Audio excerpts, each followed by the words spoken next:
yourself. Remember, darling, don't look for me, I'm just a story you've been told.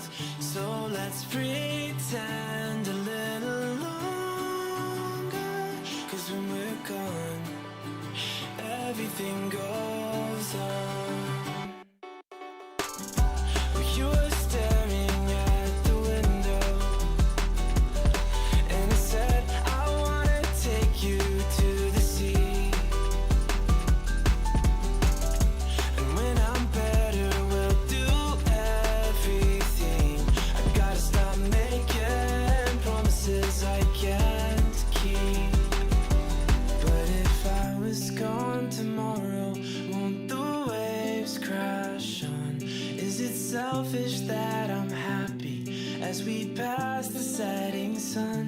Someday I'll be overcast, but you won't have to cry, 'cause we'll do the grieving while I'm by your side.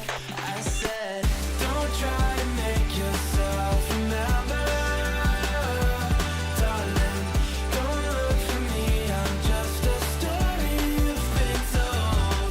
So let's pretend a little longer, 'cause when we're gone, everything goes on.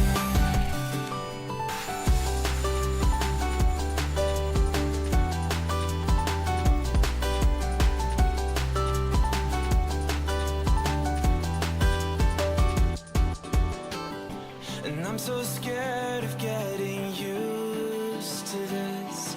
All the vines that keep you tethered in your room. Well, someday both of us are leaving here, but for now I'll just bring this sea to you. Will you meet me in the daylight like we did before? Then I felt you on my shoulder, and you weren't suffering anymore. You said, I'm sorry that you worried, but don't apologize. I told you to forget me, but you stayed by my side when I said, don't try to make yourself remember, darling, don't look for me, I'm just a story you've been told. So let's pretend a little longer, and when we're gone, everything goes on.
も冷めてもやまないそっけない君の笑顔が恋しくて星に願うのまた会えるよね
Damn it. Hey Dragos, you ready for the... Oh, that doesn't look good. Wait, I have a solution, but you have a break. I will be right back. Just wait.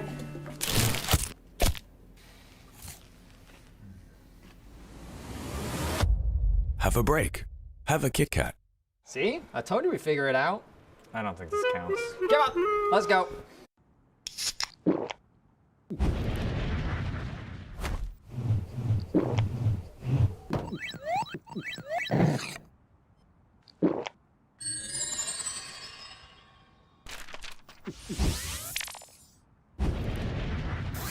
Red Bull gives you wings. Hey there! Every season starts the same way. Everyone wants to win. but not everyone prepares the same way. I can't wait to show you what I have in store. And trust me, this year, everyone's leveling up.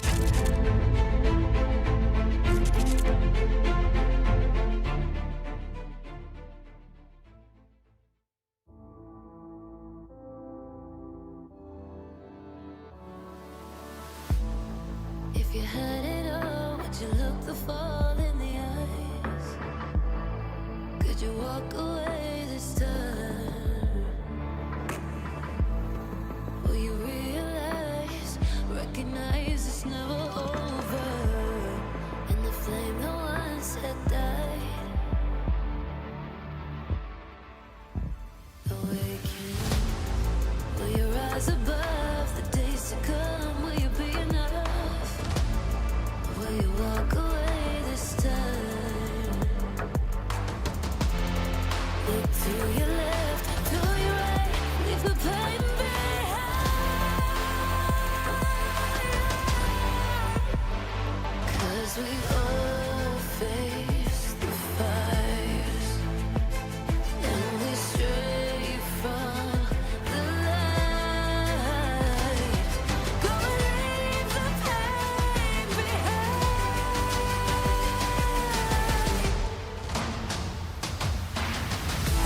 Feel that rush, feel the taste. Can you feel it?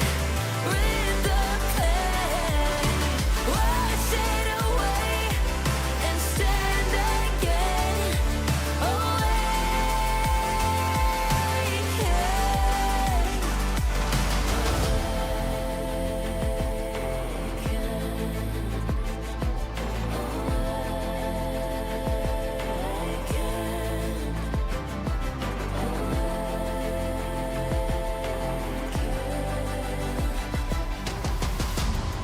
Will you turn and run from what's to come? Will you face it all? Or will you fall away again? What's calling out to be found when the time is right? When the time is right. 'Cause we all face the fires, and we stray from the light.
A new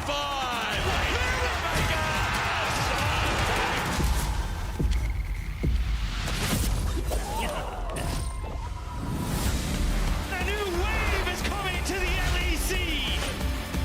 That's gotta be one of the best LEC intros I've seen in years. Oh, Jackies! For a bit, I know that. Crowd's already been a dread flying. Their rapid, crazy minds brought the arcane again. Everything blue in this arena. Everything blue.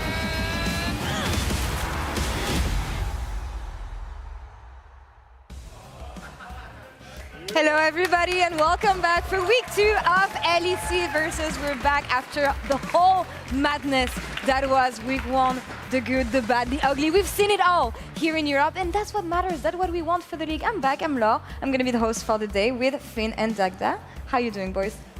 Good. Glad to Good? be here. I mean, look, I'm ready for another banger week. Last week was so eventful. I'm ready for another round. Well, I'm feeling good, bad, and ugly right now. I'm really excited to Never see be ugly. You could never be next ugly. week's games. I mean, I think there's a lot of interesting games, not only today, but also this coming weekend that I really just want to see how they plan out. You know what I like the most, especially about the first week, is all the overreactions, all the people getting ahead of themselves, getting so bold predictions after seeing only one week of games. So we got the best ones, and before going to the audience, I actually want to start with Vedius, who said, I think Los Ratons will go 0-11. I feel really bad because they're on stage right now, but I think they will win one game for sure. How do you guys feel about this in the audience and actually you guys?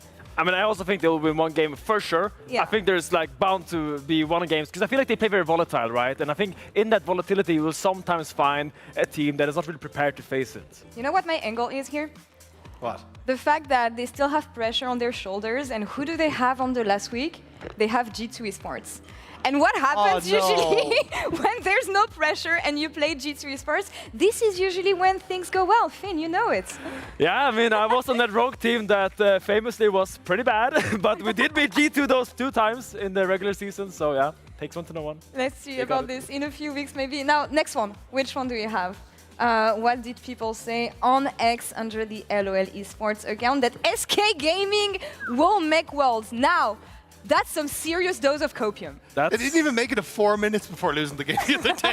Like, I don't know. It's a bit of a stretch. They definitely are not having the best of times in that last game against G2, but look, there's a lot of time between now and Worlds. I mean, I love Mickey, but I'm kind of getting Sisyphus vibes from him right now at this tournament, just yeah. pushing the boulder up the mountain. Someone's got to believe in them. Yeah. What else do we have here? Other bold predictions for the year. G2 won't win a single trophy. I'm sorry, but for once this year, I'm not getting on that boat. You They will can't. make it somehow. Like, they always find a way. In some way, shape, or form. I mean, the fact that, like, the entirety of last year was the same conversation, but they still made it to finals and then ended up winning the split anyway, so... Nah, this is the year they're not winning it. We have some new fresh blood in LEC. This is the one time they won't make it. I'm down for this one. You done for this one? All right, let's see what the fans think as well. For the other teams we have. Fnatic will have their worst season of all time. I don't know why, but this sounds like something a Fnatic fan would say. This is the most kind of positive. is, yeah. This is the most optimistic Fnatic fan, by the way. Yeah. Oh, God. They Well, don't look that bad. what was their worst year? It ever? was 2023 spring or winter when it was the Reckless Advia and Oscar. You weren't supposed to Rapper have that team. off rip. I feel Yeah. like you had Yeah. that. I mean, I knocked them out. I felt really good about It's gonna it. be hard to Okay, match yeah. this, but also we have 12 teams in LEC versus, so maybe that's their chance. Anything, you guys? Any other reactions after week 1? Like, personally, like, maybe it's not too much of an overreaction, but I think Navi's going to make it to finals. What? I think this team has been so insane. Like, Paris and Relec have been working so well together. Sam D, well, now Sam D, Sam D. was the best AD carry over the last week. Like, this has been such an insane pickup for this team. Like, it feels like with some of the teams taking a step down, Navi has a chance here. I don't know. It's kind of giving week 1 Andy. Now, on the other hand, Nako is going to make it to the 2026 finals. No, not finals. MVP for 2026. For the whole year. You yes. think he's gonna be the best performing Yes. player? Usually this one is reserved to Caps. Yeah. I feel, Hey. for the past few years. But yeah, he looked pretty good last week. He looked very good, not only last week, but also last year. I think top laners, they need a little bit more time to come in. Sometimes they're a bit rough around the edges. I think he will really take this split by storm. Do you think people care enough about top laners for him to win MVP though? It's 2026. This is the European top lane. I believe in it. It's the year of top lane. I mean, yeah, as long as there's delusion, there's hope. That's something that Skimon and Broken Blade told us last week. Thinking about top lane though, we have a new batch of players. They've been pretty impressive, I want to say. Let's check out the top lane class of 26. Of course, Wonder here coming out and coming the back mature as... students, yeah. Did he get held back a class? I mean, you know, F1 Maybe in had... a few years. Yeah, F1 had Alonso. We have Wonder in the LEC. I think that makes sense. I want to come to you, Finn, first. What do you think of our class of top laners? Okay, I'm just gonna go with obvious. Mainter. Like, what a debut You he's just had. gave me crap for Navi. No, but like, okay, this is the finals game. But Mainter, I think, has come into this year with so much credibility. Usually when you see rookies come in their first years and win everything in Tier 2, this is the sign that you have a diamond in the rough. And I think Mainter is one of these diamonds. I'm really excited to see how he will keep doing. And I want to keep seeing that stable laning phase. What impressed you the most about Mainter, especially coming as a rookie? Because not often you see players coming with the fire they had, especially in ERL, and being able to showcase that on the LEC stage. Yeah, I mean, to me, I think it's just his patience. I feel like a lot of top laners, they go on the LEC stage and they want to prove themselves immediately. They want to come in, they want to show everything they can. But I think he, only like from day one, he's really reserved and really like well tempered in his gameplay, but still really clutch. Something that you like specifically for him as a top laner? I mean, his micro laning phase is really, really good. Like the way he trades, I've played against him in solo queue many times. I think it's one of the best laning top laners we have. I want to talk about the other ones we have here. Tracing, Empiros. See, I think Tao stands out. Tao, yeah. I think he's been absolutely insane. Like the fact that this guy has come up from the Tier 2, had not just skipped LFL basically altogether, has come immediately up into the LEC. He's been doing absolutely fantastically. He has a really good understanding of where the jungler is on the map at all points in time, how to keep himself safe, and when he gets so little resources from the likes of Yukino, he's been doing a fantastic job of actually getting some advantages in these lanes. Particularly saw it there against the Bows. This guy has really, really impressed me. There's still some, same with Mainter, like rough around the edges at points, but I really think that he is someone that will turn into an absolute jewel, and I'm really excited to see the career that he has ahead of him. You know, the interesting thing is that I was talking to Calist on my stream earlier this week, and we were talking about this KCB lineup and the fact that most of people were not really regarding him and Yukino because they come from he comes from Division 2. Do you feel like he surpassed expectation, especially from players that, I mean, because you didn't expect him to show that? 100%. Like, how is he going to match later on? It was the fact that he was able to hold his own against Kana was really impressive for me. Like, obviously, it was a good matchup. He ended up on the Aatrox, but even then, and into the Scion, and even then, I still think that he's done a really good job of understanding when he can push his lanes, how aggressive he can be in the lane. And as I was saying, like, the fact that he's so understanding of where I need to position the lane because a jungler is coming, or I need to give up a few CS because a jungler is coming. I think that is a really good understanding that is able to be built upon that not many people have. Now, any take on Wonder being back in the LEC? Because we gave him a lot of like for the fact that he's washed, that he's coming back, that SK is this project where it's only Mickey and friends. How did he do, actually? His screen was slick. I actually liked him. Like, honestly, I think, look, he's going to have issues coming back, but you can tell from his solo queue that he's trying really hard. I also like, just as SK as a whole, that they are willing to experiment. Like, he took the Kennen, which I think is incredibly strong at the moment with the Hextech Gunblade, but also taking the Ignite in the matchup as well against the Renekton, completely skews that pick heavily in favor of the Kennen, and he was able to have that pop-off performance, right? So I think the ability to kind of lean back into what made Wonder such an incredible top laner in 2019 with the creativity, his ability to understand how to play side lanes. I think this is what SK are going to rely on. They just have to make sure they can get to a point in the mid game where the game isn't completely gone out the window. Can we still at some point look at him with the same lens we had in 2019? Can he go back to that form? I think it's hard. I think the game has changed. Yeah, I was going to say, no, the game has changed so much, right? And like, as Finn was saying, guys like Nako have become incredibly impressive, both in their individual matchups in the lane, how they're able to play team fights. And I think this is where, for Wonder, it is going to be a case of relearning how the matchups has changed, because as mechanics have gotten better, so much of those small micro details now matter so much more in those individual matchups. Old man's getting back to the game so far. Yeah, the hands are still here. We have also a professional streamer who's now turned pro player, Baus, in the top lane for Lost Ratons. And I think Finn wants to talk about Bausi. Take it away. Yeah, I don't know who this Finn guy is. My name is Benny Backseat, and I'm here to tell you about some of the things I read on social media. I saw a lot of constructive criticism towards Baus, and I was just really surprised by it because they are calling out all of his bad deaths, but there are no bad deaths, and I'm gonna break it down to you why every single one of his deaths are, in fact, a good death. So I asked production to get me some clips here. Here we see 1 time dying, 2 time, 2 good deaths in a row. And if we speed it up a little bit, you're actually gonna see that he gets a really nice solo bowler here. And now, Finn, you might say, or sorry, Benny, I mean, you might think that, wait, he died 2 times, but he just got 1 kill. But look at this insane gold advantage that he has accumulated. 64 gold lead for the Baus while the whole team is collapsing.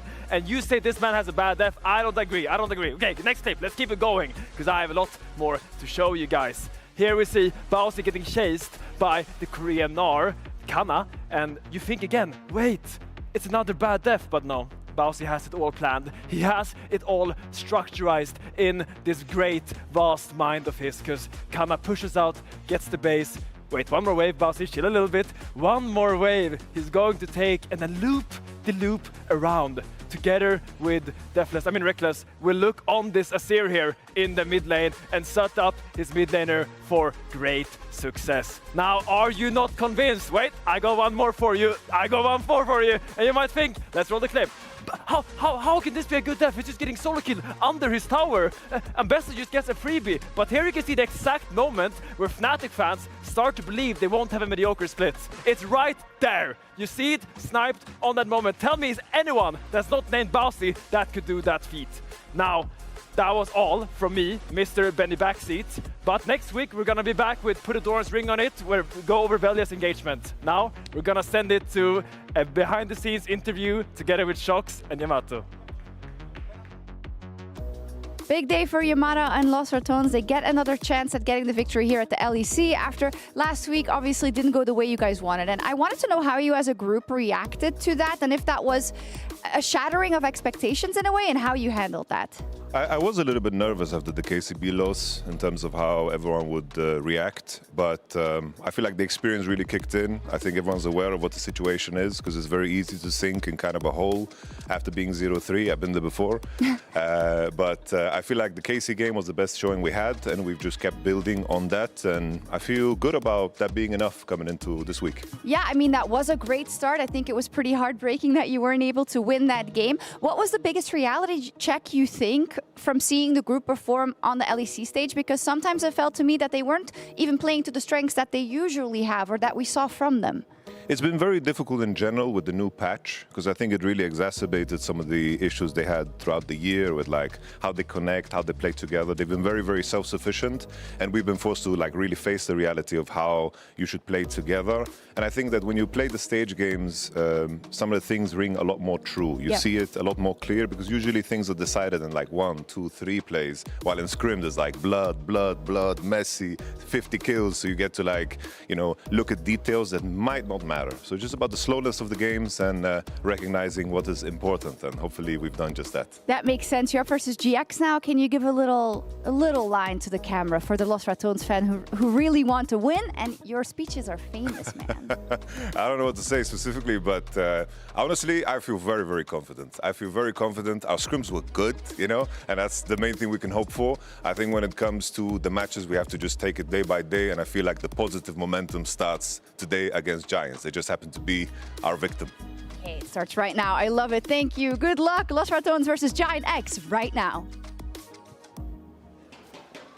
And here we are getting ready for Los Ratones versus GX. I'm Dracos, joined by Jack Spectra. Worry not, you will see the players soon. In fact, you see the players now. I got used to walkouts last week. They wanted more time, so not as much walking out this week. But maybe more to be excited about on the Los Ratones side. Maybe this could be their first win. Their scrims were good. Their scrims were good. I mean, that's definitely speaks very well for them. I'm assuming their scrims weren't so good before, especially with what he said, when they struggled with the new patch and everything. And also just, I mean, they were 0-3 and didn't look the best.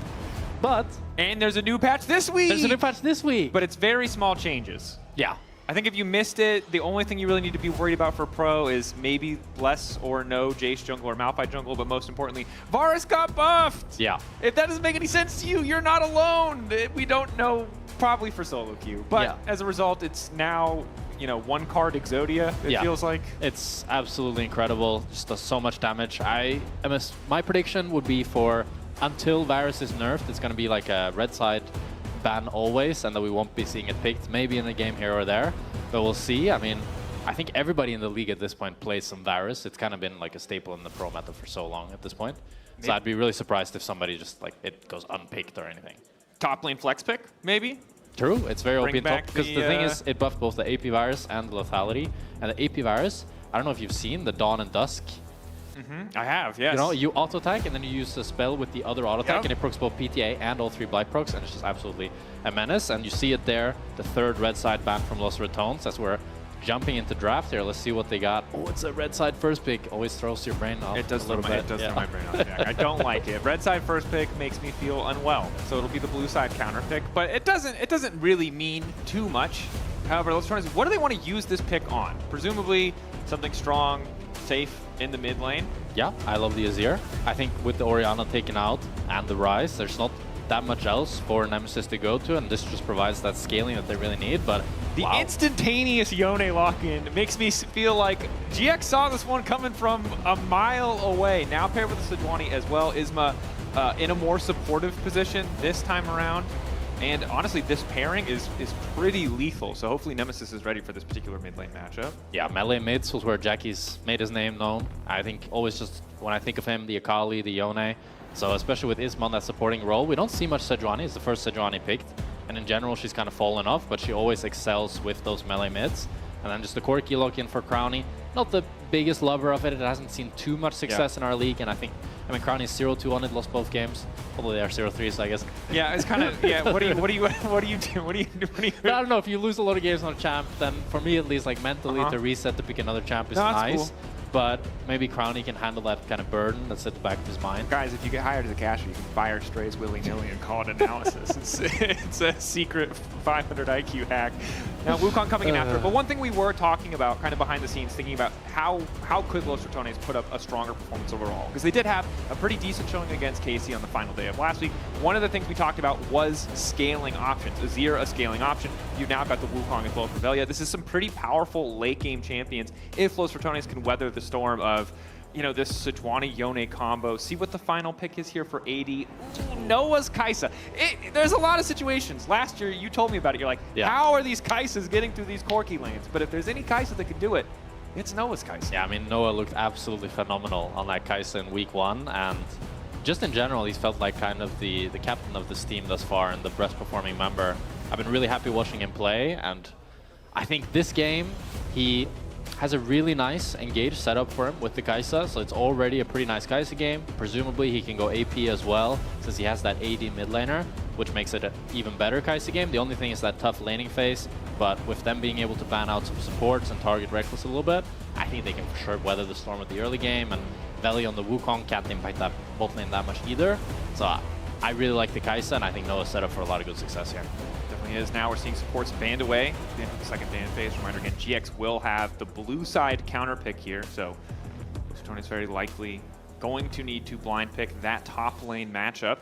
Although we'll see where, you know, GX's hearts lie. Maybe they want counter pick for Jun on the bottom side of the map. Maybe they do want to put more emphasis on the bot lane 2v2.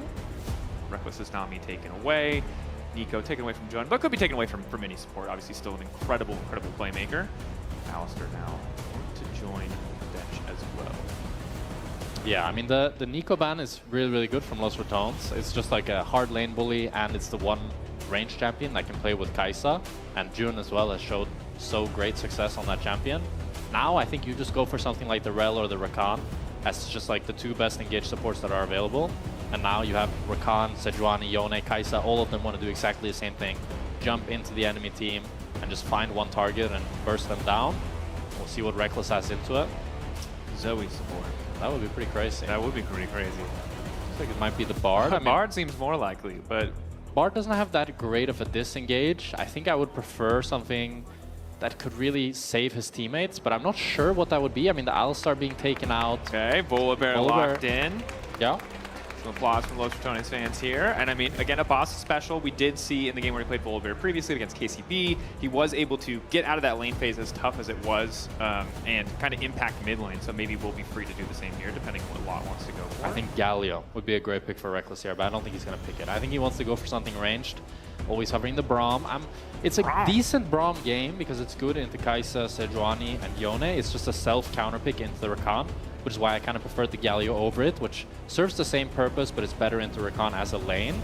But now it's a very free matchup for this Kai'Sa Rakan here. And with the Gnar on 5, I'm worried about this Los Ratones draft because they have quite limited engage. It's all on Velia. And with this Gnar, I think if Baus ever falls behind, then the Gnar can kind of play similar to how Kana did. Just build up a big lead and constantly be split pushing. And it seems like a champion that I feel like Baus has a little bit of like a mental block against, where if he falls behind, it's just really over for him. Yeah, I mean, that particular game was exceptionally difficult, even if Boss was able to find an angle here or there. See if Locke can live up to the expectations that that Kana set down. But maybe the Volibear will have a little bit of a better time. You said it so well, Jack. I think this composition from the side of Los Ratones, if they can find a lead, if they can find advantage, does look really powerful. What the Braum can do on paper, crazy. What the Braum will actually do hinges a lot on how this goes. And on the opposite side, we're looking at Jackie's Yone. Now, if you missed all of the Jackie's games last year, maybe you're not that excited about this pick. But I personally very much am, because this is kind of what we know him for. And we were talking this week, too, that on the GX lineup where they did technically get 2 wins, but some of those wins felt a little bit questionable. A lot of that came down to Noah. And we really wanted to see Jackie's, a guy that this team has been putting up there, has been talking about how great of a player he's going to be, take that mantle on his shoulders. And who better to do it on than on a pick like this Yone. Massive playmaker, comfort pick for him as we get into our first game of the day. GX Los Ratones. Will it be the first win? Whoa, that's a test. What's up? Well, I think it all relies on Nemesis for me. On this Azir, I think if he can generate the lead and do well in lane, not get punished by the Sejuani, because I think Isma's for sure going to be looking at that mid lane to help Jackie's get ahead. And if he gets some items, he can do a lot of work this game with the disengage of the Braum and also just the mobility that Azir inherently has and the range. He's definitely the carry that I'm looking at. Yeah. A champion, the one true hyper-scaling threat, I think it's safe to say. Although we've seen Corkis do a ton of damage, it's often hard for Corkis, I think, to play at an optimal range. Admittedly, a lot of those Corkis have been playing against Yunara. Yeah. Maybe it's a little bit easier against Kai'Sa, but again, against Noah's Kai'Sa, it could be a bit tricky. Yeah, especially with this Rakan into the Braum. You're going to have a really chill laning phase, and I don't think really anything will happen on bot lane. I think Kai'Sa Rakan can slightly bully this Braum Corki out, just continue pushing them in and out-sustain them, which feels pretty bad as you're the one picking the Corki. You kind of want to be the one having pressure, especially since Noah opted for the Ghost as well, which would be maybe greedy in a different game, but in this game, because they have such a nice laning phase, he can go for that scaling option, which allows him to be even more aggressive in later team fights. Yeah, which is going to be super annoying for someone like the Boss or Velia, because once they use that initial burst of mobility, whether it's the movement Caesar from the Boss or the dash from the Wukong, it's going to be really hard to stick to Noah in a fight. Really easy to just get kited out, outspaced. For now, a quiet early game. No solo kills quite yet. No solo bolos, huh? I mean, Isma is just clearing down to bot. Velia is doing the same. They could look to fight over the Scuttle Crab. But since Giant X bot lane has such hard prio, I'm assuming that Velia is probably just going to look for the top grab and play more with Babaus instead. Feel too bad. Babaus going for the first recall, a little bit of AP early on. We'll see what the build he wants to go for in its entirety is, although... He bought a control ward. That's new. Oh. I've never seen him buy... I mean, he usually doesn't buy potions, so this is really a step up here. I mean, they had a good week in scrims. Yeah. That's progress. True. They've maybe been dominating. I don't know what a good week means. Again, a good is such a relative term. You know, yesterday, Forsen bought a control ward. He said it was the first time he's ever bought a control ward. Isn't that crazy? I just had to say what I saw. Yeah, I mean, no, you're cool. You're doing good. How many kills did you get last time you guys played on stage? Well, as many as in this game right now. Okay. So. That's a little bit rough. Well, luckily you're not on the stage right now, so the pressure's off of you, Jack. You can cast judgment on other people. Yeah. Pretty bad trade there from Los Towns. Mister, take it down a notch. Jackie's here, going on to Nemesis. Yeah, this is always a bit frustrating landing against Yone, although Nemesis is doing what he can to bully him out. I mean, early game, I think it's frustrating for the Yone. He's really wanting the Sejuani to try to bail him out a little bit. I'm not sure if he avoided the ward. He might have. I'm not sure if Nemesis spotted him. Looks like he didn't. Nemesis there are no pings coming down. See if he walks up here. Looking at maybe a Q flash from Isma. Now he's spotted on the ward. Yeah, also really relying on the permafrost stun follow-up there, because it's pretty easy for Nemesis to just dash out to safety with the shifting sands. Yeah.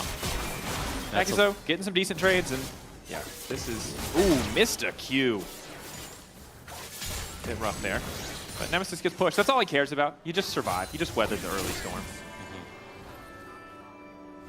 I do really hate seeing a Yone on the enemy team. It's like you go back and buy components, he comes back with tier 2 boots, and it feels like he's a completely different champion. You get like a book and you feel exactly the same. Yeah. I feel like you're a bit biased against Yone here. I mean, Azir is also pretty damn broken. Like laning against an Azir and he's just constantly auto-attacking you from 1000 range. Okay, I don't want to self-report too much, but you know the approximate elo that I play at. How many people do you think can make it through lane phase on Azir? Yeah, maybe not. Yeah. We're talking sub 100 APM here. People are not clicking fast enough to play Azir in the pits. Lot going for the back cancel. Boss feeling okay here. Press the attack. Brock, a little bit extra shielding. Lot just zooming on out to safety. So did cancel the recall, but Boss probably pretty content with that trade. Both sides still have access to the flash, although now level 6 taking over for Lot, as well as the Rage is Reckless Velia. Shifting a bit of attention mid lane. Jun about to spot him. Concussive blows there, only 2 stacks. Yeah, always so hard to get onto Jun. That's also one of the difficulties that Los Ratons will have, is all this mobility that's on Giant X. With the Jun on Rakan, Isma on Sejuani, and Jackie's on Yone, there's just so much tools. Brownie. He's in trouble. Forced to flash out. Nice little sidestep there on the Void Seeker, but won't get much else as Jun goes into the initial knockup. And right now GX just playing for push, so a lot of fishing around the mid lane. Bit of action on the top side. Overall, 5 minutes in, 700 gold lead for the side of GX, as Jun just barely able to make away from the initiative. But it's easy. That's just a big old ulti. 2 members hit. One of them just a clone. Doesn't matter too much. Ends up being only the heal. No, Reckless used the heal? No. Not even the heal burned. What's a great ulti by Jackie's though, as they get full control of the river, and that will lead to Drake for Giant X and no return play for Los Ratons. I'm just saying, he went back and bought boots too, and suddenly it looks like he wins lane. That's true. That's true. All right, GX now starting the Drake. Will take him a bit of time thanks to the durability buffs at the start of the patch, but Crownie did just reset. So no one here to contest. First Drake to the side of GX, as well as a pretty decent gold lead. So smooth sailing so far. Not the early game lead I think Los Ratones were hoping to find with picks like the Corki, but as you said, with the Braum, getting through the laning phase is always going to be a bit of a struggle. I think top lane though is where I have my eyes, and I'm a bit worried. Wall up, knock back, flash forward. Finally going to ulti there. Dan, first blood. There he goes. Velia's there, but he can't do anything. It's just a solo bolo. Velia goes in though, while we're also fighting on board. A little bit more damage on the Jun. That's going to be the kill back. Crownie firing in return. Crownie takes matters into his own hands here and just kills Jun under his turret. So you see the top lane is such a struggle for Los Ratons as Baus gets solo killed, and even though Velia's there, there's no return play to be had. As Lot now, nearly 1,000 gold lead. He's going to be such a menace on this side lane, and I'm not sure if Nemesis will be able to assist him much. This is one of the problems as well with having both AP mid and top, is that now when Lot gets that Merc Treads, and once he gets his first item and he buys more MR, that really hurts both Nemesis and Baus on the side. Yeah, can be really tough to contend with. And top lane is, yeah, it's not getting any better. I think you could see kind of what Boss was doing, sticking around there, hoping that he could input buffer a piece of CC, or rather immune a piece of CC with the ulti, but the chain CC with the W and the ulti from Lot, ultimately too much for Boss to contend with. Good that they got the kill back. Let's see if Ben says that's a good def or not. Yeah, where's Benny backseat? Yeah. Get him up here. Like how Finn told absolutely no one that this character was going to happen, and just did this. Just took it upon himself to put on some glasses. Who's Finn? You're right. Oh, that's my bad. That's my bad. I forgot. Yeah. It's been too long since Betty has put on a costume and dressed up. I forgot the rules. Brownie might be in trouble here. He has no teammates around him, no Let's have flash. cleanse. He's dead. Backed out already. Really nowhere for him to go. Cleanse for very little, but at least gets one back in return. Loses out on the way, but grabs his second kill. Not a terrible trade for him. He's going to lose some of the minions, as you said, Dracos, but overall doesn't feel too bad. As Noah picks up another plate. It is still, though, Giant X, nearly with 1,000 gold lead now, slowly starting to pull ahead. That's kind of felt like, at least my feeling when I've been watching Los Ratones, is just kind of the sinking feeling that the game is slipping out of their grasp. And the only game that really made me feel a lot of hope was that KC game. Yeah. That's really the spark that they want to recapture here. Yeah, and look, they've got tools if they can get to a team fight, but right now, GX, outside of maybe a couple of missteps around the bottom lane, Jun dropping down in that initial kill, are really comfortable. A lot with an almost 1,000 individual gold lead. We'll see if he's able to get out of his lane, kind of spread this advantage, or how much bigger he can make this lead. Is starting to get a little bit more money here as he breaks that plate on the top side. 1.1k gold lead there for Lot. Yeah, it's really hard. I mean, Volibear's a champion who has some crazy trading patterns, right? Can be so oppressive, but when you fall behind, you just feel so helpless. This man, Velia here fighting, as Velia takes one little grub, and he's happy with it, as Isma's going to take the other two. Mostly due to just how strong Lot is. You see Lot moving and hovering around the area, and Velia knows that he's in trouble and needs to get out. Soon Velia will have the Trinity Force, and that'll be a big spike for them. Crowny already with the completed Essence Reaver. He's looking decently strong. I'm a little bit worried from this game as he decided to go the Essence Reaver over the Trinity Force, which just means that he's a lot squishier to this full dive comp that Giant X has constructed. Yeah, gonna be vulnerable. Has a Braum to protect him, but a lot of pressure. The Unbreakable can't block everything. And it's just, yeah, the side lanes are gonna be tough. Yeah. There's a lot of things. There's not a lot that's going to be easy this game. Jack, what's going to be easy this game for Los Ratones? Because we could talk about how incredibly impressive GX's side laners are, the simplicity, the ease of execution of their composition. But I want some silver lining for this Cloud, Jack. I mean, Reckless with the engage here. Going all in. Yeah, nothing really comes out of it, as Reckless ends up investing his flash and his ultimate. Drake up now in 50 seconds, so Reckless will not have either of those crucial spells for it. It's a little bit tough, but at least they, you know... We tried, but I think you can see a little bit the desperation and some of the weaknesses of this Los Ratones comp is they don't have really a great go button. And then you compare that with Giant X, and they kind of have 5 champions that can go. I mean, if Noah goes alone, it's not good, but the other 4 especially but he can really, go, and that's what's important. I mean, Crowny can do the same. It's true. It's very similar, potentially threatening go. Yeah. Baus. Does not look fun. He's down 2 levels. Wow. This really does feel like Kana all over again. Yeah. Maybe even a little bit worse. I mean, maybe something that Los Ratones have to look at in future games is just a Gnar ban. Something they did a lot in their, regional play. Yeah, it does feel like an Gnar. oversight to go into 4-5, especially blinding the Volibear, who really struggles against range and getting kited, and then leaving this Gnar open, which I think also just works so well with the Giant X draft. But Los Ratones want the Drake. Flash, immediate change CC, follow-up is there. Nemesis able just barely to walk out as the layering was not falling. Looks like Jun is going to fall as well. Velia continuing to spin, but it's Lot on the flank doing a lot of damage. Another ulti to come out, Reckless to fall as well. A double kill for Noah. Initially did not look that bad, but when the rest of GX arrived, very different case. As Lot with the teleport, he's the difference maker. TPing behind them there. He has the shield as well with the roll quest, and that just seals the deal for the team. Baus had already TP'd up in the top lane, so he couldn't match it. Seems like there maybe was some miscommunication there because LR, that was actually the one kind of starting this fight. They wanted to do the Drake, but then with Baus no TP, it's a 4v5, and it's just a clean house for GX. As Jun flashes in here really nicely onto Nemesis, and Nemesis is able to flash the Yonel to avoid the chain CC, but it doesn't matter. Lot is behind, it's a strong Gnar with the big shield as well. That just seals the deal. Crowny can't join the fight, Velia ends up going down, and so does Reckless. Yeah, and that is the difference in resources. GG, guys. Okay. Fair enough. Confident.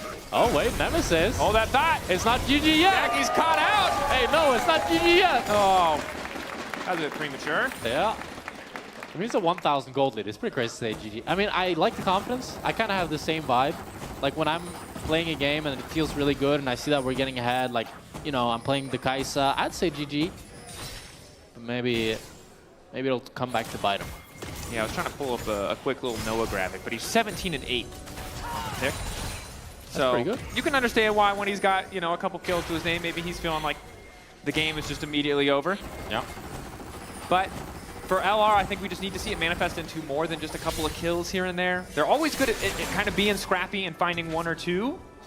Ooh, maybe 3. Perhaps Jackie's overstays on side. Isma's on the way. Does get spotted. They see Velia. Velia should know that he's been spotted. His boss here might be in trouble. Maybe not dead. Lot doesn't want to fully commit. Volibear can be quite deceptively tanky. He's the all-in happens on the bottom side. They want to delete Velia, and they're going to get exactly what they want. Crowny on the way out. The Q3 coming in. Snapback is there. Isma wants to finish the kill and will finally grab it. Noah just now getting involved as Isma tanks the tower. Looks like he's going to live. No, Reckless. At the very least gets one back, but this is, it's disastrous. It's a massacre. Giant X are the ones moving first on the map. They're the ones making the plays. Nemesis is going to get some pity plates in mid lane as a reward, but with Crowny going down and Velia, you just see the damage that Giant X has, and they're the ones with all the tools, as Lot as well, putting pressure on the wound here as he's going to get first tower top. A lot of wound. Yeah. Sometimes it feels like salt in the wound too. Yeah. But I'm not familiar enough with Bold there. Maybe there is some hidden power spike in the midst of... He does have the Dusk and Dawn now. Pretty good. That could be a power spike, but I do definitely think the scaling really favors the Gnar, as he just will become faster and faster, and he'll get more range as he gets the level ups as well. Yeah. And also, it's usually you want to be able to really dunk on one half of Gnar if you're playing against him, and you don't really beat Mini, and Mega kind of just gets to throw you away, so... Yeah, Velia might be in trouble here again. Velia now going to keep spinning. Reckless going for the multi-man knock-up. The initial damage not quite there, as Jun is able to make it out, but a lot of damage blocked by Reckless. Velia getting the heal to make his way out to safety. Nemesis off to the side. Pushback is there, but it's too late. Jackie's grabbing another. GX content to just grab 2 kills. I love that ultimate by Noah. It was such a good find onto Nemesis. He was a little bit in trouble as Velia was trying to go onto him. But with that, they're able to just pick up Nemesis and get a freebie. Yep. And Crowny finally gonna get something back in the mid lane, but on the top side of the map, you can see that Lot just shoving waves in. Boss dropping down, Nemesis dropping down. Only gold advantage in the game on Reckless. It does mean he gets the Bandle Pipes, but I don't know what song he's trying to play. It's really gonna have to get the energy up. Yeah, definitely gonna need to boost the morale. This is looking more and more dire as Crowny gets cancelled there. Forced to walk away as we get a replay of, this top lane fight. Let's see, Lot is running down Baus. I imagine he's just going to continue to auto attack. And then kill him. Ooh, just clipped it. Yeah, that's rough. As we see here, Noah is getting engaged on by Velia, but as soon as that happens, he ultis onto Nemesis and takes him down with the help of Jackie's. And then after that, there's no fight to be had for Lost Stones. Oj, sama killen top. Ja, det är orvet. All right, we're going to need a paternity test, folks. Just to confirm. I think the gameplay's done all the talk. I think the gameplay's done a lot, but sometimes you need science to step in, Jack, just to understand what the familial relationship might be. As, damn. Lots of Tony's fans, I don't want to do you guys dirty, but you're getting clobbered right now, and it's kind of hard to, it's hard to, at a certain point, we're just coping. Yeah. And the tank of copium ran out like 10 minutes in, and we're at 17 minutes now. Yo, Crowny bought the Fiend Hunter bolts on Corki. I've never seen that before. I mean, you can reset it on command. As Jackie's going all in on the Baus. Melee matchup.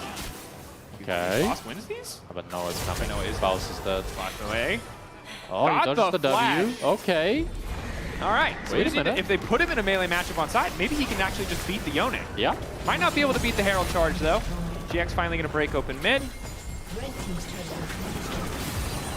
Let's go a bit back to this Crowny build. So the Fiend Hunter bolt has a very low cooldown, but okay.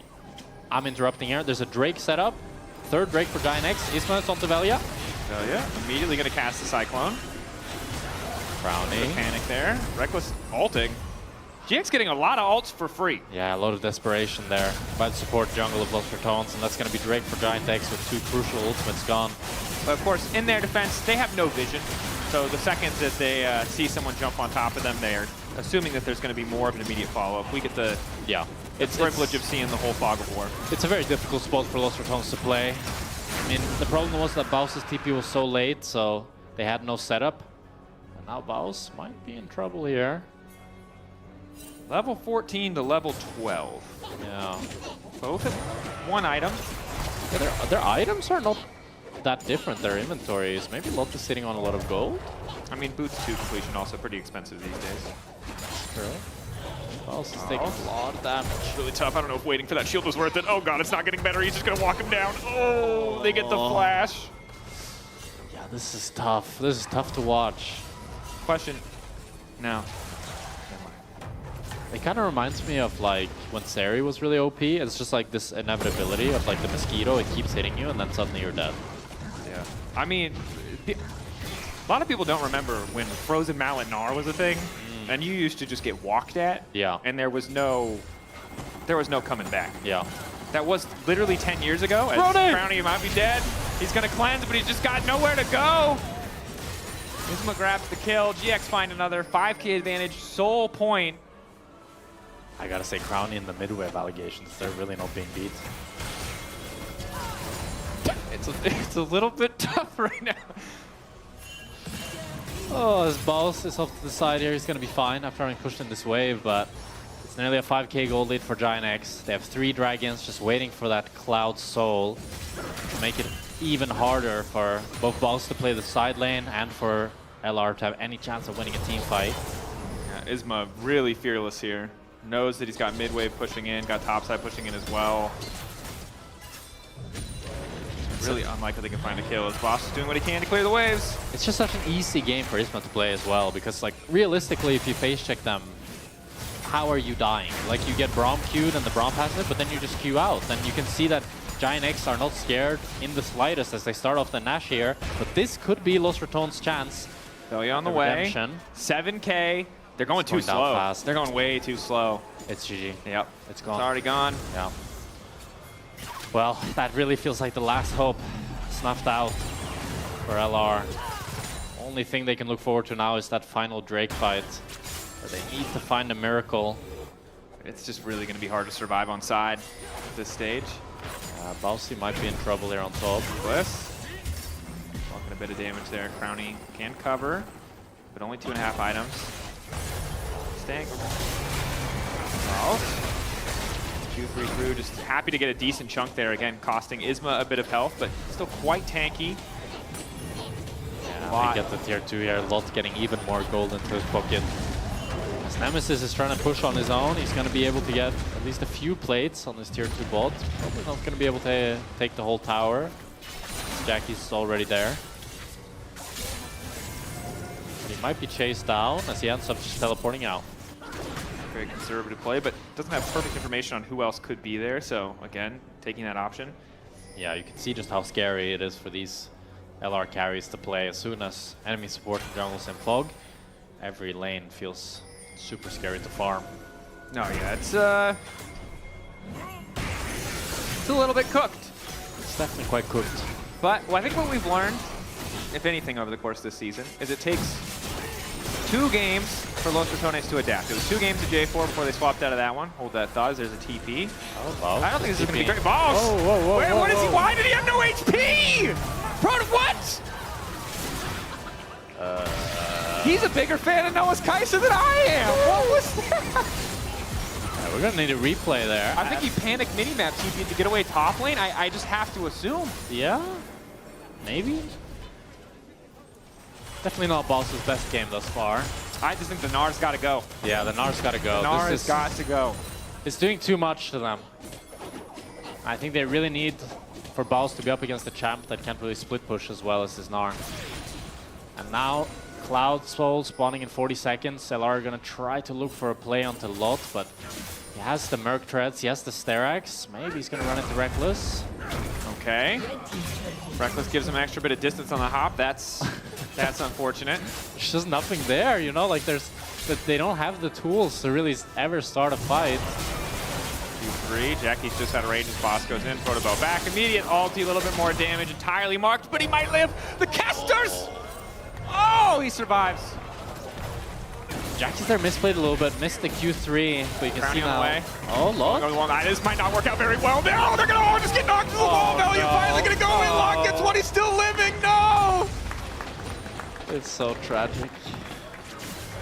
I think Giant X are just going to end the game very I mean, Lost stocks are doing good right now. That's all true. I'll say. Lost stocks are doing well. GX, from start to finish, doing pretty dang well. One or two kind of oopsie daisies in the death department, but overall, it's just been a slaughter. My God. Jackie's on the Q3 ready to go.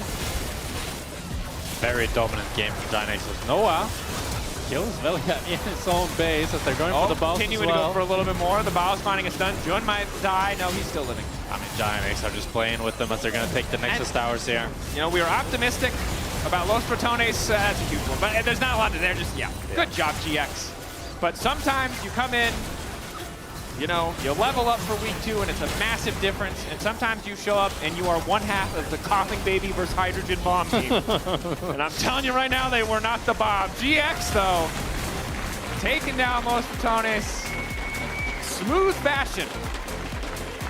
Yeah, Fastest game of the split, 24 minutes. That was fast. I mean, it was a really dominant game, and I think it should put some of the Giant X haters a bit to rest, I think, that were saying that they should be 0-3, because that was a great game by them. And especially by Noah, Isma, and Jackie's, and Lot as well. I mean, to be honest, there were no weak links in this game on Giant X. All of them just outperformed their counterpart. Yeah, super, super dominant performance coming into week 2, so see how they continue to level up. You can vote for your player of the series or player of the game at LEC on X. Lot, Isma, Noah, all great options. Yeah, it has to be Lot. I mean, Lot had the most impact, I think, with just how much he was pressuring on side and how much he just yapped Baus in this game. I mean, I love Noah, and I think Isma had a ton of pressure as well, but if it's just based on like who most outperformed their counterpart, it has to be Lot. Yeah, I agree. All right, it looks like we are now ready for an interview from Shox and Noah following that game. Definitely so, Noah. Congratulations. How was the game versus Los Ratones? And our team just made us win, so... You think? I mean, I was not fighting, you know, like, I wanted to fight, but... Do you think it's fair? Because last week there were a lot of games where you did need to carry a lot. Yeah. So are you happy you got to relax? I mean, it's happy, but not fun, actually. Okay. Well, you're on your Kai'Sa, and there was a tweet that you sent back in 2023 about Ruler. I think we have it somewhere, where you were saying, Ruler, I'm looking up to you so much. It's cut off, but it's Kai'Sa. I want this Kai'Sa to look like my Kai'Sa. So how close do you think you are to Ruler Kai'Sa? I mean, maybe half. Half? Yes. Okay. Not enough yet, I think. Oh, I think you're not giving yourself enough credit. But Noah, how are things this year with GX? It's a great start, I would say. Yeah, I mean, we lost one game, but I think it's quite a good start because I think we know each other well, so we don't need to know each other, you know, so we can just only focus on games. So I think it's good to start, you know. Yeah, I see. And do you think that your scrims are the way that your stage games are already, or are your scrims still better? I mean, for me, my stage performance is better than screens because in screens I'm inting, you know, like I'm running it down. But yeah, on stage I'm playing good, so it doesn't matter. It's exactly so. Thank you so much, Thank you. Noah. Congratulations, and we'll kick it over to the desk. Thank you. Can I offer you a pour? Noah, Kai'Sa, always a hit. Jackies, thank you so much for joining us. You don't have a mic, but you will have one in just a minute. It's fine. Speaking to my mic. No, but talking about, guys, before we can have Jackies about this, talking about Noah's Kai'Sa. Thank you, Shox.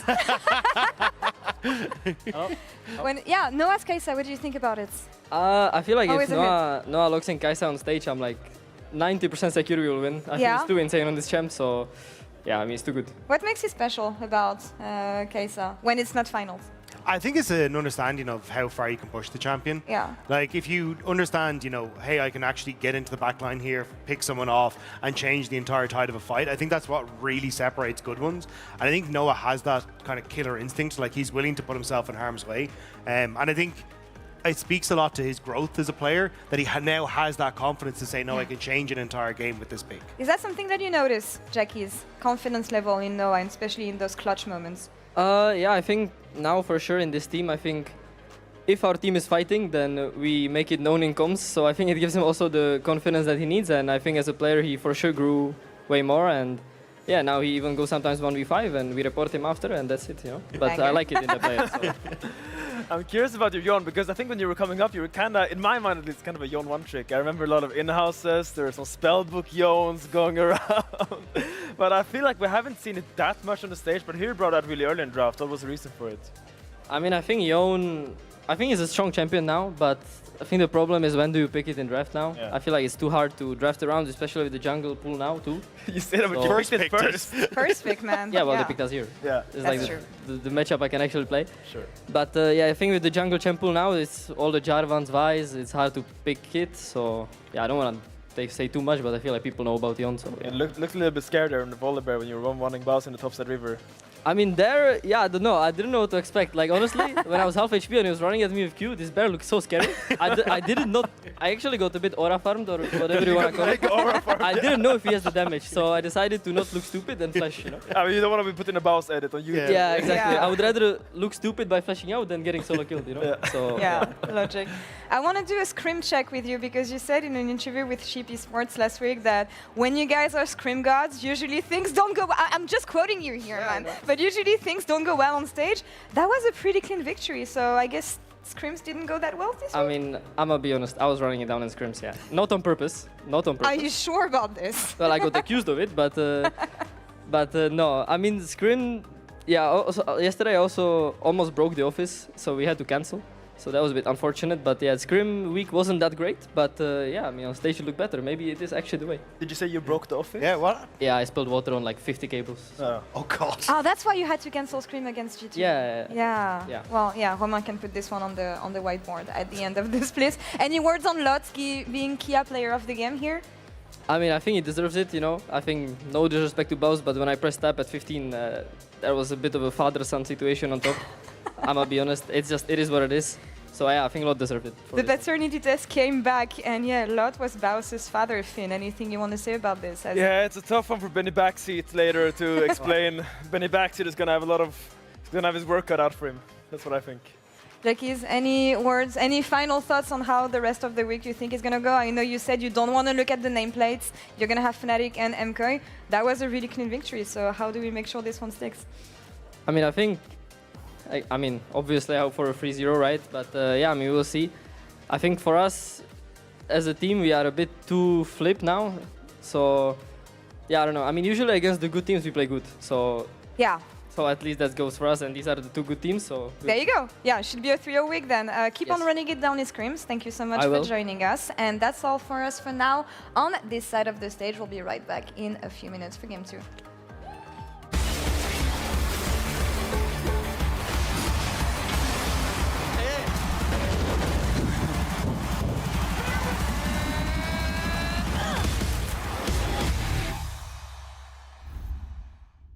He doesn't like that. Look at him, he's a good boy, but he don't like that. Maybe we could play some ARAMs or something like that. I mean, it's a new map, right? New towers, new objectives.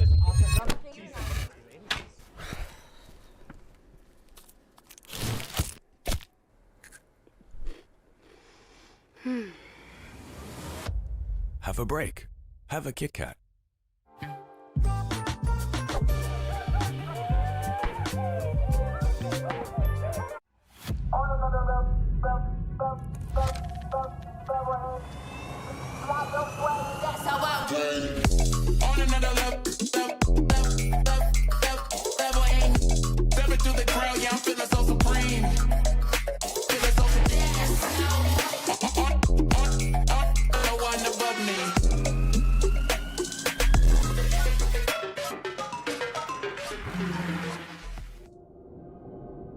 The human body was built to move.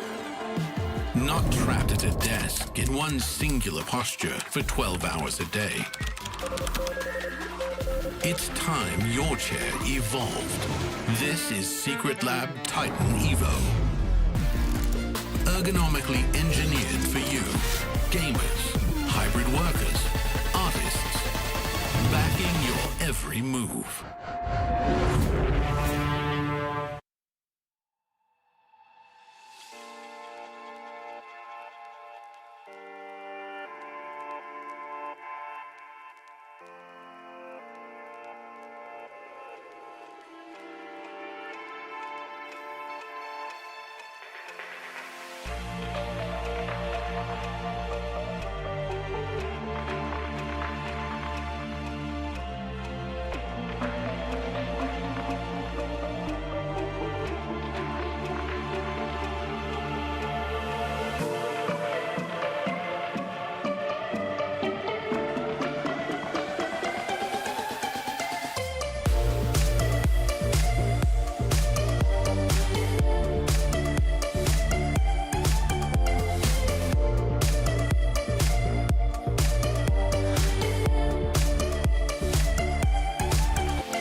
It's time for Na'Vi versus KC Blue, and of course, I just got to get one comment from Mainter himself. Mainter, I know you're setting up, but I just need to know how you're feeling going up against KC Blue, the team with which you have so much history.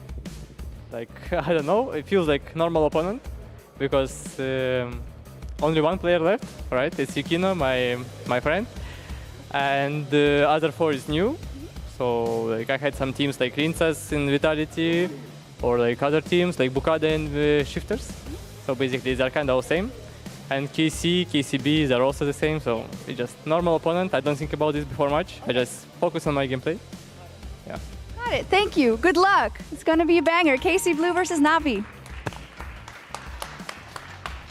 Completely agree, Shocks. Ready for another banger. You could see Mainter there. He was lying. He's fuming. He's playing against his old team, and he wants to take them down no matter the cost. Ignore everything that you saw that would indicate otherwise. He's actually incredibly upset. There's never been a greater level of emotional investment. I like where your head's at. If he does not solo kill Tao this game, he's going to retire. That's what he's practically said there. No. That's a lot of pressure. But you know what? Despite that meme, it might happen. Yeah. Mainter's been on one. This man has been looking damn good. Dag was talking about Tao, hyping him up a little bit, and I think he did have some cool moments. But this is going to be a big challenge because of the new class of top laners, as Des was talking about earlier. Mainter feels like the very clear standout. Yeah. Now, with Relech at his side, too, I am really looking forward to what's going to pop up in the jungle, even if Paparito did take a little bit of a nerf bat to so many of those jungle champions. Yeah, I've been really impressed with Mainter. I think his laning phase, as Finn has been pointing out, has been so fantastic. And just his consistency in each game. I will say the one thing is he's played only Cassante. So kind of want to see some more versatility, especially as we're heading into Fearless eventually. And see what other champions he has up his sleeve. But his Cassante's been damn good. There you go. We were talking about it last week, though. It is the Evie effect. You got to play. We need to see more than just the Cassante before we can, like, all in fanboy over the potential of who he could become. Yeah. Now, Navi have chosen second pick, so it does look like we have another red side first pick here. Oh yeah, so I was thinking it was weird that blue side was banning Varus, but since you said it now, it's actually first pick red side. This is always going to throw me off, I think. Maybe eventually I'll get used to it, but it feels so strange. I think we should dedicate 90 seconds of every one of our casts to complaining about it just a little bit. Wait, what is this? Blue side is picking a first pick? It's always start off like that. Jace jungle? Yo, we need to pause. Something's bugged. What? Rumble red side first pick. Oh man, 2026. All the new sentences you got me saying. Okay, so Tao is going to opt for the Rumble. That said, Mingers played the Cassante Rumble matchup a lot, has weathered the storm. They banned Cassante though. They did ban Cassante. Thank you for paying attention. That's important. Yeah, they targeted him. We'll see. What else can he weather the storm on? Or the fire? Survive the heat. Weather the storm isn't the right turn of phrase. We'll see. We'll have to wait. I think they're going to pick higher priority options here. I mean, I think they'll look top lane for sure in the first two. I'd be surprised, but it's going to be the Yunara first, which makes sense. Very high priority ADC. So you see 78% pick ban there. And it's going to be looking like it could be the Sion. Yeah, the Sion is also a great tool into this Rumble to just survive. Very similar to the Cassante, just a little bit like a weaker champion. Ooh, but the Trundle here is a great pick into the Sion, as you can always block his ultimate. You take all his resistances with the ultimate yourself. I also really like Pillar against Yunara. Really easy way to force her ult, throw the Pillar behind, force her to ult, and then kind of dash away. Yeah. I think it also provides a lot of that early game agency for Yukino if he so desires it. But it's going to be the Aphelios for Hazel. I mean, come on, get excited, Jack. Okay, I played against Hazel. This is like 30% of your personality is talking about this champion. That's an over-exaggeration. But I played against Hazel in 2024, and back then he was a big Aphelios connoisseur as well. I believe it is by far his best champion and his most comfortable champion. And he is quite a good Aphelios player. He tried to pull it out last week as well against Vitality, but did not work out so well.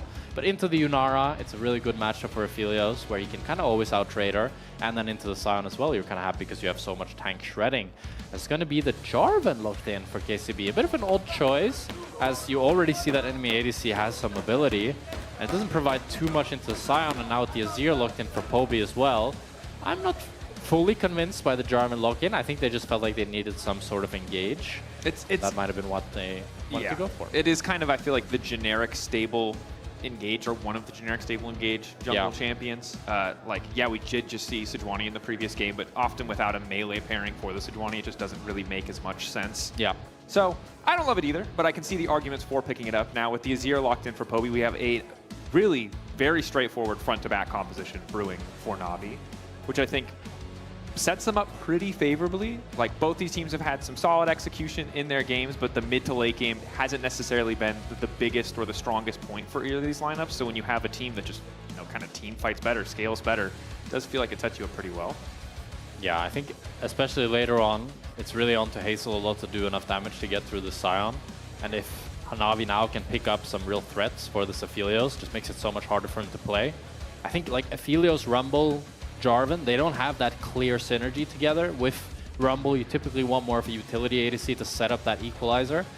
And with Aphelios, you typically want more frontline to just peel for him. So I think there's some disjointedness there in KCB's draft, but they're just kind of trying to stick to comfort.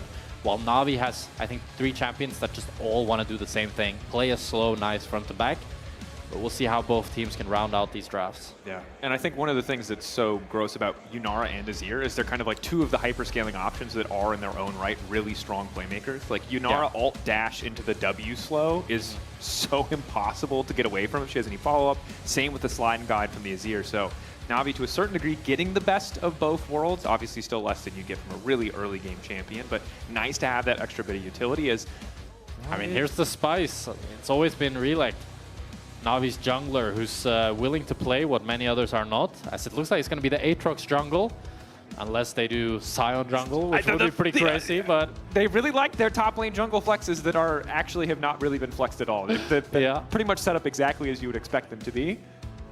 But the Aatrox here, it's a bit of a strange pick. I mean, I'm not sure how it is in the matchup into Jarvan. I could imagine it being decent because you can always avoid the flag and drag with that Aatrox dash, and then you should beat him when eventually he comes melee range. But yeah, the Kali lock in there for Camilo. I mean, you wanted a little bit of dive to potentially disrupt the carry back line.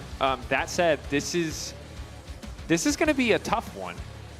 I think it should be Rakan here for Prime here as the last pick, as it just pairs up great with the champions they already have. But they could go for the Nico as well. That's a lot of ability power with the Kali Nico Rumble. But it's a good laning phase, so they could look to abuse lane here, and that's what they're going to go for. They lock in the Nico, and it does have a great ultimate. You now have the Jarvan ult with the Nico ult to set up that little wombo combo, and you have a really hard-winning lane. As I think Paris will now go for the Rakan or the Alistar.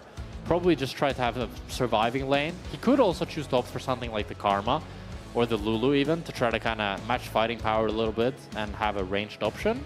But knowing Paris, I think he's just going to go for the Rakan or Alistar. Wants that melee engage and just something to survive the lane.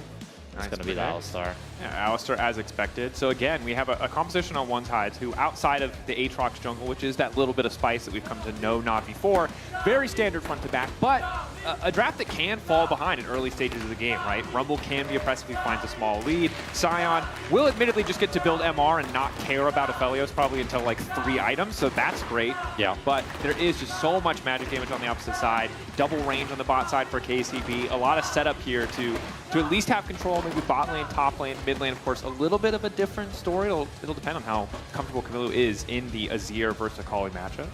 Yeah, definitely a really hard out-scaling draft here for Navi. KCB does have the bot lane they can play around, and Aphelios, he's always a champion that can kind of find miracles and find great plays if you're able to get a good ultimate, especially with that blue gun. But just the front to back of Azir, Sion, Alistar, Azir, it's really difficult for KCB's lineup to get through them.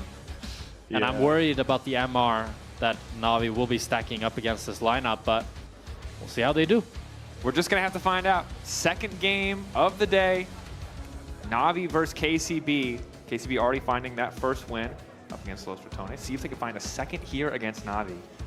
KCB. Would be a pretty big upset. Would be a big upset. Especially with how I think people are starting to position Navi and seeing that they can be such a strong lineup and such a strong roster. I think Relic now on the Aatrox, he's really starting to differentiate himself from the other junglers, because it kind of feels like he doesn't want to play normal junglers. He's just a top laner in disguise, to be honest. Yes. As he mostly likes the Ambessa and now the Aatrox. And it's a great patch for him, as that's what Riot has been, you know, pushing now for a few patches. I will say, this is all hype, but I'm just gonna warn him of the Mirwin trajectory, which is it's all great until people start to wonder if you can play the normal stuff. There will come a time where Jarvan or whatever, or Wukong or whatever, is the correct choice. So as long as he's got both, that's pretty spicy. If he doesn't, he's still a very entertaining player, nonetheless. As early game, see, you know, Camilo, how much he can just survive here. Obviously, Kali has a lot of damage just baked into her kit, even at the early levels, but so much of it is from her passive, and it's, pretty impossible to proc against a ranged champion. Decent trades here by Navi in this bot lane. As now, Hazel forces Samdi's barrier, and they get the PTA proc as well. And the big thing with this lane is it's going to be pretty hard winning for KCB in the early game, but you have that Alistar sustain that you're really relying on to get through those early levels. And I will say, I like how aggressive they're playing, specifically in just stepping into Samdi, just to try to chip him out. Essentially just walking past Paris, knowing that this Alistar level 1 isn't real, doesn't do anything. So trying to make the most of that brief window of opportunity this is one of the reasons you can pick the Jarvan, right? Yeah, Easy way to enter enemy jungle and try to contest some of these camps. A very cool cheese here. He only did 2 camps, level 2 invading. Very rare that we see this. It's usually you always go for the 3 camps to get that level 3 before you go for the invade. But with the earlier timer, he's now going to be able to pick up that red buff and potentially could look to wrap around and try to make something happen bot lane. I think that could be a really good game plan if they're able to get more chunks here and look for this bot dive. I think Navi have to be aware, though, because they do have a bit of vision in enemy jungle. There were some pings coming out onto the enemy camp there, highlighting that, where the heck is the J4 right now? They know something is afoot, as they have at least two of his camps warded, and now that they see red gone, they recognize that he's probably on the bottom side. That said, Relech is not moving to cover. Yeah. Samdi and Paris are going to have to survive this, and again, Jarvan a very linear champion, but This is a very greedy play by Relic here to not cover his bot lane. We'll see if it pays out. Mark Prime walking in. Flash gets the double root! The follow-up there. First blood. Hazel can now move in and look for the root of his own to try to kick things off. Instantaneous root. The follow-up, and that's 2 kills on the bottom side for KCB. The heal won't quite get Yukino out. So there's going to be 1 back. A bit of greed there from Yukino. Decides to hold on to the flash, but it's a great proactive play by KCB. Really sets Samdi behind. He's now down 14, 16, 17, 18 CS onto Hazel. And it's a 400 gold lead already for the Aphelios. But I kind of have to blame Relic for all of this, because you know that the red buff is gone. You see that your bot lane has such bad conditions. I would love for him to just walk into Yukino, face check him, and protect his bot lane from this dive. But he ends up taking the selfish route instead and gets himself ahead.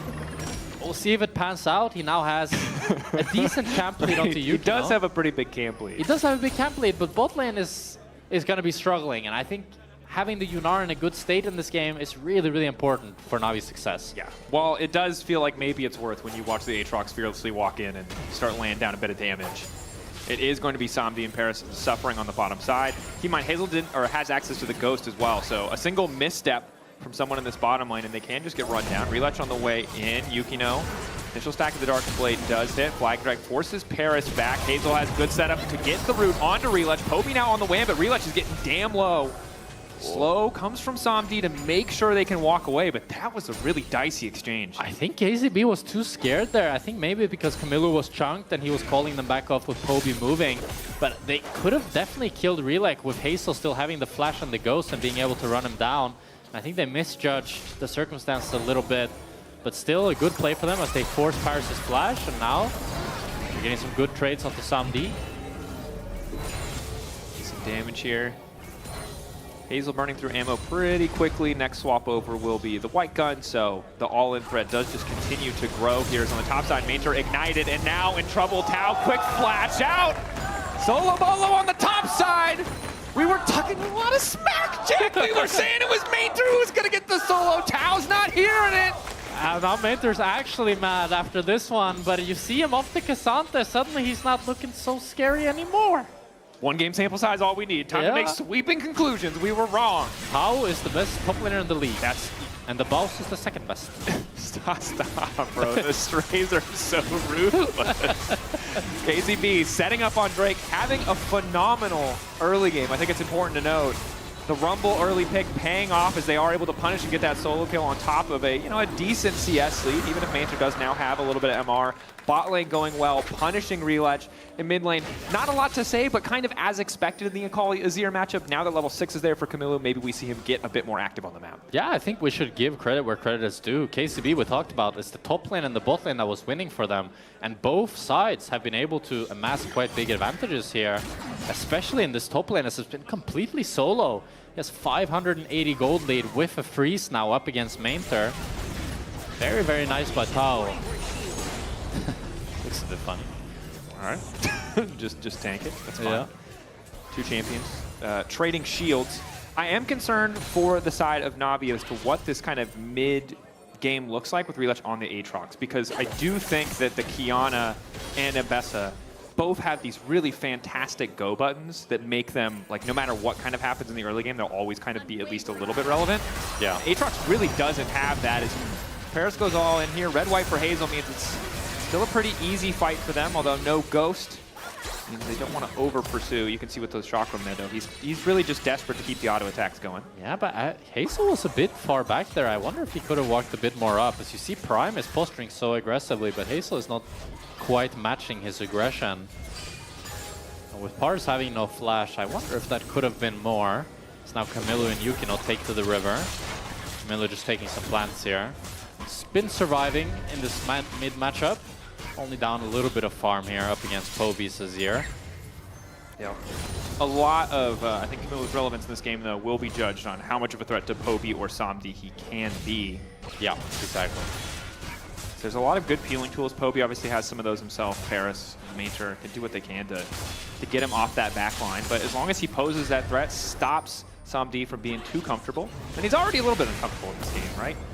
Down, 10 CS, lost out on at least 1 more assist. And I will say credit to Prime. Prime has been super active with the ranged option into the Yunara Alistar. Yeah, definitely making this Nico work and showing a lot of that value. And especially as he hits over to level 6 now, we'll see if he can find any high-value ultimates. And that's really the big benefit and power of this. He's Nico. level 5. Yeah, he's still level 5. He's still level 5. You got. This is the worst thing about casting Nico. Is yeah. I didn't get baited. I said as he's going to hit level 6. Oh, as he's going to hit level 6. That's my bad. Sorry, I got to jump on my moments. Yeah, okay. To correct you. You stupid idiot. He's level 5. Shut up, Jack. Jack, stop talking now, please. The people are done. They're fed up. Do you see a Phalios on your screen? No. Not your time to turn. Not your turn. Turn to talk. Time to turn. Yeah. Whatever. Paid the dog, by the way. Well. As Real Edge takes one grub and he runs out, Yukino is going to take the other two. Unless a fight might be brewing. No. That seems not. Yeah.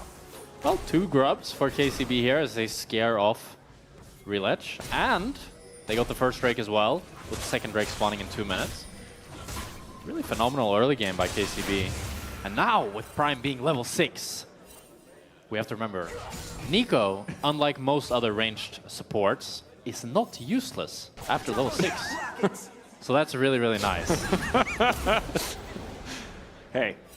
Don't forget about brand. Come on. True. Your solo queue brain isn't active right now. No, I agree. Nico's still a wild set of design choices for a range support. But yeah. For pro, it does make a lot of things very hype, as you can see Prime using the clone for a bit extra vision. Tao might be in trouble, forced to flash away. Relutch on the way up. Yukino is here though. If Tao can buy time. 4 seconds on the equalizer. Tao just needs to stay relatively healthy. Full stack Q on Decimating Smash now overheating, doing a heck of a lot of damage. Relutch trying to get out, but he burns to the ground! Yukino's here. Does he have the damage? Yeah, he's going to walk him down as the Conqueror. Yeah, he's going to work through that health bar. Major knows there's nothing he can do. Focused instead on just clearing the wave. KCB completely outplay that on the top side. Relutch and Maynard, I think just a little bit greedy to full commit there. And Yukino holds the wave here to set up Tao for success. I mean, it was a really nice stall by Tao, and he just has so much damage with the Ignite, with the Equalizer, that he's able to burn down Real Edge. And now it's just KCB that are continuing to build up this gold lead. Only mid lane really an advantage for Na'Vi right now. We take a look back here, nice flash, gets the extra movement speed, but turns out Rumble Ult does a lot of damage. Yeah, I mean it's a good sidestep by Tao on the Sione, which forces Maynard to have to wait for this Q a lot. And even though Real Edge gets all the Qs, it's just too much damage from this Rumble, and then by the time Yukino is here, Maynard is in trouble with this red buff. He just gets ran down and he already recognized that he's dead. So just Qs the wave to try to clear as much as he can. And I gotta say, Tao going for the Ignite, something we thought we'd see a lot more based on what we heard from Strems with the new top lane changes, because you can still get access to teleport. But it's really paying off. It was the Ignite up against the Aatrox, which I think stops so much of that effective healing. Yeah. Now KCB set up for their second Drake of the game. Relutch on the way in. Objective getting lower, and they managed to steal it away. Well played by Relutch. The knockup coming in, though, from Prime, and Camilo now into the backside, but he's going to get pushed back by Poby. Relutch, Paris, Poby, all trying to push a little bit forward on a Hazel. Terrible guns for a fight from Hazel, but the snare coming in just in time, alongside the flash.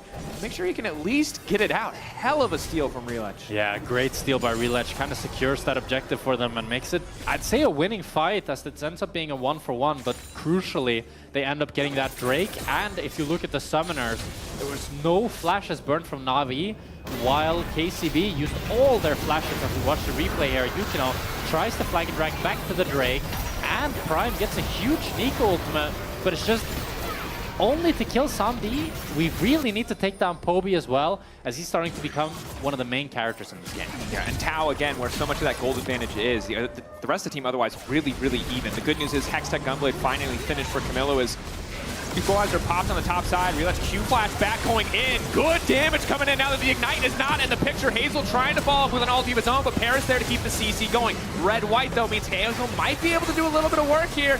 However, the Scion's too tanky. The CC is too much, and just like that, Na'Vi even it up. Na'Vi made the comeback happen, and it's all on the back of Relec. It was so good spacing by him, and he bought so much time that even though they tried to burst him down, they just didn't have the damage. And he's really, I mean, it paid off. He decided to play greedy this game. He played very selfishly, was willing to sacrifice his bot lane, But damn, if it wasn't worth it. Sometimes it feels like, you know, you really want to teach the audience the right lessons about how League of Legends should be played, and sometimes the wrong lesson prevails, which is be selfish, because then you're going to do cool shit like this! Yeah, I mean, the flash away from the flag and drag, he just buys so much time, even with the ignite, it's too little too late. And then he comes back in after Mainter lands the Q onto Hazel to finish the job alongside Poby. And it's 3 quick kills for Navi. Yeah. And now Relash 800 individual gold lead. Top lane is still admittedly looking a little bit dicey, but Mainter's only going to keep getting tankier and tankier. And Hazel, while the Collector is a nice early item purchase, he's just not going to be able to kill that Scion fast enough. Yeah, and it feels bad that he wasn't able to get a good BF sword base for that Storm Racer. Much, much stronger item on Aphelios right now, but the problem is the build path is maybe the worst thing ever. As a side note to Riot Games, maybe make the Storm Racer build path not so terrible. Yeah, that would maybe fine. be less broke, Jack. Have you ever considered that? Maybe farm better. Hey, it's the pro players. You calling Hazel broke? Whoa, I don't know. That seems like too much information for me as a caster to have. That would be wild commentary. That's true. Prime. And up, Relech will get caught here, taking their time, making sure they layer the CC effectively. Relech able to dash out for a second. Sundered Sky almost keeps him standing as Poby lays down the Emperor's Divide. Yukino will now get cut down as Poby is on a killing spree. Good turn to make it a 1-for-1. Jungle for jungle. Yeah, great flash by Paris there to try to buy some time for Relech, which crucially allows Poby to secure that 1-for-1. And we're really starting to see Poby's strength now. It's 1k gold lead on the Sakali. And just has way, way more pressure in fights than Camilo. And it's only going to get worse as the Azir continues to scale up, and it's really a lot of burden onto Prime and Yukino's shoulders here to find this perfect engage to catch out Navi's carries. No. Thought Camilo with the Gunblade would be a little bit more effective, as we see Prime very briefly turn into a control ward. Very slow. Maybe they can get something done here. Again, Camilo no ultimate does make it a little bit tough. I think with no ult on Camilo and this HP, yeah, even though he's here, he can't Double even buff get the on wave. Poby. Yeah, I mean, Poby's just going to chuck him out before he can even walk in, although he goes into the Shroud, sees Paris on the way, and realizes it is time to leave the top side of the map. Yeah. And that's going to be Herald as well, as Camilo has the base here. He does have the teleport, but with still no ultimate. I think KCB has to drop this and see what they decide to do. Well, they've decided to drop it, as predicted. Hazel's just going to run mid and hoover up as much CS as humanly possible before the next big objective spawns. 30 seconds till Hextech. KCB could look to grab their second Drake of the game, and Hextech soul for either side. It probably just ends the game. Yeah. And crucially, Camilo will have that ultimate up for the Dragon, as Paris here is looking for a play up in the top lane. Camilo already used that Shroud. Doesn't look like he spotted the ward. Oh, I think Camilo's in trouble. He has That's no going to be tough. Hex flash over the wall. Darken Blade to follow. Camilo barely able to make it out of the range of the Infernal Chains. Dashing through with the ulti to try to escape. E over. R2 to make it out. Perfect execution used for a less than ideal escape as now Na'Vi just continue to put pressure on the top side of the map. It's going to be the Drake, though, in return for KCB, but... Oh, Camilo! Oh, he's fine. He needs to be more scared of backing in brushes, I think, yeah. is the lesson that we've learned. Is Yukino, as you said, will eventually just take down the objective. It's going to be a tower for Drake trade here, as they're also sieging onto this mid tower with the Herald. It's pretty healthy, so I would be surprised, but this could be a good Prime try. flash forward, 3-man engage, the follow-up coming in from the Rumble as well, but the targeting not quite perfect. Enough to lock up Han Sam D. Right, Relech also backing away. Mainter caught in the Cataclysm. Camilo off to the side. How much damage he can be able to done? Paris finally dropping, but Hazel, importantly, completely untouched. The Aphelios unleashing in that fight. Mainter dropping down. I mean, Prime is finding these fantastic Nico-ults. It's just magic what he's doing here as he's able to find, what, a 3-man? Yeah, 3-man, and they lock down Samdi with the ultimate from Aphelios and the burst. They take him down immediately, which secures them such a good fight, and after that they can just chase them down. Paris has no ultimate, so he's just dead. And then Mainter as well, he has a lot of MR, but he has no armor, so he's just melted by this Aphelios. Yeah. And initially I was a little bit critical of the ulti, but it did force the flash out of Poby. He had to play so far back, just Camilo existing in that Shroud stops him from being able to step too far up. Although, second item now going to be the Rylai's. Poby knows that his whole job is kind of just to keep a lot of these people at arm's reach. Tao, though, waiting in the brush. Question mark pings abound as Prime wants to move down to the bottom lane. Initial slow there onto Poby. The Rylai's to push back into Relutch, and Tao, that is definitely not what he was looking for. The Ignite still ticking. Paris now on the way. 3 members stacking up onto Relutch. The healing coming in. He's going to get the reset on the ulti, and now he's running for his life. Umbral dashed out. Darkened Blade almost ready to go, but the Sundered Sky healing tops him right back up. Yukino with the E1! He hadn't procced it on you yet! They're just feeding him autos. At least they get Paris the root. Not going to be enough to take Relutch. And now Hazel is forced to stay bot lane here as Samdi will get this mid tower, but Yukino, I don't think he can actually kill Relutch here since he still has another Sundered Sky proc. Yeah. And Samdi is moving. Yukino trying to get tricky though. There. Goes back over. Yukino, you're getting too weird with the movement. Oh, maybe he can flag and drag over. Flag and drag over. Swimpy swap. He's just trading places, but now Hazel's waiting in the rush, and they can definitely kill Relutch. Bro, both junglers are kind of having fun with it, but it's Yukino that ends up on top here in this bloodbath of a game, as Yukino is looking for more. Samdi wasted his ultimate as well. Now they want to take out Yukino. He'd really like to take the camp. Ooh, doesn't get it. That was a confident thumbs up. You gotta respect I would say this it. whole play probably wasn't worth them. Do that more. I like whatever that was. That like 30 seconds of arena gameplay we had on the bottom side of the map, that was pretty cool. I mean, I like this initial play from Tao, but I think without the flash, he could have maybe tried to space the ultimate a little bit better, but it's really difficult as a melee champion to the Azir. And then Prime throws out the Q to secure the kill, but now he's stuck with Alistar and the Aatrox. And they tried to run down Relutch, but 613 HP, by the way, off an auto. And he gets 900 off of the next one. Yeah. I mean, Conquer fully stacked up, Sundered Sky, and the Aatrox ultimate. Aatrox ultimate healing, yeah. Yeah. So, you got to be careful. Sometimes you feel like I'm going to do the damage to finish Aatrox, but sometimes you're just giving him a Sundered Sky proc, and you mess with the math, it'll look a little bit rough. But again, the good news is Kamilu does get that kill onto Paris. In the end, Relutch does go down. But all in all, and at the early stages of the game, very, very much KCB favored. Now the gold not super far apart. I think 800 isn't a massive difference. It really is just Tao on the side of KCB and Poby on the side of Na'Vi that we're going to be keeping our eyes on. And Poby is starting to look like Chovy in this one. We'll see how he plays the team fights. I thought you'd laugh at that one. Oh, I'm sorry. I was locked in on what was happening. Okay. I was really hoping they were going to fight topside. I didn't try to shut you down. So it was kind of good. You thought Chovy was... You thought... Did you say Chovy or Chovy? I said Poby starting to look like Chovy. Yeah, he's with a Chovy, bro. That's the meme. That's the OG meme. That's why I didn't miss it. It's the... Otherwise it would have been with... Well, they're on the Nash. It's 10k. And Maynter is being chased, but it's a bit awkward now. They are all immediately pulled off. Yeah, very awkward. As Relutch might be in trouble. I don't think he is. This is so awkward. The lust for blood is palpable. Maynter ulting in here. Maynter's in the backside. Hazel's got red and white, so he's slowly shredding through those HP bars, but that's Yukino's ultimate.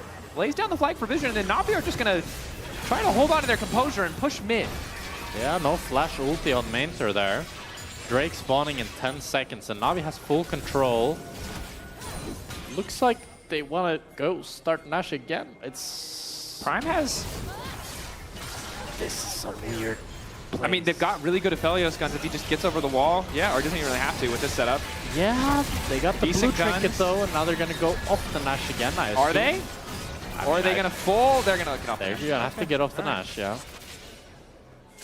And now they go back to Drake.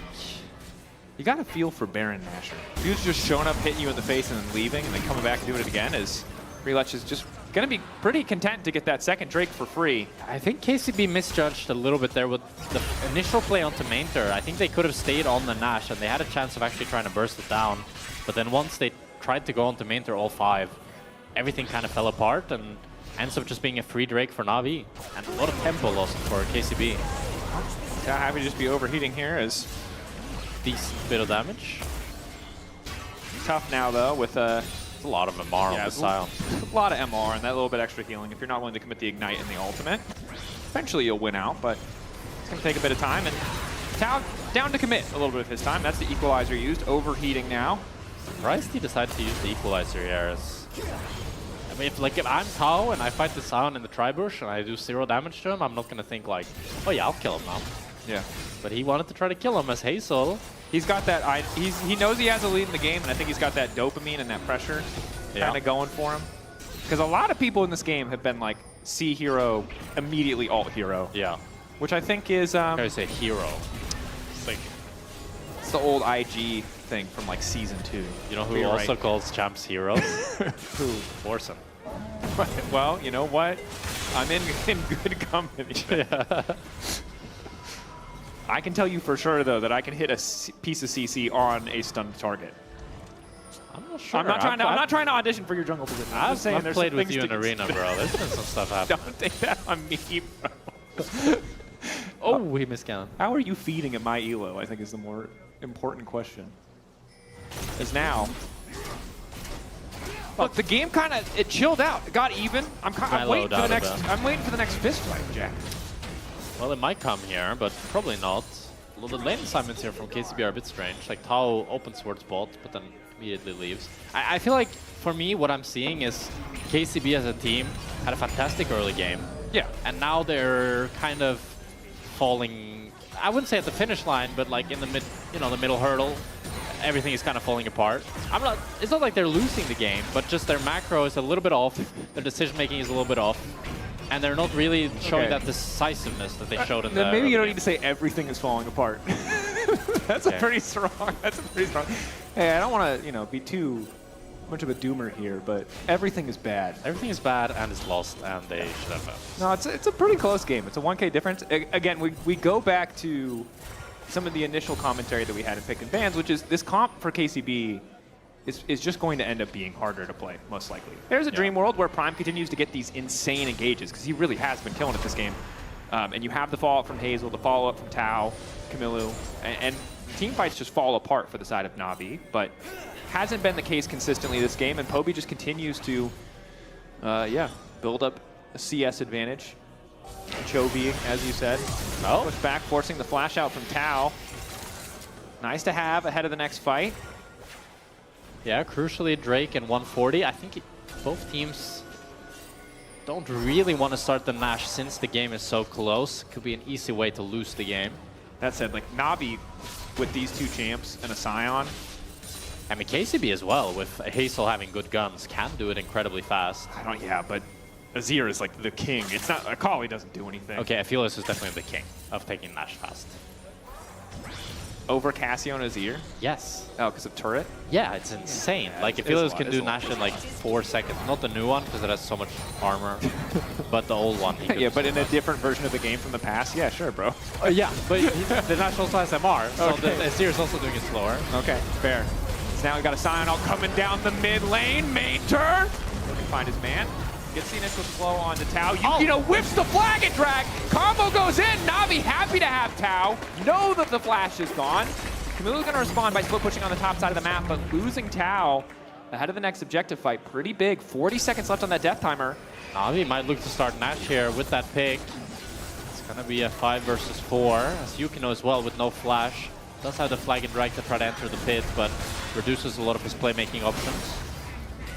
Keep an eye on Yukino. Lost out in the Smite fight previously. Camilo on the flank has been spotted by a piece of vision, crucially. Prime ready to go with a play of his own. Flash, Proto Belt, the ulti. He's got all the tools that he needs, but now it's Camilo who needs to get out. Now they're sniffing. TP. Now they find him, but Drake up in 15 now. But might be a similar situation where now KCB can be the one to rush down Drake. Yeah, Camilo taking the more defensive option there, just really wanted to TP away. Didn't trust that he'd be able to recall in time, and the team didn't want to wander into Na'Vi vision to try to turn that into a salvageable fight. Later, forced to flash away from Yukino's ult. As the objective again has been started. Samdi off on the side. Engage going in though for Paris. Yukino still relatively healthy. Prime flash in, another 3-man ulti to kick things off. Aphelios ulti as well. Poby marked up, about to fall down, but he just barely manages to live. Hazel with the tower set up over the wall, but they'll burst it down instantly. Yukino doing his best to survive, but it's just not enough. The kills have started coming through, and it's Relets once again to take over the fight. A triple kill for Samdi. Na'Vi dominating. LEC is the world ender, and he's ending KCB's dreams in this one. It was such a fantastic engage from Prime, but there's just not enough follow-up. Camilo doesn't have the damage to take out Poby. Nobody's taking down this Aatrox, and it's a clean ace for Na'Vi as they also get both the Nash and the Drake. As we watch the fight here, Yukino and Prime try to go onto main, so Yukino doesn't quite get the buffer away from Paris, but then it's this huge 3-man sneak ult that looks so fantastic, but Poby doesn't end up going down. Camilo ults in, then flashes and dies, and then LEC is just so damn strong that he heals off of the front line from KCB, and Hazel is left standing, but not for long. Yeah, and again, the initial fight, you get the Nico ult with the power of that Aphelios Assault marking, but they just don't quite kill Poby. Camilo instantly is melted. Somdi gets to free hit that entire fight. Did you see the coach? The Rock was not happy. Nope. I mean, I guess this is a match that, as Na'Vi, you really want to be Prime. Poby goes golden. Should set up a guaranteed route, or just about, but Prime's going to give his life as Somdi now unstoppable. Wanted to make that creative fast play, but it is going to cost him his life as Mainter tries to get the pressure down in the mid lane. This Baron will be pretty big for the side of Na'Vi, especially as they now have 3 Drakes as well. I imagine the member already down that they start to break open the inhib line. Hardest thing though is for Camilo. Again, there's so much MR here. Yeah. He's just not doing much as Na'Vi will break open the base of KCB. Feels like Na'Vi now can just push towards ending. At least getting to inhib. Mainter is so tanky, they can't make a play on him. Poby just has so much damage and range. So they're gonna back off after they get this bot inhib. Looks like they might recall and play for this tier 2 top. Yep. Hazel also in that awkward position where you're stuck on purple. You might want it for the CC, but it's a very hard gun to get rid of. So just gonna clear through that as quick as he can. And the objective bounties are up. The game close for a decent majority. KCB in the lead in the early game. LEC playing a bit selfishly. We thought it might cost them, but in the team fights, he has been a big difference maker for this lineup as Na'Vi continue to push their vision line forward, ready to kind of descend on the top side of the map. Oh, maybe KCB. They're looking for a big cheese here. But Na'Vi are playing it slow. They're pushing the waves, leaving no counterplay for KCB. So we're just going to have to drop this tier 2. And now the gold lead is going to balloon up to nearly 10,000. Now Prime needs to find another one of those crazy ultimates. Yeah, I mean, we've been asking for a lot of engages from Prime. Yeah. It's a tough spot to be in, but again, you are kind of the linchpin. You and Yukino are really the sole engage options for the team. Sends a clone out, hoping just to zone Na'Vi away, and will be successful as one more wave coming in, 17 seconds left on the Baron power play. Just a little bit awkward. 15 seconds less at KCB probably could have held this tower, but that last wave does make all the difference. Crucially, there's no flash on Somdi, as Prime was able to burn that in the last fight. LEC? Worst of all. Yo, what happened to Prime's HP bar? How did he get... He just I don't know. I missed that context. Is Mainter? That's not flash, but... Mainter maybe not the target you want to engage on. The rest of the team here getting pretty quickly. Hazel, big damage. Hazel, good damage. Good follow-up. Mainter down. Paris is just getting burned. Mainter drops, as does Paris. Okay, Alpelos. Big damage. Love to see it. 3 items and the Infernum. Gives them a bit of a reprieve here, some time to farm up super minion waves and try to even out the gold. Now it's still going to be a situation where they have to fight for this soul. Yeah. They're going to be able to farm some of these super minions, especially with Aphelios wave clear. It's going to do a lot.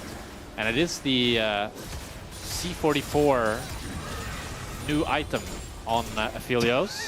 Hexoptics, I think? Hexoptics. So the further away you are, the more damage you do. And they buffed it this so that this game more champions. They buffed it just for Hazel this game. Just for Hazel this game, actually. Yeah. So if he gets a kill as well, he gets 100 extra range. And that's a big one. And then also, the further away you are, the more damage he does, which is interesting with the Fez because it's kind of anti-synergy with the white gun. Yeah. But I don't think you want to go close range to Aatrox. No. This game anyway. No, so. I would agree. Also, a big old red pot, just to make sure that he has some vamp. Yeah. And that sustain is going to matter a lot because LEC is a pretty big dive threat. It's crucial though, the Zombie is up a full item on him. So as much as we talk about this Aphelios, should really be the Yunara that is the star of the show. You never know. I mean, Aphelios always has that firepower. Yeah. And I think the tough thing now is that Camilo, even if he plays perfectly to zone away one carry, there's a second carry waiting. Matra gonna take a decent amount of damage. Force the flash. Yukino. Prime gonna turn into a minion here on the bottom wave. Walking forward as a melee. Just play super slow here, waiting for those inhibs to do their work. They have double TP. If KCB overcommit here, it's only soul point. Tau on the flank. Camilo off to the side. TP going for Poby. Poby's going to try to end the game. They need to immediately win this fight on the side of KCB or they're going to lose it here. Stun onto Hazel. TP back from Camilo. He has to win the individual 1v1 as Hazel keeps this fight going because the Drake is already down. Poby might fall, but Na'Vi have secured the soul. He won't. He gets the 1-for-1. So damn close. But at the end of the day, Na'Vi get the soul. They get what they wanted. KCB traded up. They traded a member. They can turn their attentions towards Baron, but they need to clear the base. It's a game of inches here, as Hazel will be able to defend the Nexus alongside Prime. I don't know how Camilo was able to take down Poby. I thought for sure Poby would just be able to end the game, but Camilo must have played the fight damn well, as we'll see in the replay here what happened. Both of them decide to TP. I mean, this definitely favors Sakali that Azir is right on top of him. Okay, and then placing the Shroud. Okay, hold that thought, because we're just absolutely fist fighting in the jungle. Relatch going forward. Yukino has the GA. Oh, the fact that that does not get procced. Oh, that is the silver lining on what is becoming a pretty big cloud to the side of KCB. Yeah. But the deficit now only 6K. The Soul does have a pretty significant gold value, though, even if it doesn't necessarily show on the scoreboard. Oh, they lost mid in it. Minions. All right, nobody's KCB. really clearing mid wins. They really want to try to contest this Nash, but Hazel, so off. Ulti ready to go. If they group, every Aphelios player sees the moment. They see the dopamine, the old days, the 200 years days. But it does not look like it's going to happen. Matra keeping this going. A lot of damage coming in as Yukino dives forward. The ulti completely whiffs. It's disastrous as Matra just continues to zone them back. Relatch still a little bit low. Na'Vi know that they don't need to commit for the Baron. They got supers pushing it on the top side. KCB eventually are going to be forced to respond, and that's when they'll start the objective. Yeah, Nash is going to be going over to Na'Vi here. I really think KCB has to drop this. On back Prime, initial knockup is just not going to happen. Too much damage. Deleting the support of KCB before he can get much done as Yukino finally going to fall here. Objective marked. But down it goes. Na'Vi taking the Baron. Very likely this is their victory lap. 49 seconds on Yukino, 30 on Prime. KCB, they felt desperate. They wanted to try to contest the Nash. Na'Vi running it down mid lane, 5 versus 3. This should be it. Hazel isolated the target they know they need to hit. An early flash. Picked up. Tau there as well, but they just don't have the wave clear. Ulti goes down. Paris spots out Camilo, flash forward. Somdi burning. Somdi gonna drop Camilo down. Going all in on Poby! What's happening? Camilo just going! Coming alive in the final moments. The Relatch has too much healing. Hazel completely untouched. Matra eventually going to fall. Na'Vi a little bit overeager, and it's gonna cost them. KCB turning. It's a TP down to the bottom side. It might just be the old switcheroo, the LEC Classic. No way. They had Nash, they had Soul, they had everything, and they still all end up falling. Do they end? I don't 30 think seconds. They can end. I don't think Relatch on the way. 20 seconds on. Elder in 230. Yeah, they can't end. They can't end. Surely Relatch dies. No, he will back away. They definitely can't end. I don't think they can even play for Inhib. I mean, they shouldn't play for Inhib, I think. I mean, they can play for Inhib. They're gonna play. They can play for Inhib. It's gonna be okay, Jack. It's gonna take a breath. Okay, they're gonna get the inhibitor. Okay. Paris is up, Somdi up in 5. They're not gonna play for the end, are they? Don't play for the end. You guys I think they're gonna play for the end. Don't play for the end. You guys can end. Prime pretending to be a minion. Oh no, they're gonna play for the end. ready. No, guys, run away. You can't end. Okay. Plus you opposite proc on Prime. Paris, heal, ready to go. Relatch starting things off. That's the ulti back. Hoping for the moment. Flash from Prime, only going to connect to one. Hazel hoping to find a decent ulti angle, but here comes Matra. He really hasn't been able to do much damage at all yet. The CC is beautiful. The Aphelios falls, dies. The dreams of KCB cut short. They wanted to end it. They felt like it was their only option. but Na'Vi was not about to let that happen. And KCB, they found so many miracles, but they fall at the final hurdle with the desperation to try to finish the game. As now Na'Vi, after a hard-fought back and forth fist fight, will take down the Nexus. They're taking their sweet time, though. He's clearing the minions this first. This time is not doing too much damage. I gotta say, a banger of a game. Yeah. Na'Vi, well fought. KCB had him in the other game. Na'Vi mounting an excellent comeback. Full control in the later stages to pick up their 3rd win on the LEC stage. That was a fun one. Yeah. And I think you can see a lot of the raw power on these rookies, on this KCB lineup. You can see that the macro isn't quite there, some of the decision-making. I think it was pretty clear that they shouldn't have went for the end. They felt like they it was 2 minutes and 30 to the next objective. Yeah, but I think you should kind of feel after you win a fight when they have Nash plus Soul that you can actually win the game. Yeah. They won a fight 3v5 with Nasher and Soul. So they could have won this game. And I think if they slow down a little bit, my point is just your that dad energy is there. Look, there's a lot of good options, a lot of players to vote for on that poll you saw just moments ago, but Shox is standing by with Paris. Let's hear what he has to say.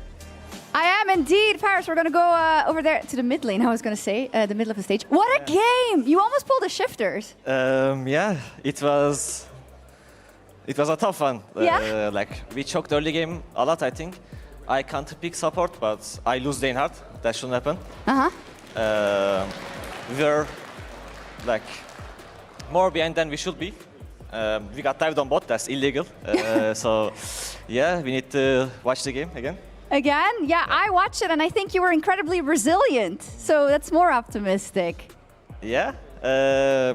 We had a really good team fight come, to be honest. Like, when you have Azir, Yunara, and you have 2 tanks, Alistar, Sion, if you don't in the team fight, you cannot lose, kinda.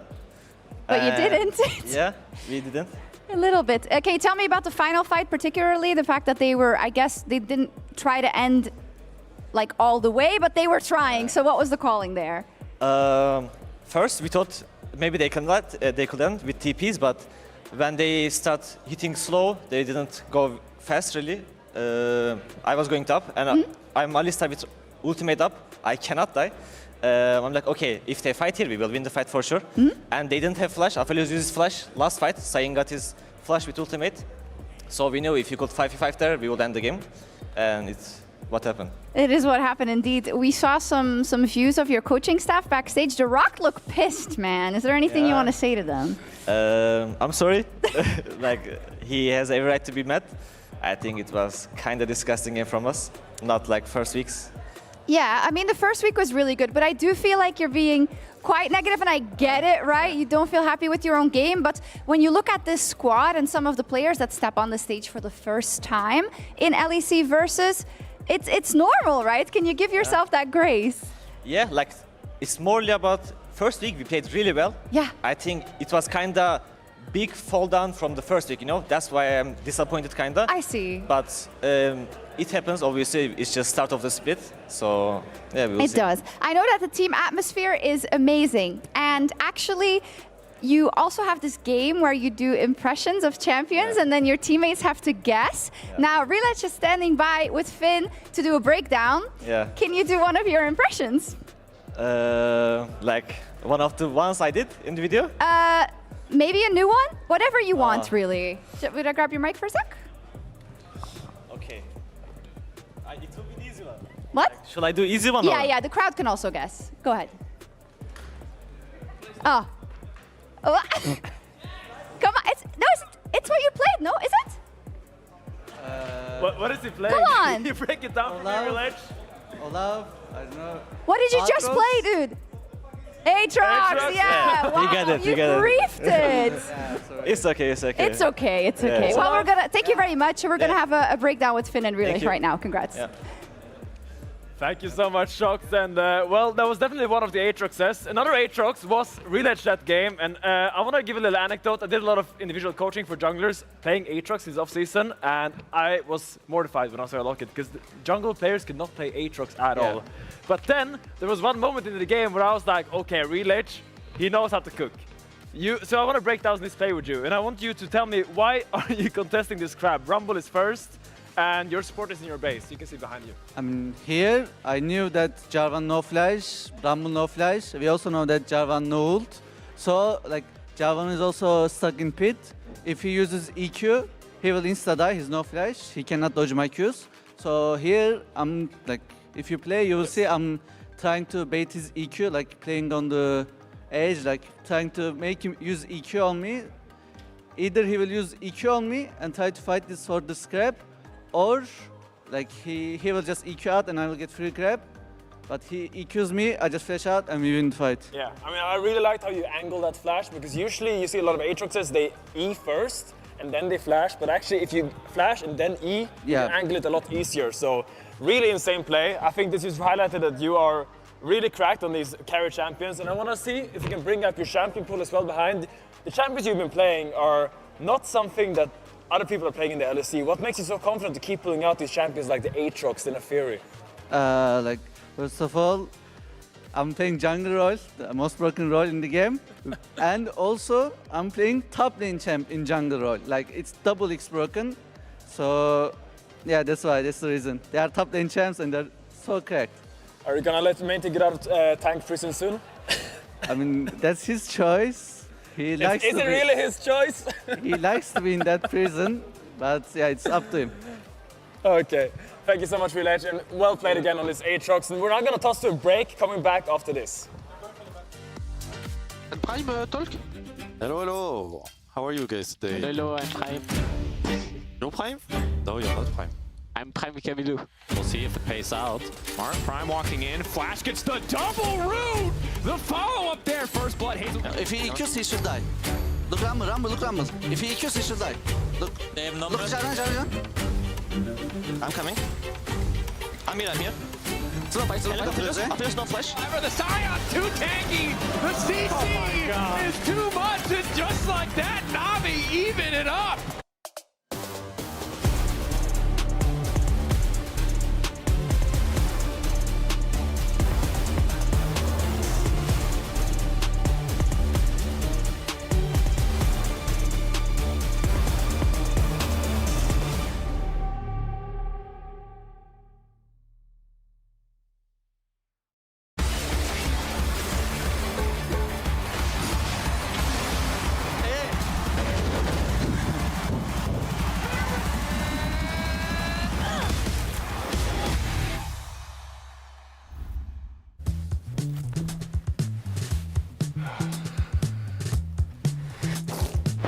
Damn it. Hey, Dracos, you ready for the...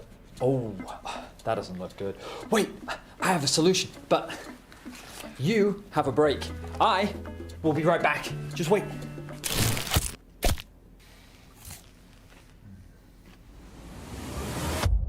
Have a break. Have a Kit Kat. See? I told you we'd figure it out. I don't think this counts. Come on, let's go. Hey there. Every season starts the same way. Everyone wants to win. But not everyone prepares the same way. I can't wait to show you what I have in store. And trust me, this year, everyone's leveling up.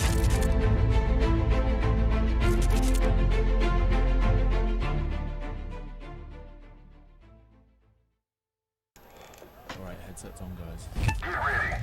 Go.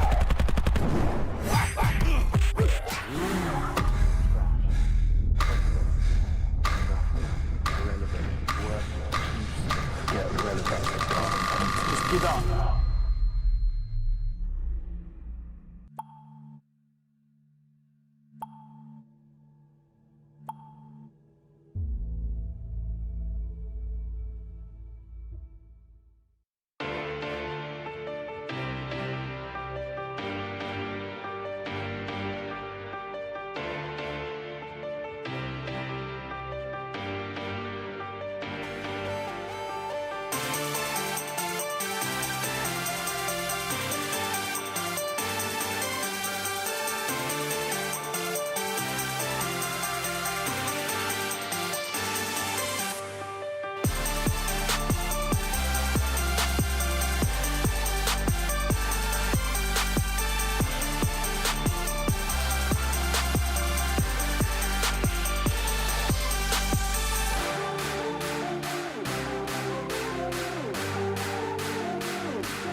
Welcome back to the LEC for Game 3. We're getting ready for Team Vitality against Team Heretics, and it turns out the Team Heretics has the right of first selection, which sounds really metal. What does it even mean, the right of first selection? It's, you pick side or you pick first pick. And most teams pick either second pick or first pick. True. And then the other team picks side. You're right. Most teams pick either first pick or you're right. That's how it works. I think all teams pick either first pick or second pick. You can, with the right of selection, you could also choose which side, Yes, but nobody does that. True. Sometimes they do. No. No? Have they never done that? I don't think they have. It's hard to say. I'm 100% certain because it I'm has not. no I believe strategical you. advantage I to believe pick you. just red side. There's no strategical advantage. Yes, if there's a coach that thinks the way we should draft, we need to go on blue side or red side, then that coach should probably be fired. Strong words coming into this third game. Huh? Whoa, okay, hot takes. Calm down. But nobody cares about red or blue side. We care about the picks. We care about the draft. And looking into that, let's jump right into that draft. Let's get it up on the screen. Didn't quite. I thought of Snap the your finger one timing. more time. Snap it. Let's get it right up on the screen. He snapped and. Did you ever do draft. that when it's like the green light, red light, and you're like, "Am I psychic?" Green No, light. I would I would have toast in the toaster, and then I'd be like, "And now," and then like and try for to time 3 it, you know? seconds, you're like, "Do I have superpowers?" Yeah, kind of. Right now. No, I don't have superpowers. Anyone else want to try? Audience? Somebody got it. Yeah. It wasn't one of us. Whoever did it, good job. Here we are. So, Team Heretics have chosen second pick, which means, again, goofy draft, just a little bit backwards. Yeah. But we've got the J, Span the Way, the Azir, the Renekton, as well as the Pantheon. So Knock Knocko's Renekton becoming a bit of a menace here in the old LEC. They do not want to give it to him again, and I understand why, because he's going to pick Ignite, he's going to run at you, and based on all evidence thus far, he's going to do pretty good. Yeah. And it's going to be the Virus Ban, third by Vitality. They're just taking that away. And Knock Knock has been an absolute menace. Really a test here for Trayson. I feel how he'll be able to fare up against him. Now with the Renekton gone, maybe he'll be able to do a little bit better. It could be a similar situation as with Mainter, you know, where the Cassandra is really, really scary. I mean, Knock Knock will look great on the Aatrox as well, but not that same like lane domination as he had on that Renekton. So maybe that can neutralize the pick a little bit and make it easier for Trayson to play lane, as we'll see what Vitality is able to first pick here. Okay, they're going to opt for the Rumble. So not super surprising. Obviously, Knock Knocko, someone who can pilot it pretty well. Yeah. And I think that's the thing about the whoever is first picking, right? It's like you're not going to get last pick on top lane, so you might as well pick the priority top laner. Yeah. I think as well, like, with the Renekton out, now Knock Knocko is kind of back in his comfort zone because he gets a champion that's very similar to the Renekton in the sense that you can just go Ignite and absolutely beat down someone in lane. And that's what Knock Knocko is going to be looking to do, and we'll see how Trayson can hold the fort as he's going to lock in that Cassandra that we've seen with pretty good success into the Rumble and in general able to hold his own quite well. Yes. And, Some of those Cassantes were succeeding against Trayson's Rumble, however. This guy hasn't had the strongest overall start. So I do think that week 2 is an opportunity for him to bounce back a bit. We've seen one good game from him. It was on the Ambessa, obviously the takedown of GX and Isma's jungle Malphite. But now you've got the Cassante, you've got the Ryze, and Ryze looked great last week for Saren. So ready to see how Vitality want to respond to this. See if they can shut Humanoid down or set Humanoid up for success, rather. Yeah, I mean, with the Ryze, you can definitely alleviate some of that pressure from the Rumble. Can always look the roam top once you get that mid-prio. Wukong. Yeah, decent combination there. What's next on the Control Mage tier list? I mean, Orianna's out, Taliyah? Azir is out. Yeah, Taliyah could be a decent option. You don't have that great setup from your jungler, but looks like that's just going to be the go-to. So you get that global to match the Ryze. Yep. You have very good damage, good CC. Yeah, Taliyah's just OP, actually. She's really strong. Yeah. Against Ryze with Phase Rush, it can be really tricky, though. You have to be careful. Once he starts to zoom, it's pretty tough to connect with a lot of Taliyah's key abilities.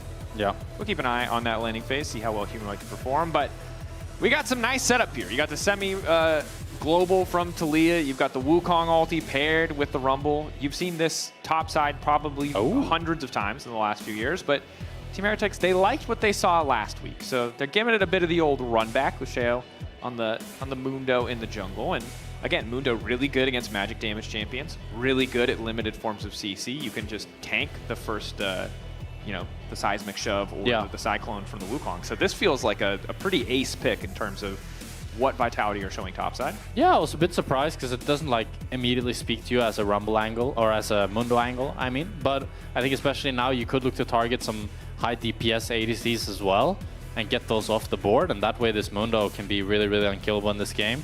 And it makes sense that they're gravitating towards this mid jungle that worked well for them in the game against Giant X. They also had the Ryze and the Dr. Mundo in that one, and now, I mean, Sheo for me had a bit of a rough start. He didn't really come off as that carry player that we saw him be last split. I think he was just such a pivotal player for Team Heretics and by far their best performing player, that we really had high regards for him and had high hopes. And he did not live up to them, but I think now on the Dr. Mundo, looked a lot better last week. Maybe that's been kind of his confidence pick and a way for him to regain his footing. The Corki and the Rakan band and then Karma on the other side, not really choosing to take away any of those high damage hyper carries, instead just choosing to take away some of the stronger laning options. And the Karma ban makes a lot of sense because Team Heretics already has such a strong front line, and Karma is fantastic into Rumble because whenever Rumble puts down that equalizer, Karma can then choose to use that mantra and the shield on her whole team to both shield the damage and give them movement speed to get out of it. Yeah. So it makes a lot of sense there. As we'll see what Ice chooses to blind pick here, as I'm assuming they're going to look for that last pick support. Give Stend a few more options. But I like what you're saying. Now, Ice was in the Varus last time they picked here. Scaling has always been kind of what we've known Ice to be for, was a bit of an insurance policy during his time on BDS. And could look to be the same here for Team Heretics. Now, one of the nice things about Aphelios is that Jack will get to speak again this cast, and he really does love speaking. Yeah, but Purple nice. Gun does give you a bit of setup, which they are thus far sorely lacking. So it does give you some, like, yeah, it's not the greatest thing in the world, but the Aphelios ult into the root, or just the root itself does give you a bit of options on top of having a pretty good scaling threat. And they banned the Corki away just to make sure the lane is easier, but Karzi is not interested in making the lane Okay, we're fist fighting, never mind. Aphelios gets no time to sit, scale, be comfortable. I thought we were gonna handshake. There are no handshakes happening. Well, there is now, because Renata's here, but otherwise there's no handshaking on the scaling. Oh my god, Kalista Renata, what year is it? It's been a while since we've seen this bot lane pulled out here, but it has such strong explosive firepower, and it really, they're picking this duo here to try to shut down this Aphelios, and now Sten needs to find some sort of pick. It's going to be the Thresh, which has a really good laning phase to provide some safety for the Aphelios later on. Dracos is not a fan. No, you know how I feel about a Thresh. I've explained it to you before. When you're winning the game, Thresh feels like the most broken sport in the world. Every other stage of the game, Thresh feels kind of meh. I mean, the problem is that they don't have many great options here. I think they could have went Rakan, but they themselves banned out the Rakan. Now, Rakan is not good into Renata, but it's a very safe support that can always kind of survive lane. But with the Karma and the Nico out, you have not really many ranged options that are great with Aphelios. You could have went for the Lulu. I think maybe the Lulu would have maybe made more sense, as you then have even greater scaling for this Aphelios. But with the Thresh, they have a lot of ganking options for Sheo if he ever comes behind. Sten can lantern him in and look to flash in. And overall, I think we can keep the camera pretty much locked on bot lane. I think a lot of action will be happening. Karsi, my prediction would be Karsi's either going to be like 5-0 this game, or he's going to be 0-5. That's what I like to hear. Those are the stakes I like to have set for the early game. All right, all eyes on the bottom side of the map. Kalista Renata, notorious powerhouse 2v2. And honestly, Aphelios Thresh, old school kind of scaling option. The Thresh offering that additional mobility in the form of the Lantern that Aphelios so sorely lacks. And we'll see if Ice and Sten are on the same page, if they can make the 2v2 work as we get ready for our third game of the day here. Look at that angle. Wow. Yeah, so we jump right into it. I mean, Aphelios Thresh has also been infamous for being a great bot lane duo, not just in the later stages, but in lane as well, as you can always set up that Thresh hook with the purple root. And crucially, Ice deciding to go for the barrier instead of the cleanse up against all of Renata's CC. That allows him to have a little bit more survivability, while in contrast, Karsi is sitting on the cleanse, worried about that Ryze root and the Thresh hook, which allows him to be a little bit less scared of the CC, but at the same time, barrier advantage for Ice should allow them to play a little bit more aggressive in that early game. As Linces is off to an early cheese here, but he's going to get spotted by the ward, and we'll see how Team Heretics can respond to this Raptor start from Linces. Keep an eye on it, of course, as the game progresses. Sheo wants to just kind of agree to the split map that is more or less being proposed by Linces as he invades on the opposite side. Level 1, always a bit tricky for Aphelios. The early guns are so good for landing, but you don't actually have an ability yet. Yeah. And also, you're playing against a Kalista. Well, you've got the extra sustain. Nice to have the fleet footwork. Lethal tempo wins a lot of early game trades. Yeah. If you're going to do more than 1 or 2 autos. I mean, the big thing when you're playing this matchup as Aphelios is it is just like a scaling sort of answer into the Kalista. You're going to be losing in the early game unless you get some crazy spacing out trades with that extra range from the green gun. But due to the fact that Kalista just has so much more all-in power and the strength of the Renata, it's really hard for this Aphelios to do anything in the early stages. And it's not really up until they get that blue-purple that I've really got my eyes out to see if they can make something happen in this bot side. As it is going to be, Linsus ended up just going for the Raptors and then going back to his own jungle and securing his own Raptors. Already cleanse burn from Nice Karsi. handshake. Actually getting a bit of extra poke there. Forcing the cleanse out from Karsi, definitely good to have, but might be tough to follow up on as Vitality are already crashing this wave into tower. You highlighted it well though, Jack. He only took the Raptors, moved up to topside. This makes Linsus' pathing, or Linsus' initial clear, a little bit slow. He's just spent a lot of time walking across the map, even if he did deny that initial camp. But what I do like about it is that it kind of makes Sheo's pathing a little bit scuffed, because Sheo had to go from blue buff to his red buff to his Krugs to then his topside. And that means that what Sheo would have wanted to do is just full clear to bot, and then after his full clear looked for a bot gank. He's not really going to be able to do that because he was forced to enter bot side so early, worried that Linsus would take all of his camps.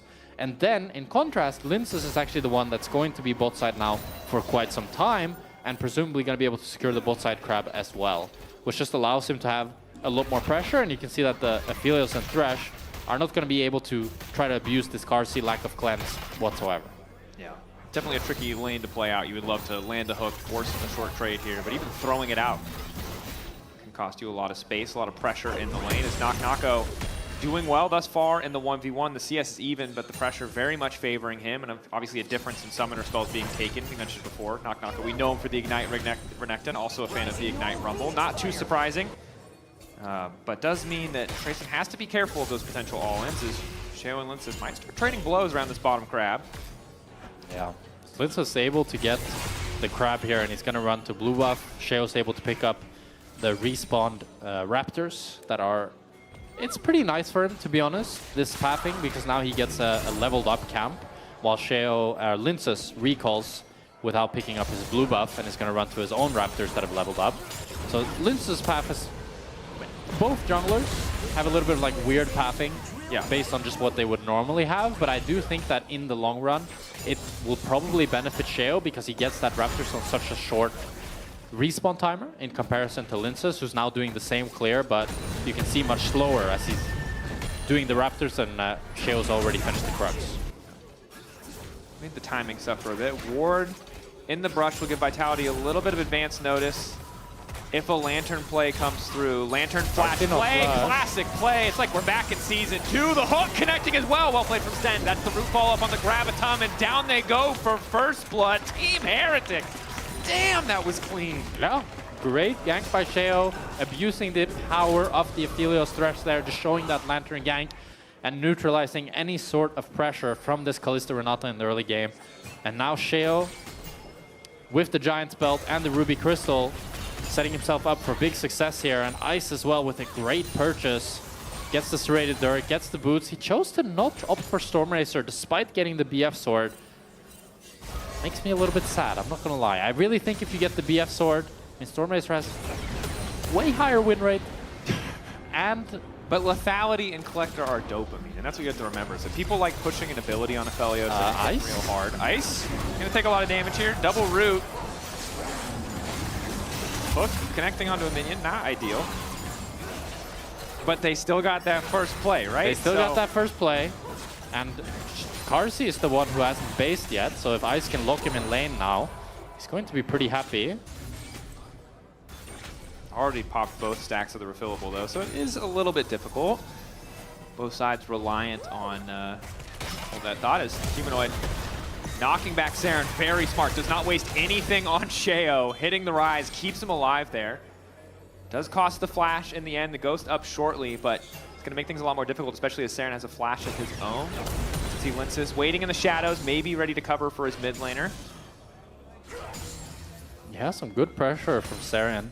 Just trying to zone Humanoid off the wave, forcing his recall. And interestingly, both mid laners went Ghost this game. No TP on either of them. So that's gonna... 2 semi-globals, no TPs. We got an Ignite in top lane. 2026 is kind of cool. Yeah. Sheo looks to solo the Drake here. Looks like it's just gonna be free. It's gonna take a bit of time. Yeah. Well, it's already taken a bit of time. We're approaching the end of that particular time. But it's weird that Drakes, they're like so tanky, but you can still do them, you know what I mean? Yeah. I mean, they just up the effective health so much. Yeah. It takes a while. You really got to make sure your bot lane is going to have push for more than one wave, because yeah, sometimes you're stuck there for a long time. Of course, checking in on the rest of the map. Small lead for Knock Knock on the top side. Early M-Pen boost just wants to get that extra movement speed, dodge out on some of those Cassante abilities. Bot lane, they got that 1-6 play, but as much as the kill is nice to have, it does not make the 2v2 much easier. You still would really like to have the support of Sheo before you go for anything here. Yeah.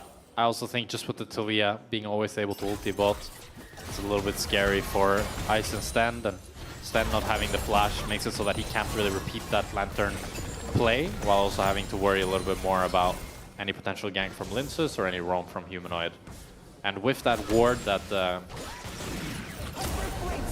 put the little circle here. That's that's not the just did the most. You just touched a normal TV, bro. That is not the one you can draw on. That's the one you can draw on. Well, with this ward that Vitality has. Yes. Okay. Well spotted. They got the Fairlights and they got full control of the river. As Saren now onto Humanoid. Gets a great trade. Humanoid continues to walk up though. That one's a it's a bit really dicey. chunked. And Grubs are up, and Humanoid needs the base with no TP. As long as Saren here doesn't fall for a Linsus gank, this should just be Grubs over to Team Heretics. This is a big commitment of resources. Sheo's kind of just partially because he's playing Mundo, but just wandered into 2 objectives now. Yeah. Pick those up. The gold's so close. Saren wants to go for the solo ball. The flick back does hit, but it's enough damage to finish the job. Bro, Saren's making fun of him. Like, Linsus is sitting there for 30 seconds. He's like, yo, can I go? Can I go? And finally he leaves. Humanoid dies. Humanoid dies. Look, I don't remember what happened when like the Istanbul Wildcats and Mad Lions played like 5 years ago. But Mad Lions, I'm pretty sure, won that game. So maybe that's a little bit of vengeance. Digging deep into the narrative vault there. Maybe that's the deepest of deep I've ever heard. Like, if you don't even remember the game. MSI or World Plans. You know? I'm pretty sure Saren lost once to Humanoid, so that was for that. Sometimes you just got to be ready to start cooking on the script. Yeah. You got to always be prepared for a potential rat battle angle, you know? Saren versus Humanoid. Here we go. Well, Saren makes fun of him a little bit. Humanoid kind of cocky in this laning phase. Yeah. To be honest, I think Saren is the one who's cocky. He's playing in his face. I mean, Humanoid is just getting demolished. Got it. I don't know. Like, it doesn't look cocky to me. It just looks like he's losing every trade. I mean, Ryze is incredibly strong and has so much of that early game power, while Talia does have, you know, decent wave clear. She doesn't quite have the same fighting power and especially setup that Ryze has. Yeah. And Saren's making full advantage of it. And I mean, this is one of the things about locking in, and we did admittedly see the Azir and the Orianna ban, but locking in the Talia with the Wukong is, normally Talia is so good with those pairings, the Vi, the Pantheon, the kind of like guaranteed setup and damage. But Linsus just has not been able to get active on the map really at all thus far in the early game. Lost out on 2 objectives. Hasn't been able to match the ganks here as Ice just continues to back away from Carzzy. Really just does not want to all in the spot lane. Yes, I must say, Carzzy is not 0-5 or 5-0 at 10 minutes. I think there's one thing that we've learned is that, Jack, whatever you want to happen, does not happen. It just does not happen. I'm sorry, brother. I guess to be fair, with Wukong, it's hard. Like, you don't really have a crazy proactive jungler that can make stuff happen. Like, Linsus tried to go for the Raptors invade, and nothing really, you know, like, after that, he hasn't had much chance to do anything proactive. Can Mundo proc Heartsteel on his teammates if he gets Renata ulted? Does the Berserk last long enough? I don't know. I don't know either. Let us know. I don't think it could last long enough. I don't think so either. It's only like 1.5 seconds, right? But you mentioned earlier, right? Ice opting for the barrier does make the lane stronger. Oh, hold that thought. Oh, into the bottom lane. Okay, nice hook. Instant play. Ice looking for the ball. Forces the flash out of Carzzy. It does cost them the ulti of Sten, but really solid hook in the 2v2. giving them that greater advantage. Weird. Now Fleshy can't walk back down to the bottom lane. Team Heretics are now officially winning bot lane. He's got the light gun, so he's just obliterating the tower. Huge play for Team Heretics there, but Carsey had the cleanse and decides not to use it. And now being chunked out so hard, Ice is able to pick up a good bit of plates and able to secure nearly a 1,000 gold lead over Carsey here. And this is where it starts to get scary, because the Collector Rush gives you a lot of, burst damage on that ability rotation. Carsey wants some time to win out on those trades. It's Shale waiting in the darkness. Shale is 1v3 here, but he's very fearless. It does go. Vitality is the one that's clicking back. Even though they know enemy bot lane is base, they decide to push in this bot wave first. I think Vitality really want to try to contest this Drake, but with Aphelios having the Collector and Mundo having the Heartsteel, I think this is going to be Team Heretics' objective. Really tough to walk up. Flashy gets the fruits here. He'll be able to regen a little bit. That's Trace and gets the Q3. Ult is in. All in, misses the initial Q, gets the flash from Knock Knock. I think has to just be happy with that. I mean, a great early lane by Trayson thus far, keeping it completely equal up against the Ignite Rumble. Teo blocks some initial damage. Ice looking for the root there. Is going to mark him with the Calibrum. Has the follow-up if he wants to root Fleshy instead, turning his sights towards Linces. Humanoid on the way in. Shale already ulted, healing up a lot of health, forcing the flash out from Sten. Sten not sure when he has the Lantern, but waiting as long as he can. Hook connects on the Humanoid, but Linces already there with the Cyclone. Good damage from Saren, wants to keep the fight going. Ice looking to snipe, but doesn't quite connect. Lantern in, but Ice knocked that for a second and won't be able to do anything else. Did already use the ulti, as you're right, Team Heretics getting the Dragon and Vitality just kind of bullied out. Yeah, it's Team Heretics with the HP advantage as they force all the bases from Vitality. 2 early Drakes from Team Heretics, 3 Grubs as Humanoid. Okay, he's starting to get back into it. Forces the flash from Saren, flash for flash. It's gonna feel nice for him, especially with Linces having that flash, might be able to look for Saren eventually now. But still, all early game objectives over to Team Heretics. All kills over to Team Heretics. A great early game by them. Their one hard losing lane was top, and Trayson is completely equal with Nagnako. Right where you wanted to be for Trayson. Again, had one good game, 2 pretty rough ones last week. This one doing well, like more than you could ever expect. Losing a little bit would have been totally fine here. Dying once probably also would have been acceptable in the context of the 1v1 up against an Ignite Rumble, but he's doing even better than that. And while he has to respect the physical damage that could be put out by this Vitality bottom lane and has opted to swap, still doing really, really well. Yeah, and I gotta say for Vitality, this is a really hard game to play out now, because it's gonna be Mountain Soul for the Cassante Mundo comp. Yeah. And Arise, who's also going to be pretty happy about those stats. Exactly. Like, I don't know how you do damage. Yeah, and now with Carsey being in base, Ice is going to get some plates on mid as well with those 3 Grubs. And he's just continuing to extend his lead. And I mean, this matchup doesn't get any better for this Kalista Renata. I think the biggest thing, the reason we saw Renata so much with Kalista, and I think a lot of people didn't fully understand this that well, is that it provides a ton of scaling to Kalista, because it allows her to be playing way more forward with the Renata W to revive her through death, and also just the Renata ultimate having so much value.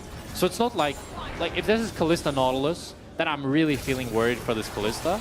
But due to the fact that she has this Renata, it's not like come 20 minutes, the Kalista is useless. And we talked about this last year too when they made the changes, right? Like the way her auto attacks work now, they changed the AD scaling thing back. Like in general, she does scale better. It's still going to be tough, however. Trayson now going all in on Knock Knocko and doing a damn fine job. Q3 though, not going to connect means that Knock Knocko is able to walk away. Does burn the Ignite. Equalizer used just to clear the wave to ensure there isn't any kind of follow-up dive.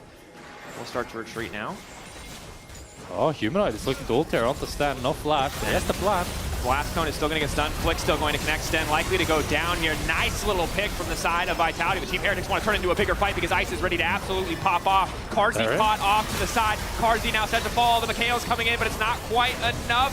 Healing there as Saren wants to get the job done, but he manages to get the execute. Oh my God. The reset is there. Vitality take another life. Team Heretics are looking to continue chasing with Trayson on the run.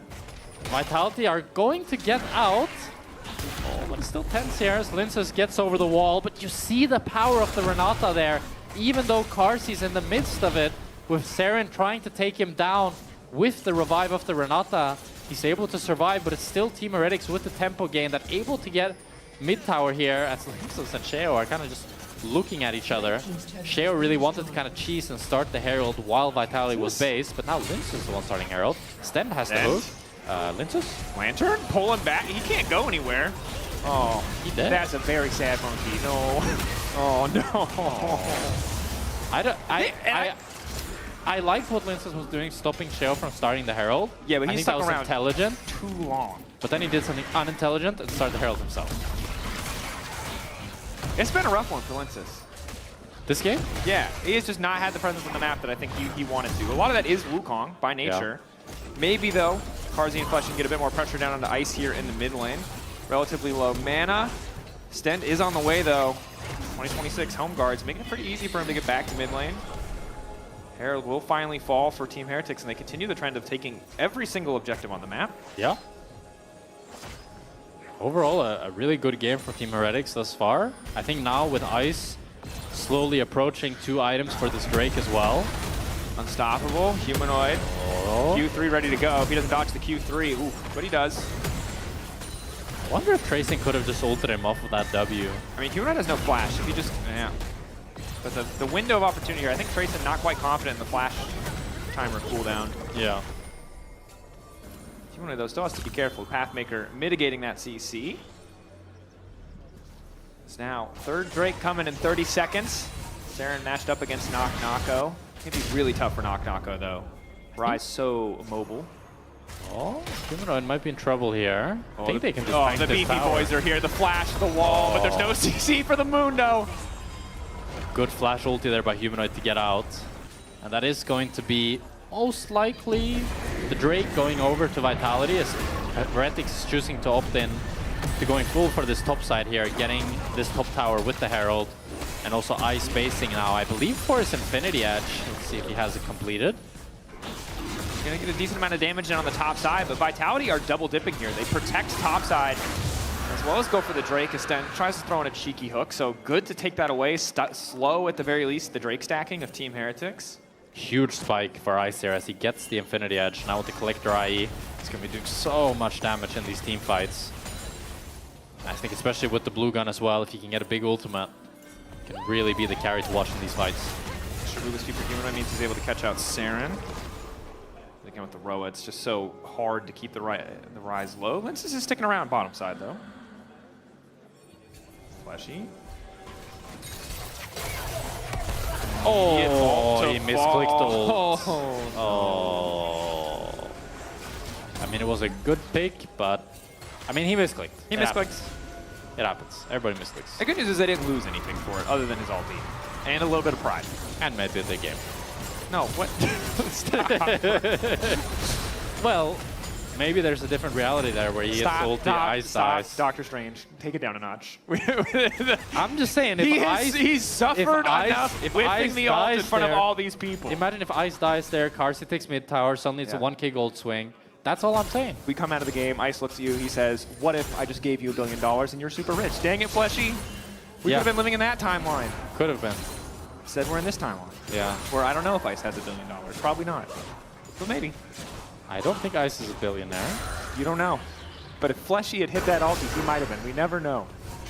Saren runs up, roots him. Just a ghost for ghost trade. Wait, so your theory is if Fleshy hit that ulti, it was a win trade? Is that the point? No, my point is it's just like, it's fine. Not that much happened. You don't need to like make up an imaginary scenario where this is the play that could have won Worlds or whatever. Well, they could have. Yeah, okay. I don't want to. We're not doing multiverse theory. Okay. We've all seen enough Marvel movies. I don't need someone making a joke about Ant-Man. We're fine. Well, we're all good. They're making a play on mid lane. And it might not have mattered. See, he doesn't have the ulti, but it might not matter because Humanoid is here. The flick back onto Ice is there. They didn't even need the ulti. He's not getting $1 billion. He's there. As they move up to the Nash, they have the Kalista Renata. Big damage from the Taliyah here. Let's see if they can do it. In a good position to start it. It might cost them dearly, but Trayson really cannot walk in. They don't have a mid-wave in their favor. TP now coming from Trayson to group with the rest of the team. But again, Kalista should make this relatively easy to pseudo smite secure with the Ren. 4K getting lower. Trayson knocked into the wall. 2K on the objective. They managed to grab it. The initial ult is there. Good damage now coming through. Swiss manages to make it out courtesy of the Mikhails.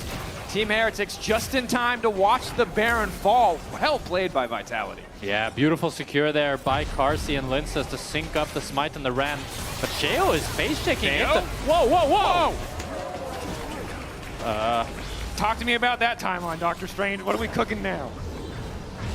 Someone check him PC. Okay. Well, Ice dies here as he tries to get out with the flash. And I think, oh yeah, Fleshy flash queued a minion there. We're not gonna think about that though. You're banned from multiverse theory. No more. Vitality, yes, they're 500 gold behind, but now that they have the Baron, should be able to get mid tower at least. That's the minimum that they really want to get here. But with all these outers being up, it should be hard for them to really get that much with the Nash, but they have 2 minutes. Let's see what they can get done. First of all, they need to get control of the jungle, need to push out some sides. They break the bot tower, that's great. Now Humanoid's going to be able to continue pushing in this bot side, hover up towards mid, pressure that. Ice needs to back up, no flash, they can get the mid tower, and that's a beautiful Baron macro right there. Although Humanoid is choosing to stay, so they are not getting mid tower. I hope Humanoid moves after one more bot wave. We'll have to find out. We'll find out. I mean, he could also just hit bot tower, I suppose. It's not bad. Trayson, though, going to continue to fish for an all-in, despite the Baron buff. Sheo waiting the darkness, then, of course, has the Lantern to bring him in if they want. But it is really hard to get on top of the Callista Renata.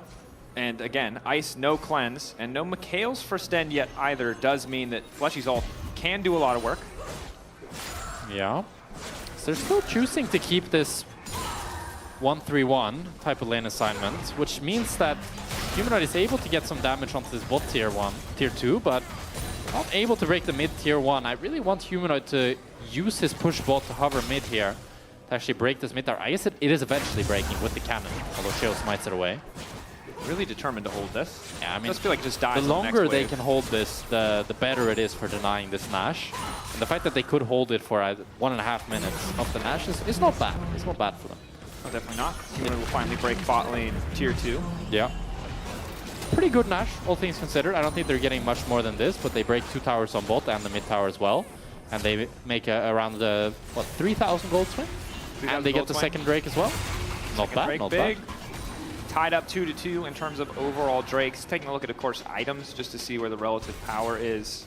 Still just 2.5 for Ice and Carsey, so no massive spike there as Humanoid still trying his best to get the gold together for a death cap. Definitely feels like some what-ifs, though, for Team Heretics. Not to bring up the multiple timelines once again, but butterfly effect. I mean, Team Heretics had the first 2 dragons and then chose to not play for the 3rd dragon and instead, like, go for the top tower. Yeah. And you do have to wonder if maybe that has come back to bite them, as I really would have wanted to see them be closer to that soul, as that's just such an easy win con, especially when you're kind of like a more middling team, where playing for Nash, playing for really hard to execute macro plays can be difficult, while just having that Drake win con is just such an easy, nice way of playing the game, and that really feels like it's disappeared out of their grasp now, as Vitality are the ones in full control here, pushing each and every lane. Yeah. Really nice spot for Vitality to be. Obviously have the semi-global support of the Taliyah. The neutral objective threat of a champion like Callista 2 is just going to make a lot of these setups so much more convenient as long as Linces and Carsey are in sync. Ice, once he gets that 3rd item, though, will be scary. That armor penetration can do a lot of work. Yeah, definitely a big spike for him. So he should be relatively close to it. Just trying to farm up a storm. And Saren as well is able to push in side waves quite deep. Still doing quite well for himself. But we're in the calm portion of the game, right? We're on the calm portion of the game. Got a minute 30 till Baron. 3 minutes till Mountain. I will say that in a lot of games of League of Legends, nothing happened in this window of time. Teams fish for cooldowns, small advantages. But in a lot of LEC games, someone gets caught and dies on sideline. Yeah. And, I mean, Humanoid is kind of known for that. So that's kind of the player to look out for, I think, if that's the angle that you're looking for. It is true. 5 isolated deaths. That's only in week 1. That's in week 1. Oh my god. He That's dies alone 3 a games. lot. He dies alone a lot. Look, you have to respect a strong independent mid laner who does not need his team around to make a play. That's how all solo kills start. But if he's dying, then... Yeah, it's not very good. But, you know, you miss 100% of the shots that you don't take. I don't know. I feel like Saren is looking pretty strong and independent this game. I mean, they're both 1-1. Humanoid's even got an assist. Yeah, but... No, Saren had him in the mid, had him in the lane. We know it. We know what it is. Yeah. But Saren just as I like vulnerable. better how he's clicking. He's got to click Sometimes more, it's about the clicks. I mean, Ryze clicks more, for sure. Has Actualizer now as well, which is just a crazy damage spike. Carzzy, though, also completing 3rd item, as is Ice. We're all kind of just syncing up here. Everybody 3rd items ready to go, just about. Yeah, as they're looking to leverage control here of the Nash. Just trying to get any sort of poke, as Sheo gets some damage onto Linces, forces the clone. They're going to move into Nash now to get the vision. But Humanoid, really good player actually to push out this top wave while Team Heretics are grouping on mid. So this kind of forces someone of Team Heretics to go catch that top wave and makes so that they have to drop this Nash vision that they painstakingly built up now. And that is, like, that's kind of the yin and the yang of having a lot of isolated deaths, is that you're willing to push waves that other mid laners wouldn't, which buys a lot of pressure in situations like these, but it will also cost you in a lot of other situations where you just end up pushing that wave that you weren't really allowed to push. True. In this case, because bot wave is completely even, though, it does just give an opportunity for Vitality to establish their own vision around the pit and reset. Team Heretics taking a bit of time before they get this mid push out. Yeah. And you might be wondering, like, why doesn't Saren just go bot now? And it's because he doesn't have that TP, so he's really worried about enemy team starting Nasher as soon as he shows bot. So that's why Trayson is the one to recall and going to be opening up towards bot now and looking to push that out. Yeah. It does make lane assignments pretty tricky, not having double TP. I think it's something we've gotten used to seeing in Pro for so long. But yeah. Because normally you just always want your AD mid, but there's a world where, you know, because of the way that Humanoid is pushing, that's not an option. And it does really make those lane assignments tricky. That said, we're still in the push battle here as Sheo walking up, taking a bit of a chunk. Footwork from Trayson, gives him a small shield as the Fey Light goes down. Sten with the hook. Ooh, doesn't quite connect. Nor does the seismic shove from Humanoid. But both sides really just fishing and taking turns, setting up that vision. Yeah. Looking on this next mid wave here, as Nako has a good flank. Waiting. Some damage onto Saren. Realm Warp, he's forced to flash away. Saren completely and totally isolated. He's moving fast, but not fast enough. A nice pick from Team Vitality. The rest of Team Heretics now backing away. Now they're going to be looking to start up the Nash once again. A great pick onto Saren there. He gets caught out. I think that's a caster curse from you, Mr. Spectra. Team Heretics, 4 members in the area. Ice still very powerful, and Baron again shredding armor and MR back to what it used to be. So they have to respect Ice's potential ult. The hook coming in from Ice. Pullback is there initially. Massive damage from the Aphelios. Now looking to turn it back, though, as the hostile takeover. Ice flashing right in! The double! Looking for a little bit more. Sheo continuing just to run full sprint at Humanoid. Sidesteps on the briefcase are decent, but Ice is ready. Sten is ready. Pulls through! Hey, that's the Aphelios, baby! That's 200 years right there! Stands up. You love to see it. As now Team Heretics are striking back in this game. Ice with the pentakill. They're gonna get the Baron Nasher. They're gonna look for the Dragon as well as we watch this replay of this fight. It starts off with a great pick by Vitality. They get Saren, they force his flash, but he's able to do a lot of damage onto Linces, and with this new Baron Nasher, that turns out to be deadly for Vitality. As you see that Linces is forced to use the clone while fighting the Nash, he's taking a lot of damage, and Ice is crucial in this fight. Keep your eyes on him.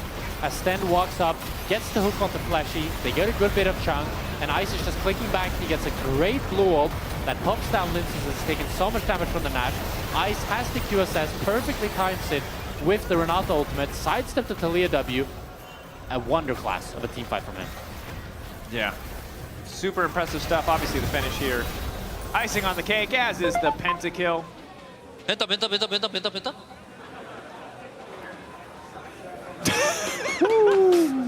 Straight to the point. Clean, efficient communication. Penta. That man knew what he wanted and didn't. have a cleanse. He had the Mikhails, courtesy of Sten, so love to see a little bot lane synergy. Oh, I thought it was the QSS, but it was a perfectly timed Mikhails, actually. Pretty nice. Very well played by Stan. Very well played. 6-1-1 now. 3.5k gold lead. Ruh-roh. Oh, Deo, though, one person who really cannot fight this Kalista is Mundo. Look at all those oh, never mind. That was like 500 spears. That did not do a lot of damage. I mean, Vitality's base is getting shattered, though, while all of this is happening. And Ryze could even look to ulti the minions into their base here, as Sheo is just buying so much time. The minions are being ulted in. They just want to end the game. GG. Ice, really good guns for a fight. If they dive onto him, might cost them, but they're going to try to force it anyway. They manage to get the initial flip back into Ice, but he gets out with the power of the Lantern, and again, Sten just barely keeping his AD carry alive. Siege on the base, double recall as they manage to take out Sheo in the mid lane. Team Heretics can't afford to stick around too long, but looks like Humanoid is dead! Double kill there! Q4, Q3, knock, nice sidestep forward. Sendo hits the hook, and that might just be it. Fletchy is here, Carzzy ready to make the difference, the flash forward, wants to keep the fight going, but Trayson isolates him, looks to knock him down, a sidestep, a quadra, a second penta! To back! Ice, baby! Team Heretics bringing it home! Oh my god, a back-to-back pentakill for Ice. Oh, Team Heretics is back, Aphelios is back. Oh my goodness, Crit is back. Beautiful, beautiful positioning by Ice and great support play by Sten. My goodness, they turned it on in the last few minutes. Yeah, they did. That was some really impressive stuff. Making the most out of the Mikhails. I was nervous when they didn't get it earlier in the game, but they managed to get it just in time. And while Vitality clearly had a solid game plan, fell so far behind early, did a good job of punishing Team Heretics to come back into the game. But ultimately, in those fights, Ice, Sten, the team as a whole, too damn good. Player of the game, you go out now, LEC on X, Saren, Ice for Sten. I mean, back-to-back penta, I mean. That double penta. Yeah. Saren was kind of hooking in the mid lane, though. And Sten was... I mean, it's Sten or Ice, for sure. I mean, Sten had some great hooks. He set up the early laning phase really well. The first initial gank was with his Lantern, and he did a ton of work. I think Saren had a good early laning phase, but he got caught in that crucial team fight. I mean, Ice, baby. Ice, most certainly. Looks like Shox is ready, so let's just send it down to her after that incredible game. Thank you very much. I'm here with Trayson and Ice, but I gotta start with Ice. Of course, Ice. Wow, double pentakill. Have you ever done that before in a pro game? No. Can you tell me about the call for the second one? Did you believe you were gonna get the second one? No, I don't believe because enemy Kalista and Renata was on mid. So I didn't thought I can do double penta in this game. Do you want to give some credit to your support as well? Because in the first Penta, Sten did great things, no? Yes, Sten did great Mikhail thing. Yeah. So I didn't expect Mikhail like this. So. What? Wow. I mean, after the play, I heard something like great Michael stand, and I was like, okay, we are winning this game for sure. Yeah, but you were not surprised that he did a great Mikhails. No, of course not. Okay. How was the game from your side? Because, yeah, as usual, top laners, their ADC needs to carry. I mean, I was chilling on top with my bro. We were farming minions, hitting each other. I got his flash one gun, so I was quite happy with how I played. And in fights, I think I did a good job, but my ID was better this game, so we won. Yeah, that's sometimes the way it goes. I wanted to show you your quote from an interview that you did where you said that you've been watching for so long and that you always wanted to be on the stage. And I wanted to ask if the reality is living up to your expectations. I mean, it's insane. It gives me so much motivation to work harder and stay here as long as possible. And the studio is insane. I only heard about the studio. Now I checked it myself, so I can confirm it's really nice. I feel great on stage, so I really want to be here. Okay, it's awesome to see. You're very welcome to be here as well. Thank you so much, Ice. Congratulations, double pentakill and Trayson, and a win for TH. And when we come back, it is Shifters versus G2.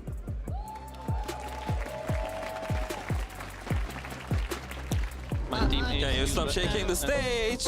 I'm not shaking. No one is fucking shaking the stage, it's just your fucking imagination, you peon. Yeah. I mean, blow. Hello? Yeah, you can't even speak, you're so stupid. I don't give a f***, I'm legit alpha male of this team.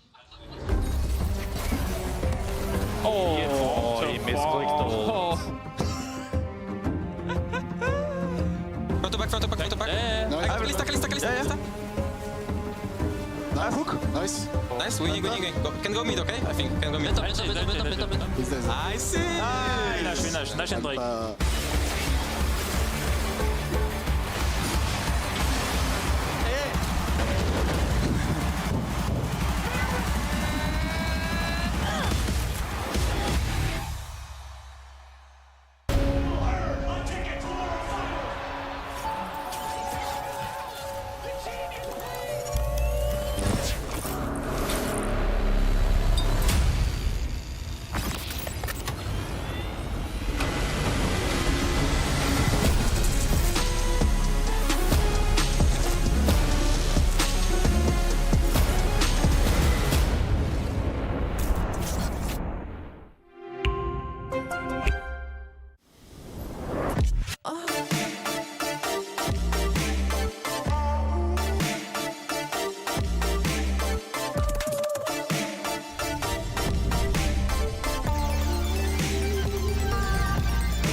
Welcome back, everybody, for Shifters versus G2 Esport, our fourth game of the day, and two teams with very different trajectories so far in the LEC, starting with Shifters.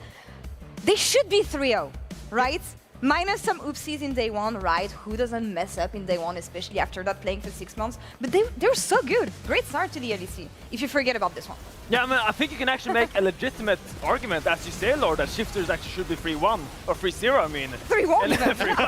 After today, maybe, but in general, I'm so excited about this new Shifters lineup, because I really did not expect them to come out swinging this way. I enjoy so much how they kind of piece this team together. The addition of Padak and Trimby, I think, is working wonders. I didn't expect, after watching their first game, kind of to see as much synergy as we were going to get. And I think you kind of hit the nail on the head. Like, Paduk has had some fantastic games on that bot side. Really looks like he's linking up well with Trimby.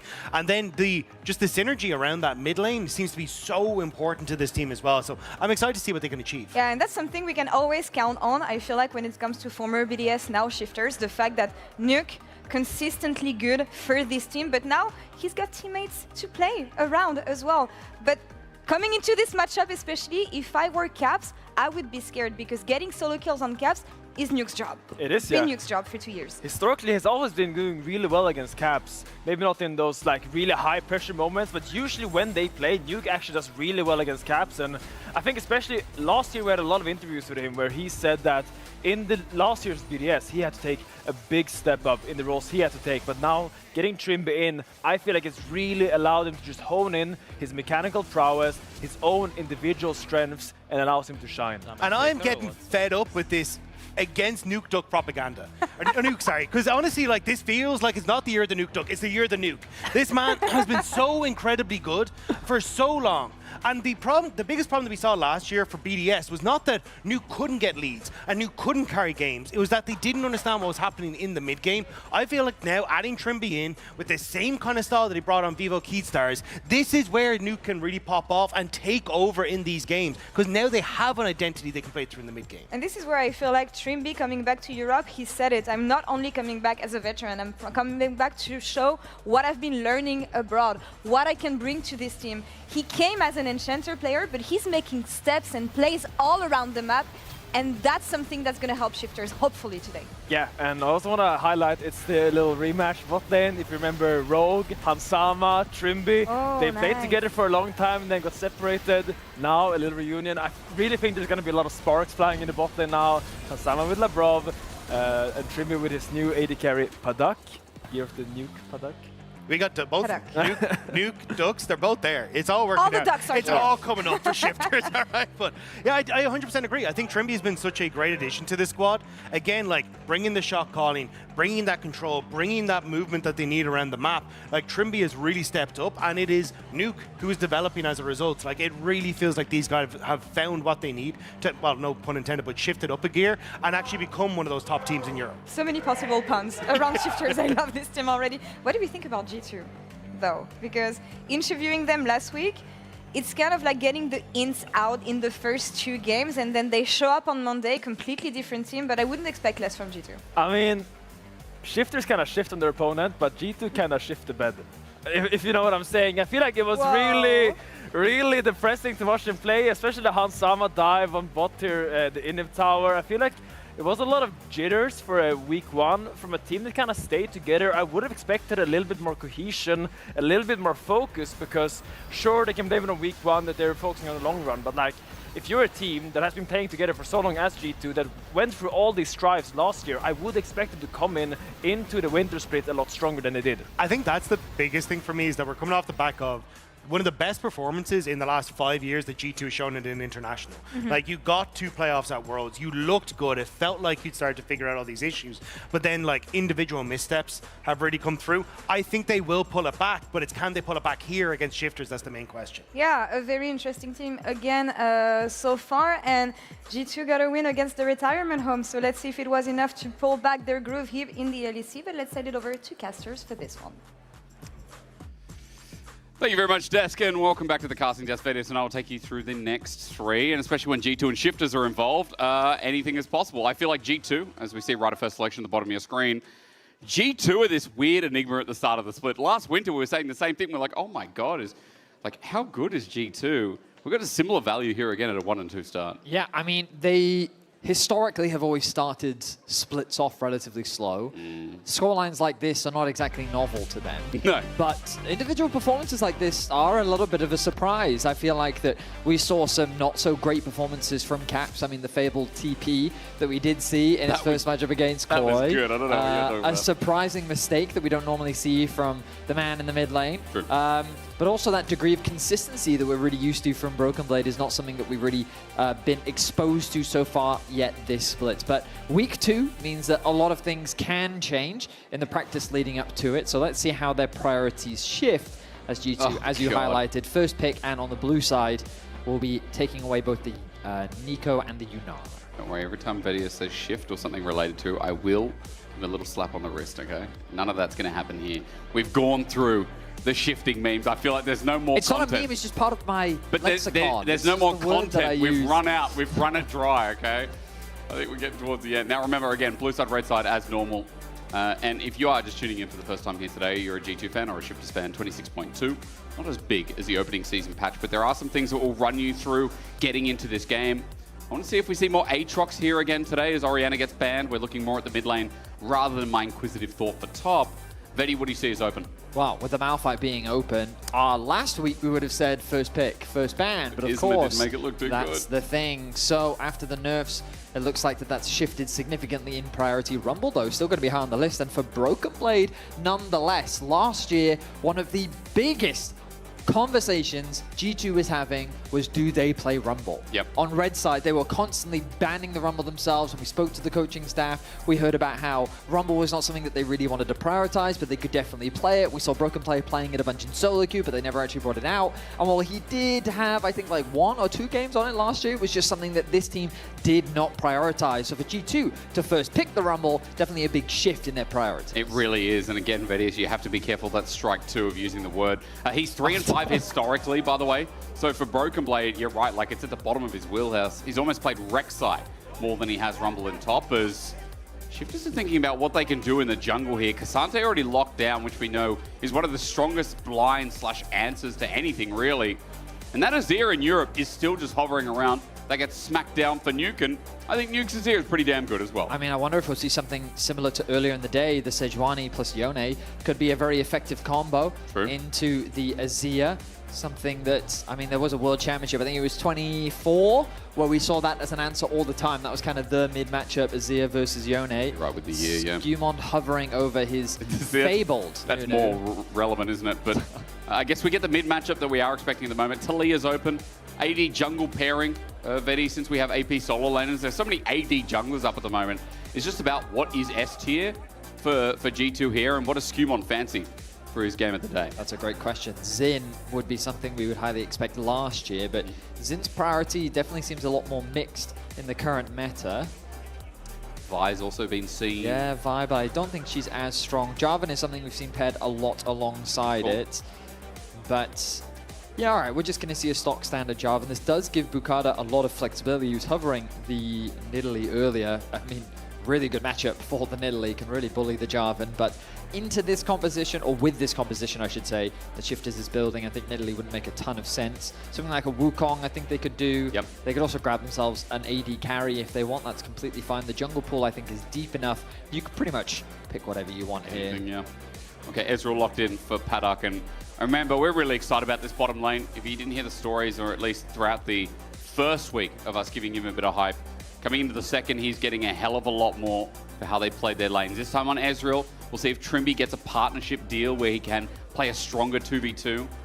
Maybe, Vedi, we talk about something like the Karma, something that is like an enchanter, if they can ramp up to Bard the engage. is my immediate thought. Bard is also there. Ezreal is a champion that is quite happy to be independent, and that gives the freedom for Trimby to roam around the map. So why not unlock him with something like a Bard? I wonder if G2 is at all concerned about that. Talia and Rumble as well, because they don't have those built-in dashes. Once that flash is gone, a Bard can be used to set up for an engage. And right now, Shifters are lacking ways to start team fights. So things like Rakan could be really valuable. Nautilus also a potentially good pick, not necessarily the best alongside an Ezreal.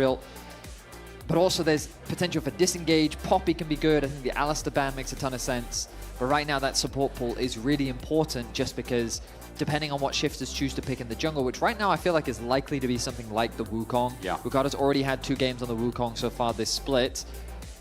And I think that it would just synergize nicely with the teamfight composition that Shifters is already building for themselves. It looks like they're trying to mitigate the AD carry pool as much as they can. While Hans Summit isn't famous for his Kaiser, it is something that I think could be good here. Nope, they're going to look to remove the Nautilus instead. So they want to get rid of some of the lockdown, which can be very effective against an Ezreal and an Azir specifically. Well, I've got some hot tea, I believe. Our fridge has disappeared upstairs, and as the Nautilus gets banned, you know, my excitement will only build from here, Betty. I've got a very low bar set, is what I'm trying to say. I'm a bit sad. If anyone's seen a red fridge around, please return it to where we can get cold water. By the way, with the Alistar gone and the Nautilus as well, we're getting rid of some of those traditional engage supports. I also think about Labrov as Poppy goes as well. G2 fans might also let us know that Rel is also up and available, so that's on the top of my mind.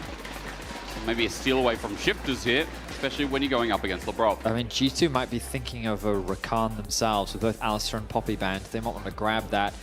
Question of whether Shifters choose to take it away from them or if instead they've got something like the Bard prioritized. Right now we expect something like the Wukong to come through. Hold it. But now I am... Oh, okay, they're going to do a last-minute pivot to Xin. I guess they want a disengage tool. His ulti can act as a way to just push the Jarvan back. But again, a dash into the Talia, I think... I mean, I guess Wukong also has a dash, so I guess it doesn't really matter that much, but... Hard to avoid any kind of dash into Talia, isn't it? Yeah, that's true. I think that, I guess it's not really too different. You have a little bit more skirmishing power in the early game with the Xin, a few more playmaking options. In any case, G2, what are they thinking about going? So again, while Hans Summit isn't famous for his Kaiser, it's something that we saw him playing a huge amount more last year. Yep. And it synergizes nicely with the composition that they built. And again, given the Alistar and Poppy bans that we saw, there is that Rakan that we expected. A 6-on-1 scoreline as well for the Rakan so far in the LEC this split, and a very effective engage support that has easy access onto the backline, synergizes nicely with what G2 have drafted for themselves. They've got good side lane presence, they've got good engage, solid scaling. I think the Shifters' main game plan is to play a little bit more defensively. The problem is their engage is quite limited. If they do go for a Tahm Kench, I'd be a little bit surprised. The 2v2? Okay, there's the karma, all right. So for Trimby, I know we were talking about the Bard before. I mean, kind of a different job, right? Like, their engage is kind of limited. What do you think about how Shifters kind of start this game off? Well, they definitely have a very winning bot lane 2 versus 2. That's right. I think jungle involvement is going to be really important to keep an eye on. Well, basically, Bukada wants to enable that bot lane, whereas Human wants to shut it down. Because the moment you can find a kill on that bot side, it really alleviates a lot of the pressure that Trimby and Padak are going to want to be throwing down. What I will say about this composition is Shifters have a lot of range available to them. Yep. They've got Azir, they've got Ezreal, they've got the Karma poke as well, and Karma only facilitates that because that bonus movement speed she provides with the shield means that she can, you can see how the speed, shield. I get it, sheet, movement sheet, yeah. In any case, it makes it much easier for someone like Ezreal to walk up quickly, use that bonus movement speed, land a Q, maybe land an auto, and then back off again. So it can be quite difficult to actually lock them down, which is why I think the Nautilus ban makes a lot of sense. But at the same time, it's not that G2 don't have any engage themselves. Rakan is going to be super important here. They're captains of dive here, Betty. Absolutely, but there are a lot of ways to escape from this Jarvan ultimate. Okay. Like both Ezreal and Azir, very difficult targets to lock down. So G2 are going to have to burn those flashes ahead of these fights, and Labrov is going to be super important if they want to be winning out on these 5v5s. An important matchup. Remember again that they only face off once. Shifters coming off the first week with what you could reasonably say could have been a 3-0 start, but 2-1 nevertheless. If you're a Shifters fan, your stocks are rising. If they can do some of the damage they did in week 1 now against G2, this would be a brilliant start and a very different look for this organization's debut. I mean, playing G2 early in the split can be both a blessing and a curse. Because on the one hand, you could argue G2 is a team that typically ramps up throughout the regular season. Oh, for sure. So they are an easier opponent earlier on in the split. But on the other hand, going up against G2 as they turn that switch on could also be a very scary thing to play against. So we'll see which G2 shows up today, because we do know that Caps, earlier on in this split, he didn't have the strongest of performances. We actually looked at some of those performances broken out across each of his games throughout the split. as you can see them on your screen right now. So in terms of the laning advantage, you can see that he found himself at a deficit up until they played against SK. Yeah. Right? And you can and then see the how stats are kind of skewed a bit. yeah, and you can see that as the games went on, Caps' performance slowly improved over time. And this is kind of what we mean by G2 as a team typically ramps up as the season goes on, as they get back into the groove of the regular season. Yeah. Their players really find their form as well. And Caps already looking to build off of that momentum as he leverages his early push against Nuke in the mid lane. Well, if you're the Caps lawyer, then I got to be the attorney for my guy in the bottom lane, Betty, because I feel like this bottom lane, not only are we kind of spruiking that, hey, they're looking like one of the best bot duo at the moment, and a lot of people are like, you're crazy. But Paddock and Trimby, what entertaining 2v2s. And you already talked about how potent this lane can be. I'm hoping to see more of those setups for 2v2 duo kills once again in this game. Well, I heard from Chronicler coming into this split about how aggressive of a player Paddock is. He's a man that loves to fight and loves to play with confidence. And as you rightly said, it feels like that since he's been on this stage, he's done just that. And you saw it replicated in the stats. So we'll see how he performs today up against Hans Summer and Labrov. Right now, they are leveraging the push that they have. Hans Summer doing a good job of finding what last hits he can, though. As things so far kind of going as we expect across the Rift. Junglers making their way towards the bot side of the map, kind of as we expected as well, because we talked about that bot lane 2v2 being very important in the early game. There's no ward spotting out, but again, I feel like right now junglers are pretty linear. We just see most of them pathing towards bot lane, especially with, in the LEC, it being the most volatile lane early. At top side, it's tank versus Rumble, and even though Rumble has come ahead a few CS in most of these matchups, I will say I still feel like Casante's at that point, Fetty, where he's just like the most versatile top lane in the game. He loves going to level 20. The dude survives pretty much any lane. We're not playing Vayne top or any 80 carry. It just feels like he gets away with murder. He absolutely does. Feels like a very well-rounded champion even after repeated changes to the champ. Still seems to just be the pro player staple. Nice knock up there from Labrov, but it's not going to stop Paddock and Trimby from continuing their push. Trimby's a little bit low on HP, but he does have those 2 regen pots available to him. Stumon now, actually setting his sights on mid lane. He's going in deep as well. He wants to get the push out in this mid wave. Flick back though. Where's the response? He has none. He's slowed down, and if Nuke flashes now, he knows he's dead. He still takes it anyway. To be matched, no. Caps hits him from afar. The threaded volley for first blood. A nice, easy gank from Skumond, set up by Caps, initially getting the knockback. The thing is, for Nuke, he has to decide if it's worth flashing away from that knockback. Labrov getting very low. But it's in return, it's in return. Labrov has to get out himself as well. The heal's already burned, he gets out of dodge. Low mana bar to pursuit as well. So for Shifters, they do fight back. It is skirmishing across the Rift, but it is G2 that get themselves onto the board initially. Caps with a very nice knockback, as we were mentioning earlier, and Skumond mainly there for the assist, and they get the flash out from Nuke as well. He's not going to lose out on too much because he does have the TP available to him, while Caps is running that Ghost, but ultimately still an advantage gained for the man in the mid lane.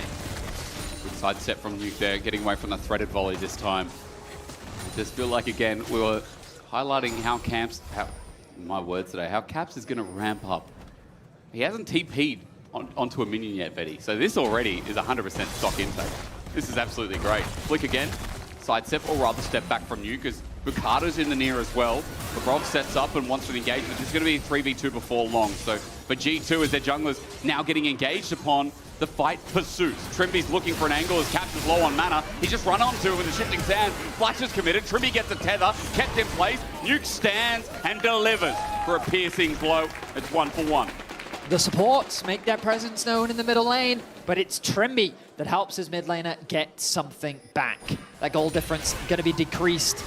Caps going to be forced back to base earlier than planned. Will still pick up the lost chapter, but nice play there from Trimby to help his mid laner out.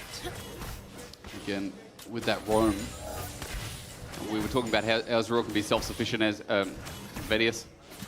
The words today ain't strong. I call you Ezreal. And so Paddock was just farming all the time. Skumon now on the bot side. We'll see if anything can be done here for G2 as Shifters still push up, get some good trades themselves. I'm looking at the objective time because remember, Dragon's sitting there waiting, and so is Bukata. Waiting in the brush at level 5. Meets Skumon, sees him. Over the scuttle now. A bit of a brew. Skumon, thanks to the push that Caps has in mid, means that he's the one with the advantage. Smite secured, level 6 as well. This grab is super important because of that level 6 it gives. Instant Cataclysm. Instant Cataclysm comes out. Bukata flashes out of it, goes forward instead. Cap's threaded volley is just helping out, poked from afar. Emperor's divided, Skumon flashes and matches, and here's Lebrov. A turn from G2, Shifters overconfident there as the Weaver's Wall cuts off any chance of escape, and now Trimby has nowhere to go. Lebrov will get the follow-up, and Han Sama will get the double kill. That crab was so important because of the level 6 that it gave over to Skumon. Bukata had his flash available. He knew that he would be able to disengage from this fight, but Shifters, rather than disengaging, engage onto G2. They see an opportunity to turn their fight in their favor, but it's Han Sama that collapses first. It's Lebrov that arrives in time to assist with his mid and jungle to secure more kills for G2. It's Bukata who stepped up to the plate instead of stepping back. For Shifters, it costs them dearly, 1,500 gold lead, and mid and bot for G2 in a very comfortable position after this set play. So again, I want to draw your attention to the minimap and just look at the fact that Rakan and Kai'Sa have the control in the river, so they already get to make the rotation up first, whereas Ezreal is lagging behind. This guarantees G2 the numbers advantage, and while Skumon was interrupted in his flag and drag, the fact is he flashes over the wall to assist with the kill onto the Azir, and there's nothing that Shifters can do in response. Trying to take that fight, I think, was just too ambitious from Nuke and Bukata. They didn't respect the ability of their bot lane to come in with the assist. Nuke as well, not having flash, is just another thorn in the back of that play. So 700 gold lead already mentioned for mid. Caps already has a lost chapter, so that one item Talia on the way. And while we saw that play happen, it didn't lead to Dragon, so for Shifters, maybe another chance here to contest or trade objectives, as Grubs will be spawning momentarily up in that top side as well. But if you leave one part of the map right now, G2 seem to have the push in both mid and bot. You can see Han Sama just getting up in the business of these minions, so it feels like Dragon should be a foregone conclusion as G2 started off. Yeah, I mean, G2 just have far too much control right now. Easy push through bot side. And remember that when you're picking an Ezreal plus a Karma, you're mainly picking it to fight through bot, right? You're trying to build advantages, make it very difficult for the Kai'Sa and the Rakan to lane. Well, the Kai'Sa has a gold. The Kai'Sa has 2 kills. It's not go well. Yeah, it's that type of advantage that you wanted to build early on is not going away, mainly because G2 has made a lot of the action focused around mid. I thought that Skumon would be investing his resources to protect bot lane, but instead he's just like, you know what, I'm just going to keep playing for Caps. I'm going to try and enable Caps as much as I can. And both Caps and Skumon have been working very well together with Lebrov coming in as reinforcements. You can see that Shifters are moving their attention. See, I didn't say the word. I actually used a different word instead. They're moving their attention towards mid, trying to punish Caps. But Caps has been very reserved, very respectful of Trimby's movement now.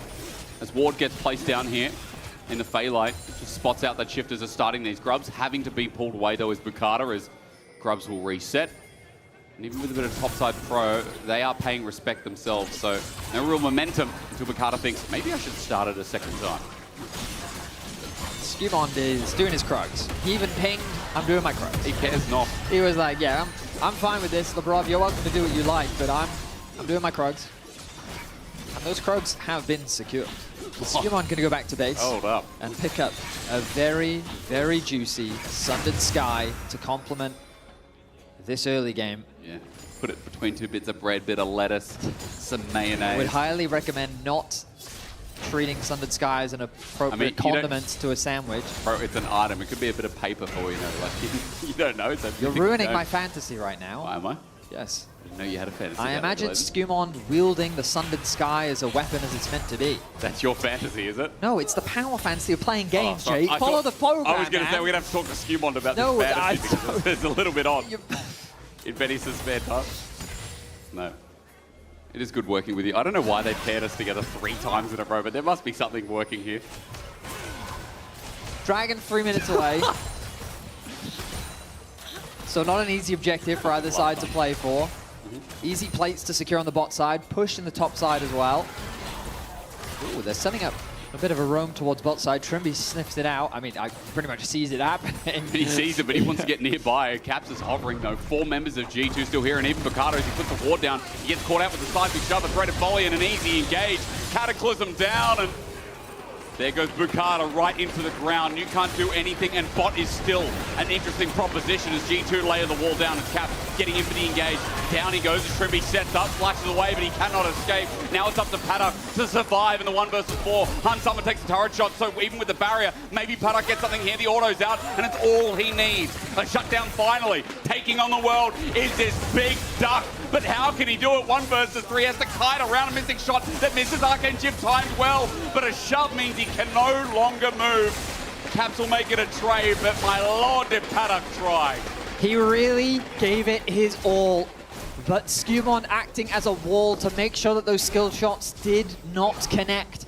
Means that G2 find themselves with 3 kills for 1. Bukata not respecting the jungle presence that G2 have in that bot side jungle. An easy kill for Skewmon converts into a bot dive. Shifters realize that there's not really many places for them to go, so they have to run to the safety of their tower. Trimby flashes away, gets knocked up. Hanshammer picks that one up. The tower aggro is managed well, but Hanshammer is now isolated from the rest of his team. That makes it easy for Paddock to, at the very least, trade one back. He also got the cannons, a big dub. Absolutely huge stuff. But the problem is Hanshammer is still 1,300 gold ahead. Just finished his quest. 3-1 Kaiser with Kraken already. Hans getting ganked, but Trimby is just going to be able to poke him out, nothing more. And Vetty, I am seeing a game that is just slowly being gapped here by G2. We asked what version of G2 is going to show up today. So far, pretty good one. A pretty solid one. Yeah, pretty solid indeed. Their week 1 performance was definitely left a lot to be desired. Yes. Especially that game versus GX. I felt like they had it in the bag. The analyst desk broke it down. That throw, diving underneath the tower on the bot side of the map. A very egregious mistake from their side. We'll see if they can close this one out cleanly. Given the goal lead that they currently hold on to, it feels like that it's very much their game to lose. The Shifters do have a strong scaling element on their side. Let's not forget that. A single mistake from G2 could be enough to bring Shifters back into this game, as Zia Ezreal is a tried and true combo that has won many a late game before. Oh, yes. Close for Caps to interrupt. But how well can they space? It's what you talked about. Great engage from G2. Disengage there from Shifters to try and build the space so they can play one of these fights. I mean, they do have the items now to start thinking about it, Vetty. We've got one item here on Nuke, and Paddock now with his Trinity Force just completed in the recent phase. No Manamune makes me question as LeBron might be called out, turns into engage. TP follow up as well. Bukata is in the mix here, and he's gotten down to half HP already with the shove back as well. It's going to go even further. First the fire, then the flames, and G2 bring it in all over again onto Paddock. The range is enough, but where are the kills from Shifters? There are none. Caps gets close to dying as Skewmon thinks about angle number 2. And G2 have just moved to 5,000 gold on the next Dragon with ease. Shifters walk up. There we go, a perfect engage, lay it up. No movement for the Shifters. They got sticky keys. 4 quick kills for G2 as they just rip apart Shifters in the middle lane. Rooster has no TP. There's no way for him to follow up. But that Broken Blade TP to create a numbers advantage. Bukata's positioning again, just disrespecting the control that they actually have on the map. Walking into that brush, face checking into G2 resulted in kill after kill after kill. And again, look at the state. He has the control ward. He's picking a fight with Lebrov when you can see Skewmon taking your blue and Caps is right in front of your face. They pick up an easy kill. Paddock already uses the E. I mean, what choice does he have? The Rumble ultimate was well placed by Broken Blade. And then Shifters, they want to push mid back out. They think, you know what, Dragon's gone, we can push this out, but G2 don't leave, and we're back in action. We are indeed, but Caps gets the stun up. Flash for flash, Nuke doesn't find anything. Thread volley is good damage again. Nuke knows he has to get out of there, and a 1v2, Caps is holding strong with Ghost now active. Hang on.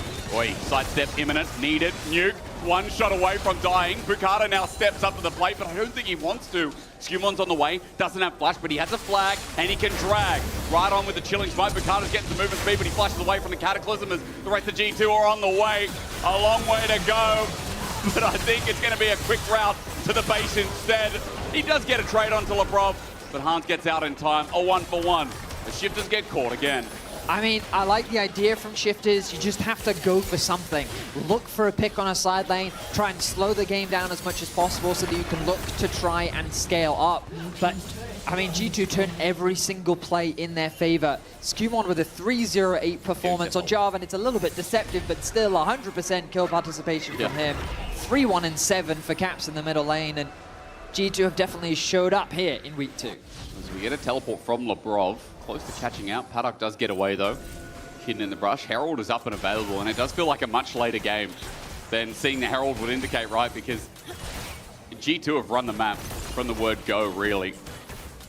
There's been a couple of close plays, but that double kill on Han Sama, that did feel like the rolling ball that nobody could stop. Now with mid turret down as well. How does Shifters play this game, Betty? Need another 25 minutes to be in the game, or? What I was going to say that their items really aren't that bad. They're not. There was, because before the fight in mid lane, the items in mid and AD were basically identical. The items are not identical anymore. Han Sama ulti onto Paddock. Now, we can talk about items in a second because Paddock's about to get solo killed. However, there's a bit of help from Shifters. So now Han Sama's on an island. Trimby knows. Flash away, forced away, and a mystic shot. Paddock is taking the play, but blocked by Caps, the hero from the mid lane. We start clapping. Paddock is still looking for that angle, but he doesn't have an ult available. Han Sama will crawl away. I mean, I think that's a great demonstration of how skilled Paddock actually is.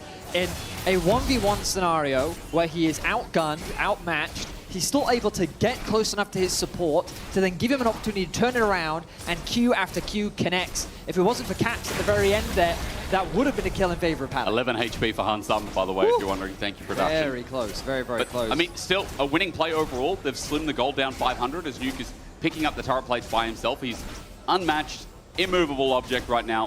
He will eventually get this as G2 reset, but I guess the next wave will come in. I don't know if he can stay for this tower. Oh dear. Yeah, Thank you, home guard. The tower's a little bit too tanky, and yeah, G2's already back out on the map. But I mean, look, gold didn't shift from the play, right? So that's a win. I mean, the way to look at it is the game slowed down a little bit, a teeny weeny bit. So that's a small W for Shifters. And Rooster's going to get a tower as well in the top lane, so a little bit of gold back. Where's the Shifters support in our Twitch chat? What's going on? G2 bias there. Well, G2 right always now, get biased. G2 is winning. Yeah, that's it's results-based. It's somewhat easier to talk about the team that is winning. Yeah, but true fans root for their teams even when they're 10k gold I mean, down. I'm sure they're there. Where? You're welcome to open Twitch chat and look for them. I will not. I'm a professional. I'm working right now, Betty. Okay, great. That's in my personal tower, right? Okay. Those are my off days. Well, Caps is pushing in bot. They've got good control over mid as well. Labrov and Skimon are making their way back out onto the map in anticipation of the Dragon spawning in 45 seconds. And the vision control around the bot side, just textbook plays right now from G2. Shifters, their best players, to just keep stalling for as long as they can. Try and get to 2 items. It's kind of the only saving grace that they have right now is that the composition does scale relatively well. Yep. And I'll have to hope that G2 makes similar mistakes to what they did last week, but Harold's now going to be dropped. G2 do not want to slow this game down at all. Good pressure will be generated on the bot side of the map. Rightly so. Dragon soon to spawn. Catch mid wave once more, push that out. Move to Dragon, easy objective pickup, and then you start setting your sights on Baron. How clean it is right now. Skumon's looking for a pick onto Paddock. He has flash, he has everything. Labrov burns his, and then Paddock in response. Caps now comes into the mix as well. The shove connects, and he has no chance. Caps on a killing spree. And this has just been a clean Talia game, hasn't it? I mean, it's been a clean game from start to finish from G2. Right, really I think they completely punished Bukada twice in the early game for just disrespecting the amount of control. Now, again, part of his responsibility is to be that face checker alongside Rooster, but looking for fights in the early game in the way that they did and just not respecting the control that G2 had led to him getting punished multiple times. But here's Rooster. Maybe a chance on the Han Sama. He's in trouble, pulls out that killer instinct. This is Cassandre stuff, but Labrov's going to find him right before he hatches. Han Sama gets another one now. We look for Bukada as Labrov looks for another engagement. Skimon by his side as well. Left side of your fight is Broken Blade, killing Trimby, and G2 killing the rest. A true shot barrage from downtown matters not. Next Dragon, more blood, more gold. This is G2's map. G2 just constantly have the numbers advantage. Rooster realizes that he's the target of this play. He can see on the minimap that his team is right behind him, so he thinks, hey, maybe this is playable. Trimby's right there.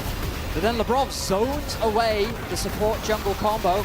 Rooster is left isolated, and the rest of G2 then collapse to help their AD carry out.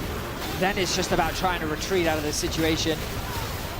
A lot of damage comes through from the ulti of Paddock, but it's not enough to pick up any kills. So 15-3 the scoreline, a 9.3k goal lead. And the champions of summer from last year find themselves here in week 2 with quite the strong performance. A very different start to the week, I would say.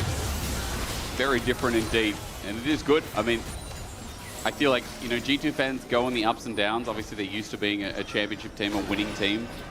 But they're probably used to by now, Vetty. Sometimes the split doesn't start off as well. Well, I mean, the thing about G2 is they just kind of have the history to back it up, you know? Yep. Normally, you can't put a lot of weight, especially into these best of ones, as to how they're actually looking. But here in week 2, they're looking much better. The Shifters, though, I think that I understand why you'd want to go for more of this scaling style of comp. Especially in this league, the slowest league in the world right now. Yeah, right now it feels like molecule. that teams are not being super proactive. But when a team is super proactive, you can see how quickly things can get out of control. Yeah. Especially if you feel like you have to kind of fight your way back into the game. You just don't have the spikes needed. But saying that, look at this Ezreal. He's now got 2 items. But my point is very much just cope, because there's a 10,000 goal difference between the two teams. And that Kai'Sa has 3 items with a BF sword. So, yeah, I think the game is over, assuming G2 can in fact destroy that Nexus. No, Betty. Have you not been here long enough? A game's not over until it's over, okay? That's true, that's true. Heretics last year taught me that. GX this split taught me that. Well, technically, Shifters taught us all that, didn't they? All right, well, I'm ready to be proven wrong, Okay. Shifters. Here we go. So we lock in, we look for the play. Baron's up. How do they steal it? That's what they're going to need to do. First, can they protect their own red buff? No. Okay. -1 then. The Baron's still up. That's a win. But they can duo it, can't they? Just Jarvan plus Kai'Sa? Yeah. I think so. Probably. They've conceded mid-control for now. We'll give Rooster away into the river, but because there's no top control, they're a little bit too scared to make that much of their presence known. Losing bot wave as well. Vetty mids on the horizon. Caps is getting the push there, so Shifters is just slowly bleeding out. Nuke goes and responds. Very but that clean. means top is just open, so yeah, you're right. Clean is the right word. It's just vision suffocation as Shifters lose more and more of the map. Rooster needs to get out of there, as the tower will be cut off from support. I mean, slow and steady wins the race, as they say. Oh, he found Paddock. Now, Cataclysm or what? He's waiting. He is waiting. He does indeed do some damage. With that big flag, he does a lot. Cataclysm down. Paddock's thinking, maybe I can. With Redemption, he was close, but Skewmon just solo killed the enemy AD carry. Nuke is coming in to get some revenge. But with the shutdown now and the hot pot down, it's Broken Blade who's turned into the ring. He flashes away, and I think G2 are playing with them a bit. 4 members of Shifters are here. And Broken Blade are hard some and think, what if? Can we do it? And they probably can. Well, it's plays like that that give Shifters an avenue back into the game. Paddock very close to getting a kill onto Skewmon. But by denying the jungler, it means that the option for a Baron now somewhat dissipates. Well, I GG mean, will still secure a tier 2 He didn't tower. deny the jungler, he denied himself. Absolutely he did. He said, I'm going for a fight in the mid lane. And there was this mental battle between when he was going to arcane shift. Yeah. He didn't end up using it. It's classic. I swear, players get bored. Like, in games like this, he's like, I'm just got to do something. Oh, I mean, having spoken to Jackie's last year, we 100% know that sometimes pro players get bored. You got bored. But he has red buff, so he can stick on to the Ezreal. Ulti comes down. It was close with the Redemption. There was the arcane shift at the end. Skewmon had to flash, and then it ends up being Nuke that's to clean this one up. Skewmon tries to get in range of his flag that's still there, Yeah. so that he can queue away to safety. Yeah. Try and buy time for Rumble to arrive, but then Broken Blade has to flash away, trying to help his mid laner out. Yeah. As both Caps and Labrov were basing. So that was one of those plays, given that all of the team wasn't on the same page, that Skewmon was very much like, oh, I think I can find an easy kill here. True. But this is when we need a coach check-in for G2. Absolutely. And it's in the back burner, it's just, Coach would be giving finish some the strong game, words, guys. yeah, Stop just mucking about. Stop mucking about, indeed. Shifter's happy with it, though. They get a little bit more gold for themselves. Dusk and Dawn finish for Nuke as he works towards his 3rd item. Very quick news. Labrov is 4 assists away from 3,000. So this fight, very big potential on the horizon. A Shifters. I think if he shields Jarvan, he'll just get 4 assists by default. True. Presses Q, maybe heals Broken Blade or Caps. Hell, even Han Summer, it's all good. Bruce is going to approach. Soul right here in front of them. Labrov with an angle, the quickness to get 3,000 assists. He's already hit pretty much everyone.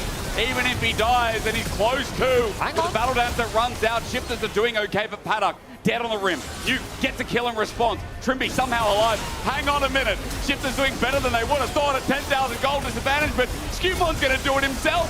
Nuke steps up, but the problem is this Jarvan is unleashed with a big hot pot behind him. A double over, and I'm pretty sure Labrov must have done it there.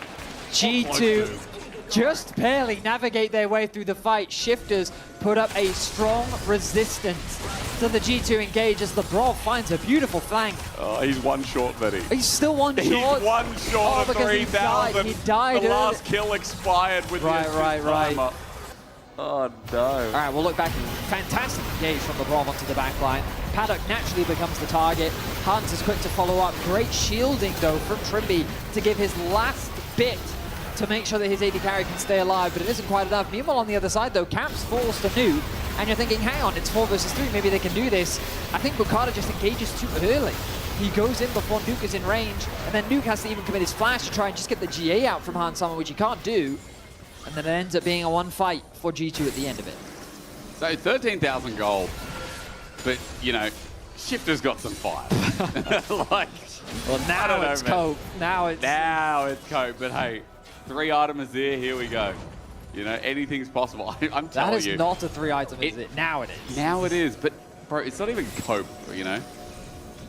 Just what we've seen. Thank you for these comments. We got any more? Our Twitch shadows are getting more and more fun, you know? Because you're not in the chat, Betty.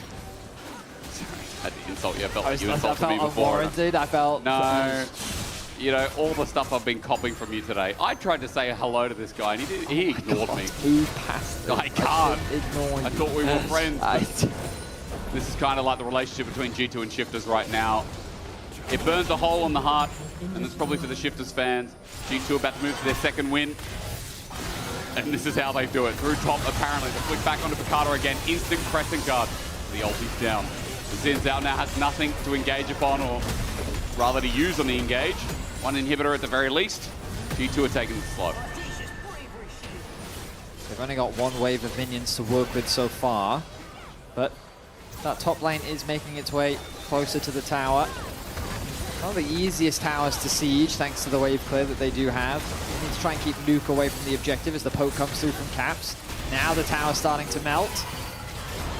They can't do anything. They just got to watch. Spectator League of Legends for Shifters. Another inhib. And I guess they choose to fight at the Nexus turret. I mean, they're going to be forced to fight their last-ditch effort.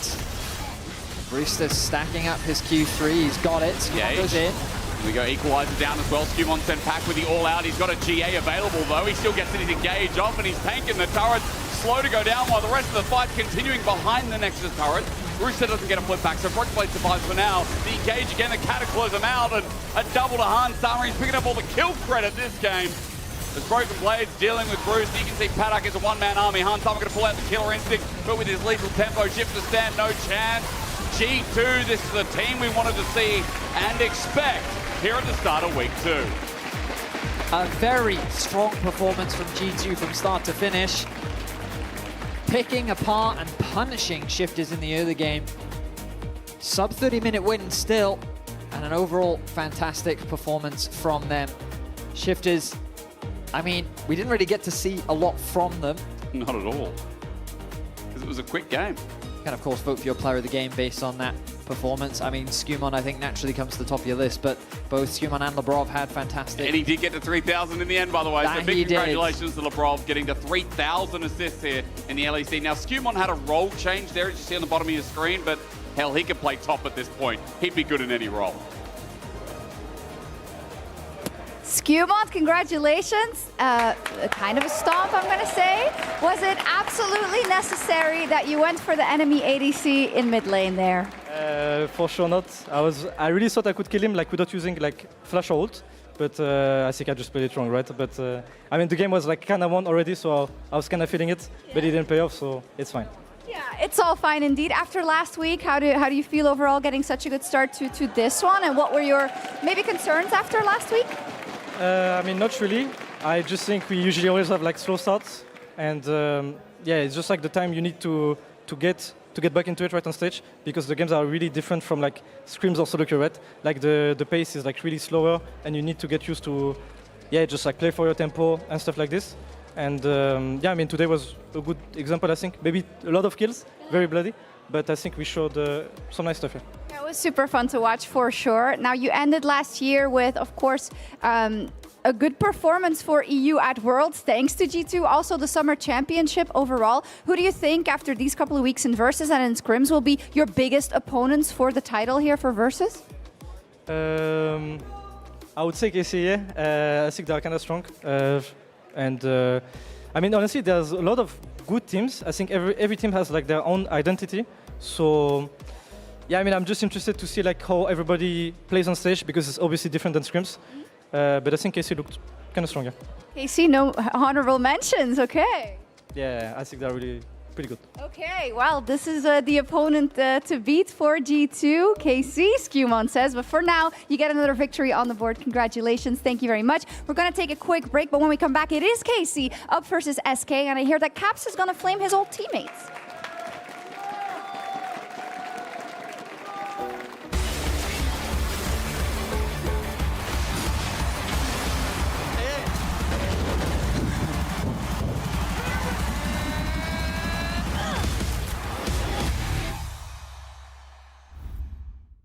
He doesn't like that. Look at him, he's a good boy, but he don't like that. Maybe we could play some ARAMs or something like that. I mean, this is map, right? New towers, new objectives. There's also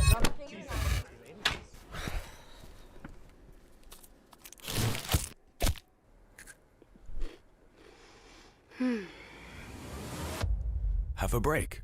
Have a Kit Kat.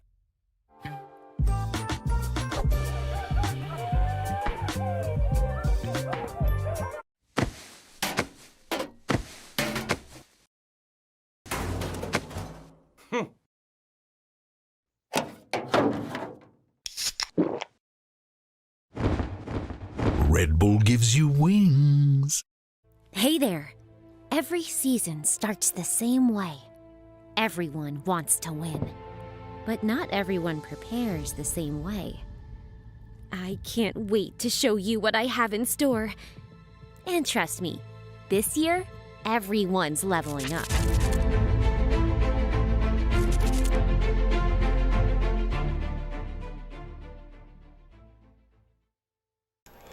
Alright, headsets on, guys.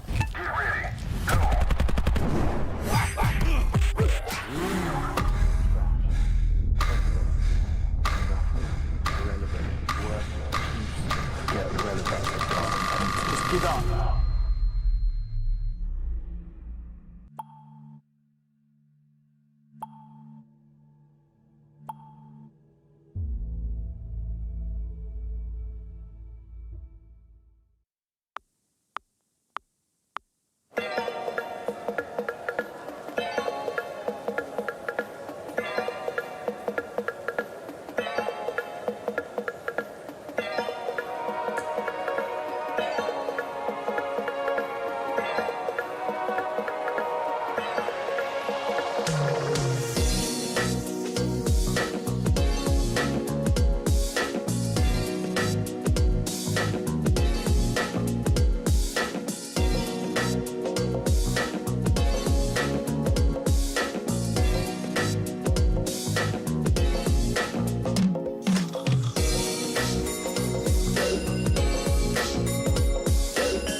Welcome back to LEC versus Head of KC versus SK Gaming.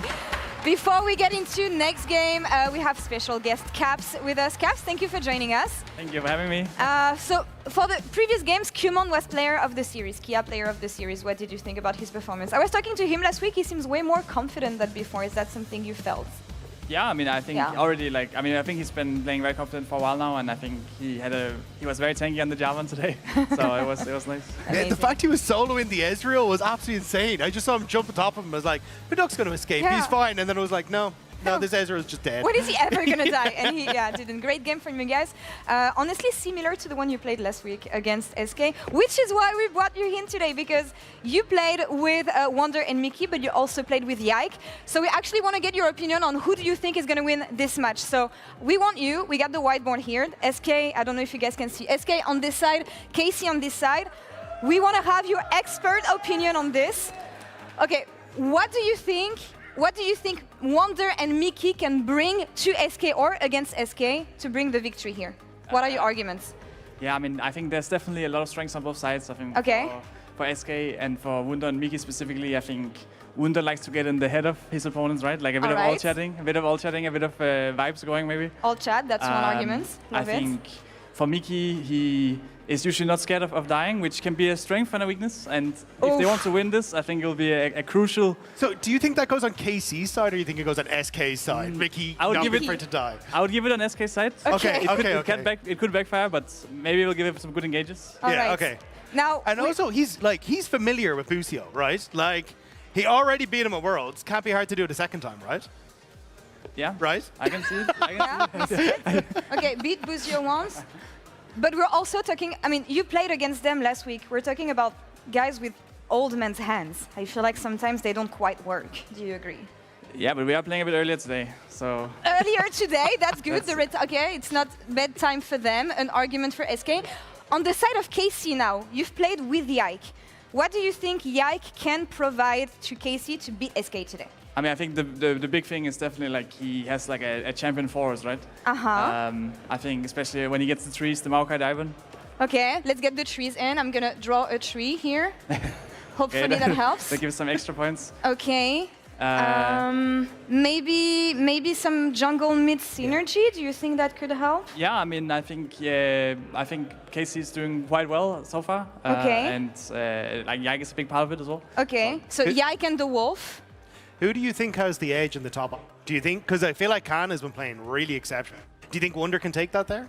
I mean, I would say, on average, I would probably give it to Kana, but I think Wonder has definitely always stepped up when it really mattered, and I could see him stepping up against Kana today. Stepping up against okay. So do you think SK are going to win this? Is that because that's what I'm seeing here? Well, I didn't draw the lines, right? The thing is, on one side they might have more lines, but the other one does have a tree, right? That is true. We have the tree. The tree and that's twice. like several rings if we think about it, and cut in half. Yeah. So maybe you can add like some lines going out from the tree, you know, like a bit of some limbs and branches and twigs. Okay. I don't know what I'm doing here. Okay, some branches. Okay, that's I think more we end arguments. up just about a 50-50 game here. Yeah. 50-50 game. What do you think is going to make the difference here, Caps? Which player do you think is going to make the difference I in this think game? it's going to come down to junglers. Whoever gets the Elder will win the game. All right. And in that sense, Dagda, when you think about Yike's experience and Skins, who's been performing quite well, honestly, with the veterans, how do you see this one go? I think it's going to be interesting to see how Mickey and Skins kind of link up together, because I think that's kind of been the thing that's missing on KC a little bit. Busio has come in, but it's been much more about trying to dominate the lane, like the Caitlyn Karma and these kind of picks. So I'm curious how that's synergy between Busio and Yike will be against Skins and Mickey, because they seem to have it down. Yeah. And also, I want to see the same flexibility we got to see from SK. Like, I really liked Wonder on things like the Kennen. I thought he did really, really well. The Gunblade, the Ignite. Yeah. If you can see those kind of plays, great. But, I mean, Leader didn't have the best of times against you on Monday, let's be real. So I'm hoping it'll be a bit better. Yeah. I feel like this team is about vibes mostly. And you've played with Mickey, you've played with Wonder, especially when G2 was on top of Europe and on top of the world. Sorry, I'm going to say it. Back then, you guys were the best. It was mostly about vibes. You had your League of Legends on point because the vibes were so good. How far do you think can SK go? based on those vibes? Because so far, so good. Yeah, I mean, I think it will definitely be tough for them to make it like very, very far. Okay, so one less point. So maybe I remove a point or two. But Miki is very confident, so we'll see. All right, do you agree on that? I don't know. I think it's always hard to put down KC, and I think over the break they've had, I expect KC to come in all guns blazing. So personally, I think it will be KC, but I'm ready for the old man rising up. I'm ready, you know, maybe Ready they for have the old it, man yeah. rising up? People keep on saying that Buzio and Kalist could become one of the best, if not the best bot lane we have in Europe. How do you rank those expectations? I mean, it's possible. I think it's like the first, second week, I guess, of the year. So like many things can still happen. I think like both of them did well last year on their like respective teams, and I guess a lot of it will come down to like how they play together as well. All right, the Blue Wall versus, I'm gonna call them the retirement home. Yeah, actually, because that's kind of the expectation around this team. Let's see if they can show up. Casters, what do you think? We have 4 points for SK and a tree and branches plus 1 point for KC. Study art. What happened to that tree? I studied art. I didn't draw myself. Casters, take it away.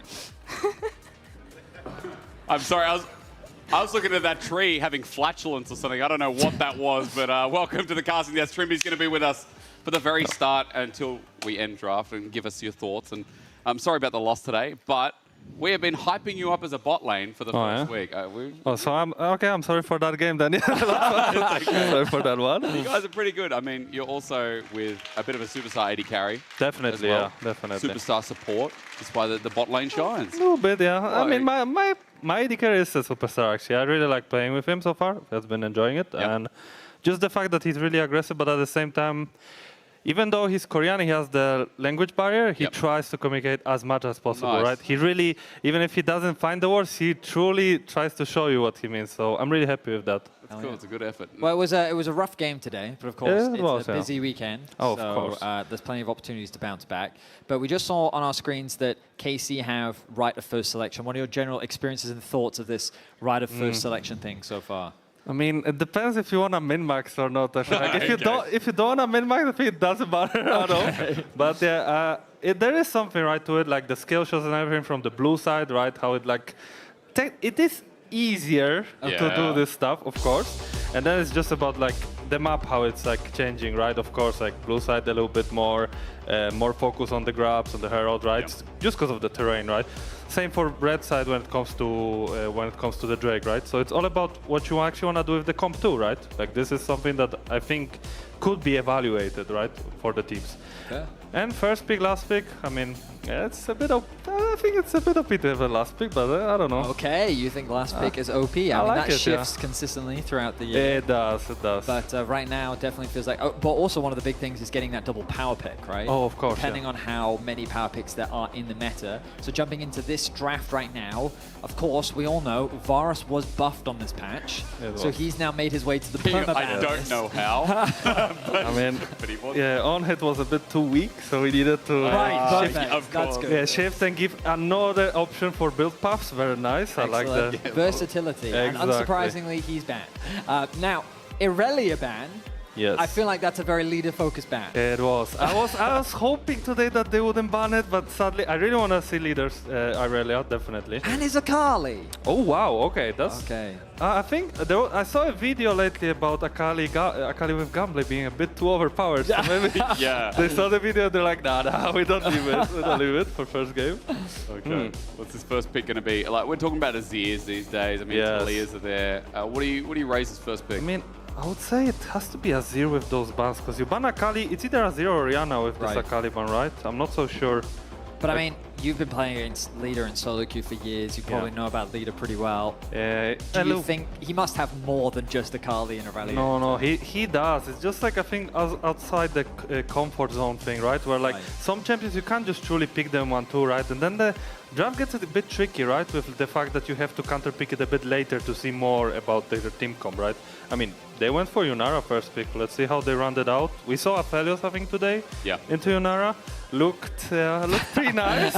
Let's see where they go with that. Are you really? Oh, wow. Okay. Okay. Okay, I mean, you're the master of bot lane, so tell us, how do you find this AD carry matchup? I have not seen Jinx in a while, I'll be honest with you. And picking it this early, it is tricky. You need to get champions around her that actually not only help her play, but also like define the team comp itself. Because for now, you just show Jinx, they can easily just try to get on her, and it's not gonna be easy to counter it. So let's see. Jarvan Rumble's not up, but I guess the junglers I'm seeing that have go buttons for Jinx. Vi's also available. I mean, Vi is available, yeah. Of course, you have the Poppy. Sorry, Vi's banned. My bad. Oh, actually, true, yeah. But Jarvan, you can go Jarvan. I mean, Poppy is open, so let's see how they round it out. They picked Pantheon, though. They did already as a blind as well. They don't see much. Okay, so here's the Jarvan. And then Azir probably, just because it's safe. Because, I mean, we've been seeing so much support specifically. Either get the counter pick or they move to second phase.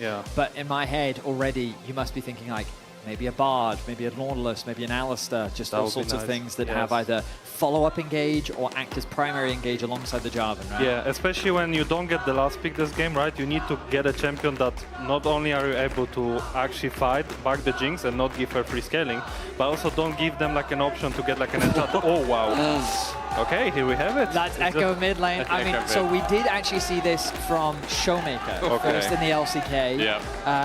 But we were hoping to get something special from Leader. And I mean, everyone knows the Dusk and Dawn has really made this champion a lot stronger, with right? Hello Blade, oh mamma mia. Yeah, when he hits you with that E, oh wow. I mean, the crazy thing about Echo is one of the reasons why Assassins specifically are seen as not that strong is because their lack of wave clear. This champ, when he hits level 7, 8, 9, he one-shots castles. Yeah, exactly. He doesn't interact with you, and when you do, he wants you to interact with him, right? So that is problematic. So let's see. I mean, I'm curious because that was probably one of the better picks because they have Jarvan. He can easily escape the gang, right? So let's see how that one. So Braum Ban, what does that immediately sell to you if you're on Casey's side right now? I feel like they want to blind support to get a counter picked up. That's what they're looking for, right? With the Braum Ban. They want to make sure that Jinx gets like some kind of engage, but a champion that can both play peel and try to initiate later. I think that's what they're looking for. Or do you value it the other way around? Blind pick top something like an Ornn for someone like Casey and then counter pick with the support. Yeah, sorry, other way around. But I mean, it depends what they think about Kana's champion pool at the same time, right? Because, yeah, I mean, of course, Casey is the one who, like, I think they're the one who don't get the last pick, right? Yeah, I'm so used to it. I was like, oh, KC, they've got options now, but they're red first pick. Okay, so it's Rel Braum. I mean, those could indicate champions like Nautilus, right? Of course. Like, not sure if you, I mean, you could play it because it helps with your team comp, but definitely give some more option to Busio when it comes to what to pick into it, right? Ambessa, man, okay. You could blind a tank. You could blind a tank top. They are setting up for it, yeah. Casey's setting up for Cassante, right? I think so. Or Sion. Sion could. I mean, it's not so. I mean, into Echo, into Pantheon, it's pretty good. It's only maybe not so good into Jinx, but still. Okay, I mean, here's the Nautilus. Okay. I mean, it's also a bit of a Mickey specialty, right? It is, yeah. I mean, he's so aggressive, and every time, even if the fight goes not so well, he always finds a way to escape. I don't know how. And he buys so much time that, yeah, it's always worth it. Okay, so we're thinking right now something like a Cassante, like a Sion for KC, but then if you're on KC, what support are you thinking? You know you see the Jinx plus Nautilus, you need some sort of pressure bots. I imagine things like Nautilus having a hook also deters Bard, perhaps? Yeah, it is not easy, especially when they have Echo, they're so mobile. I feel like they would either go for something like Alistar, or maybe if you want to be a bit more tricky, Poppy is still available, and it is pretty good outside of everything outside of Jinx. I'm curious if they're going to go for it. It's a bit harder to play lane, definitely, but if you can pilot it well, could be a nice pick. We haven't had Poppy support yet, and it's been something that's been banned a couple of times, but not really. Yeah, I don't think, because Mickey was only the person who truly played it, and I don't think he picked it yet. Range? Okay, so we're going... Okay, Leona is the old school matchup into Nautilus. I mean, Nautilus is not really that unhappy, because he can play around it. But yeah, Jinx, this game, I don't know if she can actually play. I would like a Kayle. A Kayle top. Surely not. Let's see, what he could go into Sion. There's quite a bit, like Kled. I think Rek'Sai could be a thing. Okay. Or is it going to be Kled? Oh, what the Kled? Okay. This Jinx, I don't know how happy this Jinx is. It's like she wants to play a little bit like back, right? Yeah. Like try to hit, and then there's just there cold deep comes in there. Maybe she's going full lethality with the ult, like right. I mean, I feel like wouldn't have Yeah. something like a Kai'Sa made more sense in the context of this comp? Yeah, but I think it's just because of the fact that you pick so early, you don't want to show all your cards. I guess that's the only reason, right? And maybe they want to make sure that they have the late game insurance, right? Ah, okay, But okay. Jinx on its own as a late game insurance, I would much rather see Aphelios, definitely. Yeah. So which comp do you prefer, Tremi? Oh, I As think a pro it's pure. player. Okay, to be fair though, playing Leona this game, it is not easy because they can easily kite you, but I would like to play Nautilus this game just because it's easier to actually make things work, I would say. But the whole team comp itself, it is SK style, yeah, definitely. They just want to go in. They really just want to go in. All right, well, Tremi, thank you so much for joining us at Draft. We know you've got more games to prepare for, so we won't get you for the other game. Hopefully we can get you back on the desk because you're inside. Absolutely fantastic, man. Appreciate it. Thank you, Tribby. Ladies and gentlemen, put your hands together, Tribby, for giving up this time for us. Thank you so much. Best of luck with the rest of the weekend. It was a good draft to have Tribby on. Oh, I mean, he predicted a bunch of the picks as well, right? He saw a lot of things coming. He expected the Nautilus. But yeah, he was a little bit cautious about SK's composition. I think we all are. But I mean, leader on Echo. Hail of Blades, there it is. I'm super excited to see it because as a champion, this is a champ that kind of, the way he gains control of a lane is by fighting early. You really want to try and leverage that Hail of Blades. Level 2 Echo can already get into your face and look for fights. And the thing is, if you think about how Azir works, I drop a soldier, I then from range Q you with my soldier. Yep. You drop a soldier, I'm going to dash past your soldier, auto-attack you, and are you going to Q backwards onto you? Because when you do, I'm going to proc my passive, run really fast away, and now your soldier's in an awkward spot and you can't last hit the minions anymore. You've thought that was so much more of an intricate response than I was expecting, but... Well, I mean, I'm a big assassin enjoyer, so I've seen a lot of these sides of the matchups, and I know that, I mean, just look at mid lane, observers. I know the bot lane's really interesting, but look at mid. He's already gotten the push, already. Big. Right, and so this is the beauty of Echo, is that you do have a surprising amount of wave clear thanks to your Q, and Leader is just taking full advantage of it. And so especially when you see he hit with the Q, Yehu has to back off. He has to. Because you can easily use the E to get on top of the Azir, proc the Hail of Blades, proc the passive, back away. And yeah, it's a really cool matchup. I really enjoyed watching Showmaker play it over in the LCK as well to great success. I believe he played it into a Syndra matchup. I forget against who it was. But he absolutely dominated on the pick as well. But this champ is very much about pushing waves, non-interacting, then leaving and starting to roam around the map. Ideally, you obviously want to do that after you've completed the quest. But yeah, it's a really fun matchup to watch. Just one thing about Echo as well. Lower mana bars, as you see, he comes through his full combo and kind of running through a little bit as well. Parallel convergence, but yeah, who just gets out of range. Leader gets a shield and looking for the next bit of push as the Time Winder comes back up and available as well. But so far, things aren't too much in his favor. Is Yehu actually with a small CS lead as well with that cannon almost being denied. Now remember as well, another pick we didn't get to talk about was Wonder up in top picking up the Kled. Another reminder to Finn that he's always welcome on the cast, as he was welcome last week that he didn't come up. But if Finn has the burning urge to tell us more about Kled, we do have a spot for him. Of course, this matchup, like, we've seen Kled into Sion many times, and honestly, I think in the LEC, it's like pretty 50-50. I would say. It's not something that, like, traditionally you expect Kled to be favored. Yep. Specifically because of how effective that W is, the changes to Kled in recent history as well. Like, it should be a pretty good matchup, but in the LEC, not many top laners have been able to punish that Sion in the way that this Kled matchup typically needs to go. But so far, Wonder's doing a pretty damn good job. One can do it. Wonder can. Leader goes into the trade. Quick phase dive. And he gets out with that W passive, and Yehu's okay for now. Skin's coming in, though, with a full bar, and that means only trouble for Yehu as he walks down to his jungler. He's trying to bait it a little bit. It looks a bit obvious. The Skins now spots out. Ward placed down, and the 2v2 ain't going to pursue. So now Leader has to be very careful. Yak doing the correct thing of just covering, but Mickey's made his way over. Busio here as well. Here we go. Let's turn into a 3v3 with the dredge line and the narrow down. Busio is getting close as Leader's actually the one taking a bit of damage on the enemy side as well. For KC, this 3v3 is looking to be neglected as they try to retreat. Mickey needs another dredge line, but he's not going to find it, and everyone walks away. Wow, so just a flash burn by Busio. supports, expending those heals as well to keep everybody safe. Mickey now going to stick around in the mid lane to help Leader push out this wave because he doesn't really have the HP to continue fighting this one. Losing a decent amount of farm. Once it gets a couple more levels, that Q will start to just melt those caster minions on the back line. But credit to Yahoo, considering how aggressive we've already seen Leader try to be in this mid matchup, he's doing a really good job of trading back with him, pushing him back, and staying ahead in terms of farm. So well played by him. They just get de-bicycled for the time being. I feel like the thing that Finn taught me about any Kled matchup is you always just stand there and you fight. Yeah. Finn said don't run, always fight. And that's what I appreciate about this champion. It's funny that, you know, calls Skull a coward, and he's right, because Kled is not. Credit to Yoppa as well. We kind of expected this bot lane matchup to be a little bit scary for him, but so far he's doing a pretty good job. Sure. Staying even in terms of farm for now. The jungler's attention has been very much drawn towards the middle lane.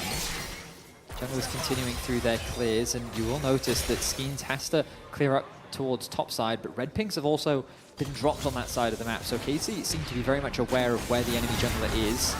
Wait. Interrupt. Mickey getting Busio. This should give KC the confidence to just keep fighting in the bot lane 2 versus 2. They know they also have their jungler on their side of the map as well. And look as well at Leader. Moving into the fog of war, doing what many Assassins players do. Rather. And it's just the threat of, oh, I'm in the fog of war. Am I roaming bot or am I staying mid? Adding that subtle pressure. Yeah, gonna secure that bot crab. Not much that Skeens can do about it as he moves through his topside jungle. This is full control around the Dragon area. They're gonna start this one off. Mickey heal available, worth mentioning because the health bar is already simmering down a bit low. Zap to slow down Kalist. There's the flag, flashed as well. KC about to find their first blood, and onto the jungler it goes. Yike on the board. The chain CC that came through from KC was far too difficult for Mickey to escape with his life. You'll notice that he couldn't flash earlier simply because E came through from Busio, the stun, then the EQ combo from Yike, which he flash followed up with to connect, along with the slow from Kalist, meant that KC get themselves on the board for first blood. Big first blood as well that I thought would open up the dragon, but it was interrupted. And KC retreated. Yike is going topside now with Tunneler and a longsword extra. Maybe to get his camps and think about what he can do for Wonder, but then again, versus Kled, it seems a little bit too hard of a task to muster. 1 minute 22 Grubs up here as well, as we are getting level 6s across the board. And I feel like it's worth mentioning because level 6s on SK means there is a bit of global pressure, Betty. Skeens, Yoppa, there are things that can fly cross map, you know? Kled, like, this isn't like a semi-global comp. I completely agree with you. The fact that they have ways to try and play through these side lanes, I think is going to be super important later on to the game. Wonder is going to be using his ultimate to move as quickly as he can from one side of the map to the other. And ultimately, SK is going to be looking to try and skirmish as KC looks to try and scale. We'll see if they're able to pull it off. SK needs to try and get active on the map as Busio's found Mickey once more. And Mickey's being found in the Cataclysm. Yahoo is just going to sit there and free fire, and Mickey on Nautilus is about to start the game 0-2. Classic. Meanwhile, in the middle lane, the stun from the W going to connect. Does indeed. Emperor's Divide as well from Yahoo. Zedrive Resonance give him a bit of passive. There's the chrono break, but the leader, he's still not out of here. He has to flash over the wall, but Yahoo is going to match it. His second kill of the game, and KC are rolling in it. Well, this counter pick is not working out the way the leader wanted it to. Busio helping out his mid laner as Yahoo picks up a kill. KC now lead with a 3-0 kill score advantage, a 1.1k gold lead. Yike being super proactive on the map, punishing the positioning of Mickey, not once but twice now. And SK find themselves quickly falling behind. 1k gold lead, and even though Grubs is starting to be taken here by Skeens, it does feel like it's very KC favored here in this early game. Kana the only one down in gold, really. Bot laners are quite even across the board, but as a tank, who cares about that? So Grub's going to be taken here by SK, small win. I don't think Vetty, when they're playing 1-3-1, that's going to be, you know, a little bit more impactful. Solo play comes through, Dredge line not interrupted. Mickey, this game, he is a bit of a naughty man. 0-3. I mean, what is he going to do against Leona ult with no flash, right? Busio makes it look super easy. Kalist follows up, and Yike was even there as well. KC have committed to this game plan of playing through their top side. I mean, why wouldn't they? Kana on the Scion, yeah, he's falling behind, but he doesn't really care. As long as Wonder doesn't have any significant impact later on into the game, Kana's chilling. Just continuing to free farm up towards the top side, getting what farm he can. Meanwhile, Kalist now 1-0-2, Yahoo 2-0-0. Oh boy. And Busio with 100% KP, really making his presence felt on the map. Yeah, thanks to production. Busio and Leona 16-5 in his career. So you can see this champion, his proficiency is pretty damn clean so far. I want to also share a stat that our fantastic production has given me too. Last time we've actually seen an Echo in the LEC was 5 years ago in 2021 spring, and it was Caps who pulled it out with a win. I don't know who it was against, but regardless, 5 years since the last Echo mid shows you that Leader's given us a little bit more spice than we maybe deserve. Here comes the Skyfall. Skeeves has joined in the show. He gets the stun up. Flash. Kalist is in so much trouble. Parallel convergence doesn't need the stun as Yoppa gets the kill from afar. Busio gets wrangled back in. Yoppa gets over the wall. He's matched by Yike, but as he runs for his life, Busio's still not out of dodge. Yahoo's ulti turns into a Chrono Break from Leader. The turret gives him safety, but Yoppa's running for his life. Flag will kill him in the end. KC do get something back, but SK finally pull their trigger. Ends up being a 2-for-1 in favor of SK as they finally get themselves on the board. A pretty effective dive as they funnel kills both into Leader and into Yoppa, the two carries that you ideally wanting that gold on. But the response from KC was good themselves. Yike being able to punish the fact that Yoppa was basically isolated. They got his flash out as well, which means that a potential re-gank from the side of KC could be a possibility. But they've successfully closed the gold gap, which is ultimately what SK is looking for. You can see Yoppa gets that turret plate. The ultimate comes down from the Pantheon. Target becomes Kalist.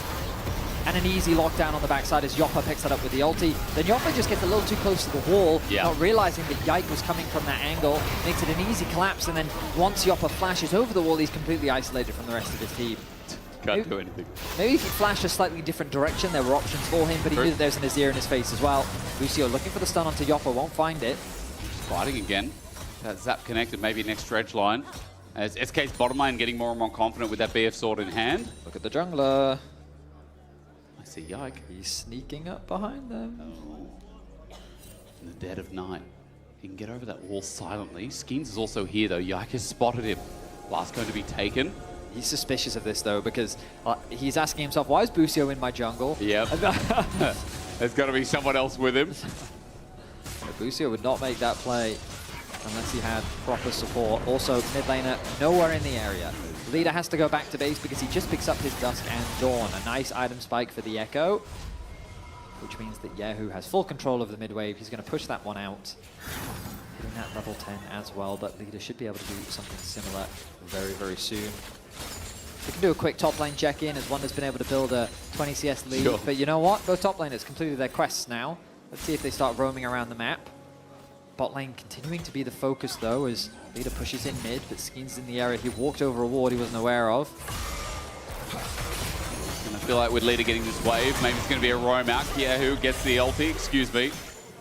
The K always throws me off, but regardless, it's ulti for ulti. So Chrono Break is now down as well. Leader thinking about going bot regardless. But KC have backup, and Yike is constantly hovering. So credit to both junglers, their eyes are constantly on the prize. Bot lane just continues to heat up. Slowly, it's like it's simmering. It's simmering indeed. I mean, we're expecting this game to be chaotic. It's an SK game, after all. Oh, yes. So I'm hoping for a little bit more bloodshed and violence. But of course, KC quite happy to just sit back and scale for now. Better than the Aurelion Soul game so far. That the lane has been a lot better. Objectively is correct, That yes. is, with no context, 100% correct. If anyone wants to go back and watch the VOD, maybe now's the time in the next 5 minutes. Feel like we're chilling for a bit, as you said. Slowly heating up. Dragon's being taken. Second one from KC. Mickey has decided to engage. Leader needs help from Skeens here, and he will find an angle onto Kalist, who flashes away. But the problem is, SK, the pieces of the puzzle were just in wrong. No one there yet, and KC take the Dragon and their lives. A bit of a preemptive engage from SK, as they ultimately started a 2 versus 4, where Leader didn't even have his ulti. So the ability to stall, dive in, threaten, and then ulti back out. Like, look at the minimap once again. look at the positioning of the other SK members. Jinx is super far away. Pantheon only arrives now. But at that point, Mickey's lost his life. Skeens is like, well, I'm out, because he realized there's no extra play to be made here. So KC picks themselves up 2 free kills and walks away with the dragon. You know, Mickey's Nautilus, sometimes it's a present that you open, it's an empty box. Hang on. Other times, Leader has not finished his role quest yet. He's been sent bot lane. Oh dear. Can I check how far He just off? picked it up. Oh, okay.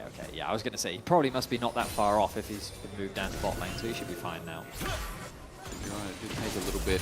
What is our average time of role quest? Do you know yet? Have you got the data? I think it's like 11, 12 minutes, somewhere in the 11 to 13 minute range. It's like 11 and a half, 12 hours, something like that. But it also depends on how violent the game is, because obviously kills contribute to stuff, tower plates contribute, all sorts of things can help. And this one has been quite violent in favor of KC. I mean, he doesn't do any damage. No. I genuinely was expecting a lot more, I'm not going to lie. I really thought that the Echo would just kind of like run up, hit. I mean, I will say that like in solo queue, a lot of Echoes usually run electrocute, which gives you that short burst of well, damage. Oh yeah. Of course, Halo Blade still makes a ton of sense with the passive that he has and Dusk and Dawn. It's definitely not a poor choice, but against, in the face of Yahoo with those Merc treads, he really is just like, I'm chilling, I'm good. I can trade back with you, no problem. I feel like I'd be more curious as to the next 2, you know, 1 or 2 items as well, right? Because Echo's one of those assassins that, no matter what, finds access to the backline, he one-shots. He's probably going to go Shadow Flame. You reckon? Probably. Yeah. But he, I mean, he could go Zhonya's. I would hate Zhonya's. I think he wouldn't have the damage. There does need to be some damage. Busio good engage. Solifer lay it down. KC lets rock. That's what they said is parallel convergence over the wall, but Yike trying to bait it in. Leader will not take it. Herald's going to reset in the meantime. And KC, the team with the 3k gold lead, are trying to egg on SK. As SK are looking for some kind of death brush. Egg on, I like that. I haven't heard that for a while. Oh, you know, I am an old man at heart. I like eggs. They're good protein, and honestly. Okay, not how that expression is used, No, but I'm but- glad of your fondness of eggs. But I don't know what it's called. Medic would know the word for, like, you know, when you chain words together, when your brain starts going off topic. Because you think egg on, and you think about, oh, how do I get to egg? No, but it's an expression in the UK. It's like taunting. I think it's an expression everywhere. Oh, is it? What do you mean taunting? Taunting has nothing to do. Oh, That egg on, is. yeah. You're yeah. yeah, egg on. I read it. Yeah. Sorry, I thought I was taunting you. No, no, you're not. It's in a strange day. Well, now you've got egg on your face. Ah, good one. Good one. Clever, I know. Anyone who doesn't understand English or Australian English very confused is right now. so in the wilderness Why are they right talking now. about eggs? I don't know. Herald being started. Google. It's gone. Question mark. Yike looking for an angle. 2.5k, and he gets hit by the chompers.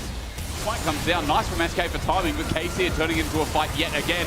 Leader takes it as an engage. Parallel convergence into Chrono Break, and the re-engage from Scheme's beautiful. It is a kill over to SK, but now they're separated. Trying to find out Busio's reset for Yoppa, but KC are picking apart the pieces now for another flash flag and drag, and onto Leader. Yike doesn't have support just yet, but Leader doesn't have the damage to follow up either. KC are holding on by a thread as Wonder finally comes on in, but his whole team is already dead, and Yahoo finding the chase, looking to get this guy off of his moped yet again. Wonder, you can't park there, mate, as SK are all gonna but drop. It for the Herald, I don't think it's worth. I thought it was a pretty close fight at the start, especially given SK's target focus. They immediately set their sights onto Kalist. The ulti from Mickey comes down. Leader is there to follow up. Yoppa's positioning is pretty safe as well. And even though Mickey falls at the start of the fight, it still looks pretty decent because you're looking at maybe a 2-for-2 trade as Busio then flashes over the wall. So for Yikes to then find the re-engage, I love that confidence from him because he's basically saying they don't have the damage left. Yoppa's run out of mana. Yahoo isolates Wonder from the fight. And then Yike just straight up kills Leader. Leader on this Echo does not have the damage that I was expecting him to have. And it ends up being, what, like 4 kills in their favor? Crazy fight in Casey's favor. And Yike really just having a masterclass on the job in this game. It really is. And like I said, it's not going to be worth it in the end because for that Herald, for everything that SK committed to top, all the gold given over, on the reset, you see that Yahoo is just out of this world. And KC at this game, 4.5k gold lead, 3 dragons. This is looking like another clean game. This is similarities to the last G2 game, where it is just a steam train. And thank you very much for the analysis, Twitch chat. That's exactly right. Accurate. Very accurate. Yeah, I mean, again, sometimes we see from SK they are a little bit disjointed, not always on the same page when it comes to committing to a play, and that's why I liked what I was seeing in that top lane play, or the top river play, I should say. It felt like they were all on the same page, focus Kalist, lock him down, get that kill. But then once they got him, it felt like they just ran out of juice. And comes back to what Trimby was saying in the draft, that I guess Yoppa's that late game insurance. And so now things are kind of falling on his shoulders in this game. I think we've been pleasantly surprised by Yoppa's performance overall this split, even though SK do find themselves with a 1-2 scoreline. But we'll see if he can turn this game around, because Dragon Soul is on the horizon. 4 minutes away is still a ways away, but it's something that SK will have to deal with, and I don't know if they'll get strong enough in time to fight this empowered KC. Yeah, I feel like, again, it's going to be a great Soul for a team that wants to survive first. Quick side note, in 26.2, where we are right now, Fiend Hunter Bolts, remember, bit of an increase here, so a bit more bonus true damage, crit multiplier. I mean, the attack speed also nice, so Kalist has picked that up second. And you can see with that Q amplification, it's just such easy wave clear. My favorite thing from the patch was Bandit Pipe's cost increase, because that item was just stupid for 2,000. Yep. 100, I think I told you last cast, was 110% gold efficient. So as we look towards mid, hang on a minute. Let's stop talking about items and start talking about engages. Mickey flashes away in an instant. But Busio with the Solar Flare matchup as well, and a decimating smash. He's going to put Mickey in the grave for the 6th time in this game. KC in a 5 versus 4, hold on to mid, get rid of the Herald before it damages turret more.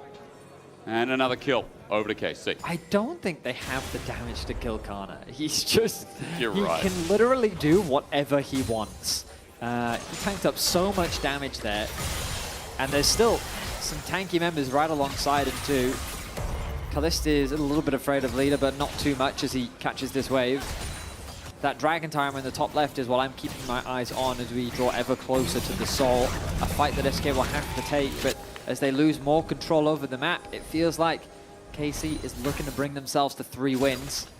SK trying to find their form. Trying to prove the doubters wrong. Let's not forget that there is a lot of skepticism around this SK roster. Oh yeah. And after they got a big win last week, people thought, okay, seems that we were wrong. But if they then go 1-3, those doubters are going to come right back. And it was an insane game as well. Just a flashback, like that performance from Wonder on Cannon. Oh yeah. Even though it was in a counter matchup, it was just some exceptional individual lane performance. I think that's what impressed me about SK the most, is that these guys still got it. It doesn't matter how old you are. You can do anything. For SK, you know, here in this game, it seems like it's been a different story. Leader hasn't really been able to come out of the lane with the lead. Wonder's been kind of so-so with Kana, but again, props to Kana through his lane. Yeah, here right now is taking down solo side lane turrets, and gold just keeps occurring for KC. Minute 45 to that Soul. We talked about Betty, and Baron's now up. Mid is the only thing to crash down that would open up the map even more so. And so far, I will say, we have not seen many side lane plays from SK, but it is probably because they're so far behind. Yeah. That the options are mega limited for even them just to get past their inner turret. On paper, Echo is supposed to be stronger than Azir in a side lane, but I just don't think that's true, right? No. Second item still needs to be completed for Leader, which is likely what he's desperately trying to finish off. This mid tower is getting closer and closer to falling as Yoppa, I mean, he himself isn't that weak. Infinity Edge and Yuntal's completed is definitely a solid place for the Jinx to be. Ulti thrown down from Busio just to gain more control over the top side jungle. SK is, I mean, they're losing so much. Actually, observers, if you could showcase what SK see right now, that would be ideal. The answer, nothing. SK really can't see a huge amount. Yeah, they've got a couple wards littered here and there. They've got one very deep ward, which is back here. That looks like a TP into top lane. Setting up a TP, a flank, Karna's in trouble. Wonder's going to pop the ulti himself though as well. Give movement speed to Scheme. The rest of SK here, 5 members, all grouped up. And KC, it's not like they're getting anything on the map right now outside of the mid turret. So a small kill, small bit of gold for SK. So I want to keep track of what was used, which is Skeen's ulti and Wonder's ulti, and Wonder now could very well die. Okay, so maybe in the long run. But they need to go straight to Dragon. SK needs to use this as an opportunity to get Dragon off the Rift right now. Wonder is dead. It's just about how much time he can buy. It would be nice. Remount coming. No, Cataclysm down.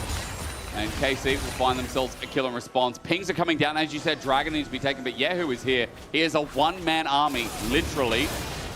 But SK are going to start it nevertheless, and Yahoo's going to back off, so for SK... Wait, but what now KC can do is just go Baron, TP when the Scion is back alive. Yeah, look, they're doing it now. They'll just drop the TP straight onto Baron. They know they have the numbers advantage, 25 seconds into a Wonder. SK is guaranteed to be on the bot side of the map, so they've got to make a beeline towards that objective. And 20 seconds as Wonder has that TP. Super Mega Death Rocket comes in for KC. I thought they were starting it too late here, Betty, but it looks like SK just have to be onlookers. Splash for Busio for the turn with the Zenith Blade follow-up. Now we wait. Yoppa narrowly avoids it while Mickey drops down yet again. Leader gets out with his Chrono Break, but he's now abandoned the team. Yoppa does get one, though, so an advantage for SK if they keep on going. Yahoo's to get out with his flash as well, and KC are on the run. A Zap narrowly missing his leader. Parallel convergence over the wall. A phase dive, but Kalist out of range. Zap again out of range. SK, it was close, and the fact they got a kill back stops that Baron. They got Yahoo's flash as well. Both mid laners end up trading. Wonder's going to push down that mid tower. The goal lead is not going up for KC. That's the good news for SK, but it's still quite sizable. They'll buy themselves another 4 minutes because of that dragon that they secured earlier. And they'll buy more time. That's the most important thing. Yoppa, a man who's given a lot of responsibility in this game. The rookie, the young man, his positioning was good. He got the kill onto Busio. Has he had an opportunity to base it? It doesn't look like it. In case he want to try and punish that, they're straight back on the Baron. You can do it again. There's a Kled from afar that needs to press that alt button now for Wonder, get max range and run into the pit.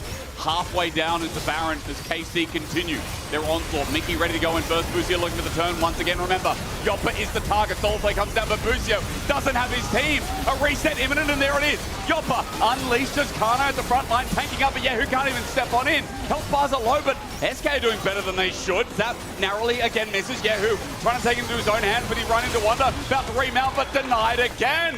A Cataclysm out from Yike while SK are on the run. Those health bars blinking as the traps zone off KC. They're thinking about Baron again as SK still end up halting the fight. It looked like such a good fight for SK, but then again, they just kind of ran out of fuel. Yahoo was trading HP with Yoppa, and Yoppa could not stay in the fight any longer. He's finally gotten to go back to base, but keep your eyes on this engage from Mickey. A nice two-man ultimate to isolate Busio from the front line so they can take him out first. Leader does nothing on the back line as Kalist forces him to ult immediately. He then tries to whittle his way through Kana's HP, but he can't really do much there. Everything is on Yoppa's shoulders to be the damage dealer, but he just loses to the range battle against Yahoo, forcing him back. He has to retreat. I thought KC would start the Baron back up again, but they choose not to. The map is reset, but look at those items for Yoppa. He now has the ability to shred through that armor with the Lord Dominic's regard. Giant Slayer's back.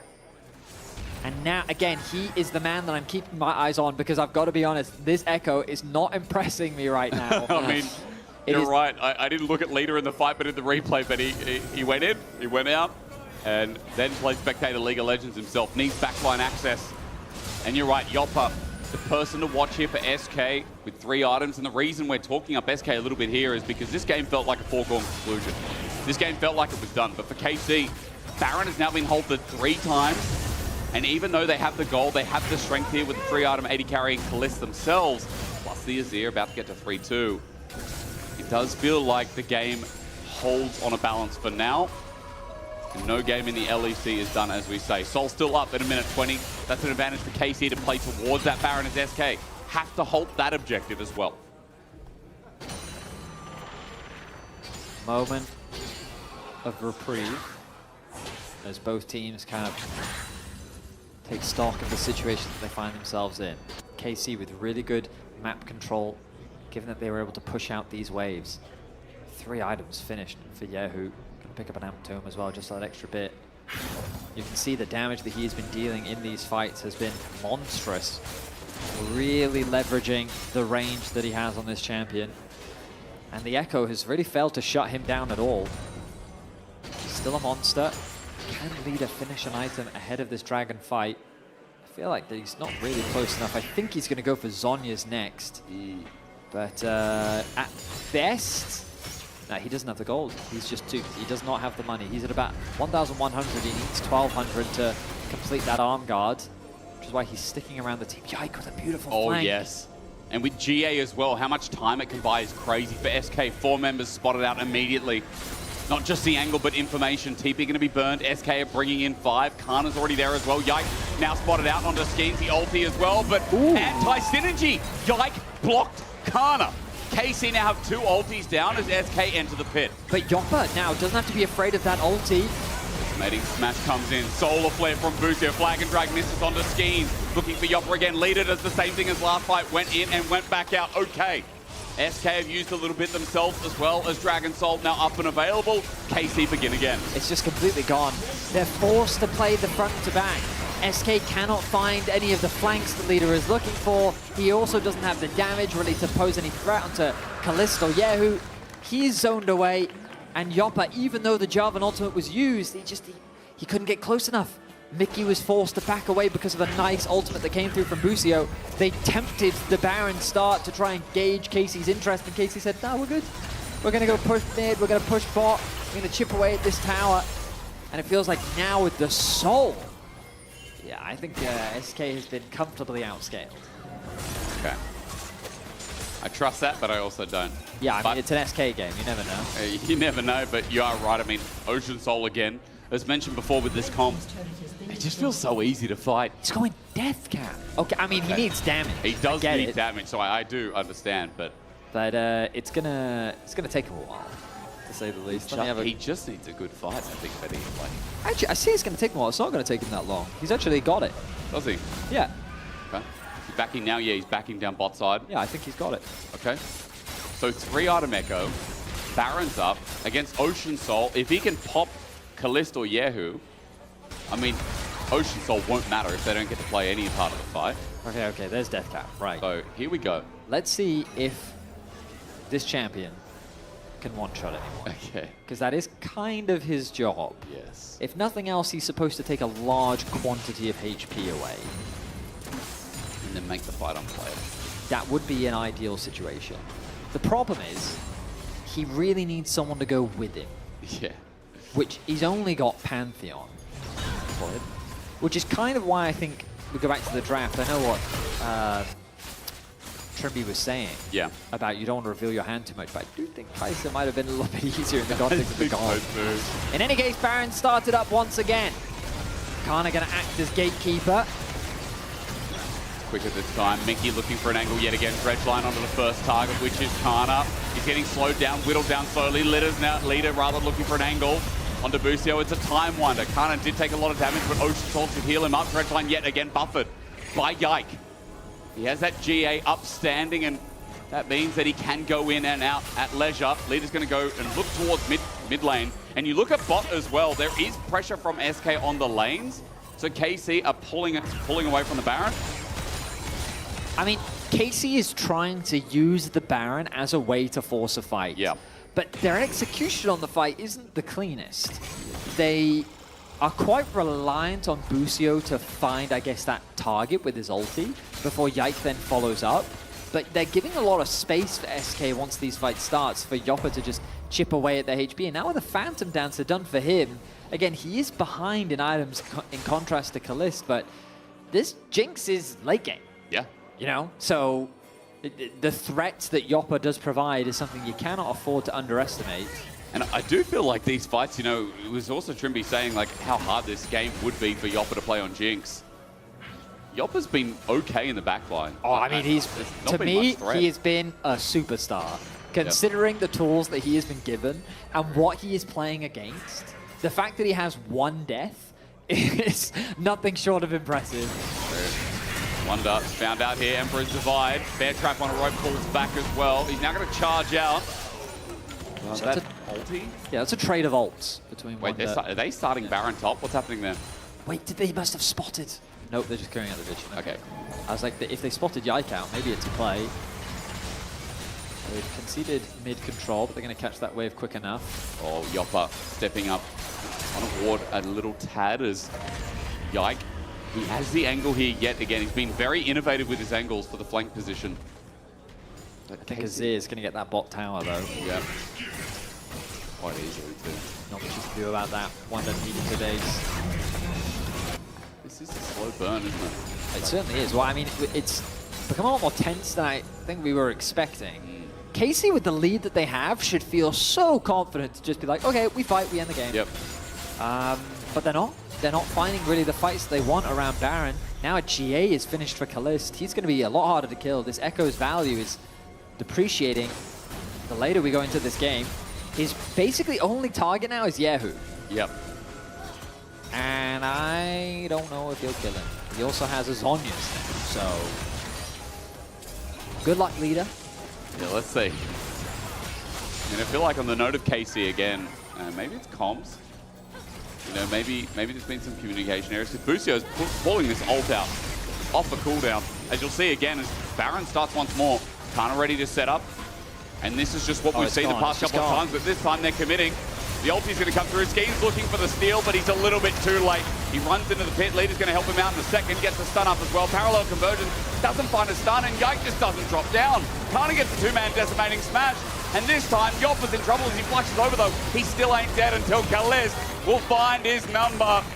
Finally, KC gets to pull the trigger, and the lights go off. This is what we were expecting to happen in the fight. KC, without hesitation this time round, start off the Baron, and they do not falter. A clean team fight as Yehu has found Wonder. Wonder has found the wall. He will flash over it as Yike finds him too. Replay time as finally the Baron has succeeded. So Mickey trying to get in range to ult someone. He can't really get a good target off. Kana just turns his attention onto Yoppa, makes it impossible for him to play. Leader gets one shot before he can even ulti. And then Yoppa forced to flash, but Busio and Kana together have made it difficult to play. And like, that's what we were expecting to happen to the Jinx. Yeah. That it was going to be very difficult to play against these two tanks when you don't have the kind of support dedicated to keeping you alive and making sure that you can be that superstar. He did his best throughout the entirety of this game, but finally Kana and Busio shut that down. And with the Elder and the Baron, that should be game. Should have our answers, finally. It's been long drawn out, but now it definitely seems like it's in the too hard basket for KC, for SK rather. No, definitely not too hard for KC. It's 11,500 gold just about, and we got full item builds across the board pretty much. Kalist onto his last item. We'll see where that BF takes him.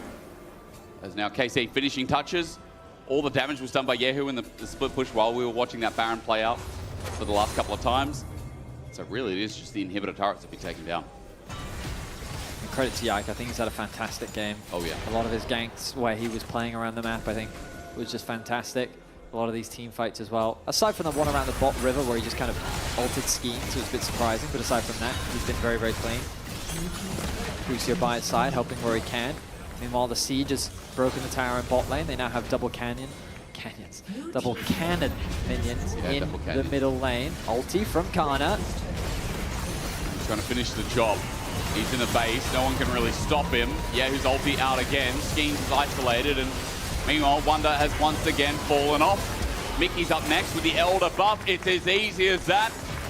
KC finally sealed the deal. First team moving to 3-1.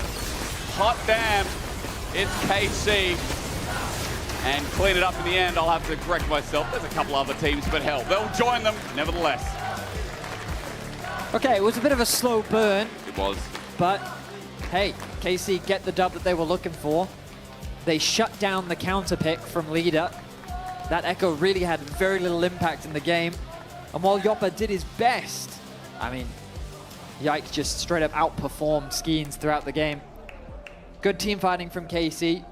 And again, I think there are still some question marks around this team. I think that the level of expectations that we have of this roster now are very, very high because they did win a split last year. But hey, I mean, not a bad start, 3-1 so far in the split. I mean, I think those expectations are akin to how they finished the game, how they, you know, push that lead.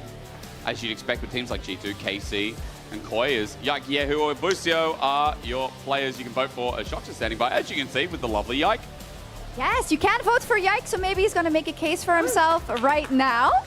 Yike, we, as the fans were there, as we saw that, I think you weren't following Mickey around, but you definitely were focusing him a little bit, right? Yeah, I felt a bit bad. When he was like 4 deaths already, I feel like I focused him too much. I feel very bad now. Did you stop killing him after?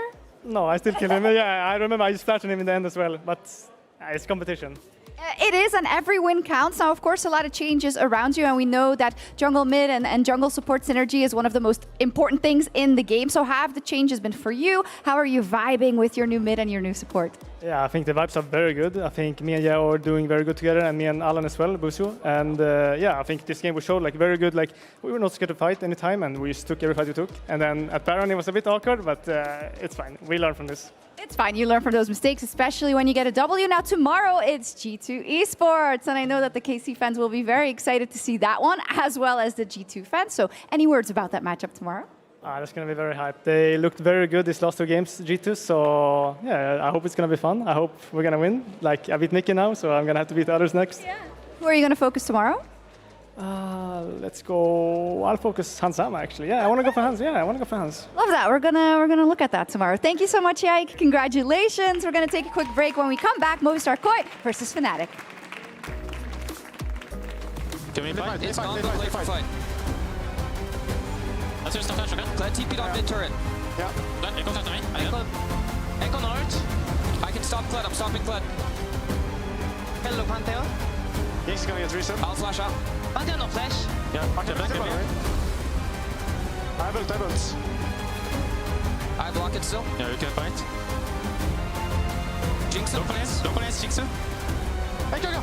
Jinx done, Jinx done. Wait. Me and Connor killing Jinx. Don't place Jinx, no sums. No sums in. Oh, yeah. We're not on waves. There's a top wave. Can we end with that?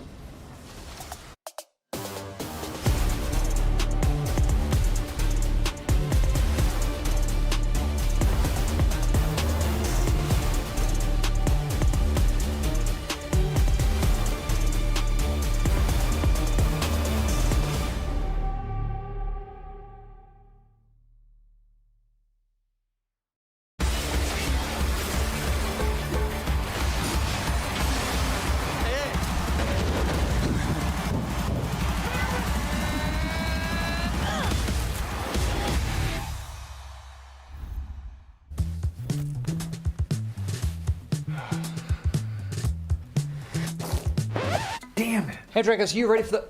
Oh, that doesn't look good. Wait, I have a solution, but you have a break. I will be right back. Just wait.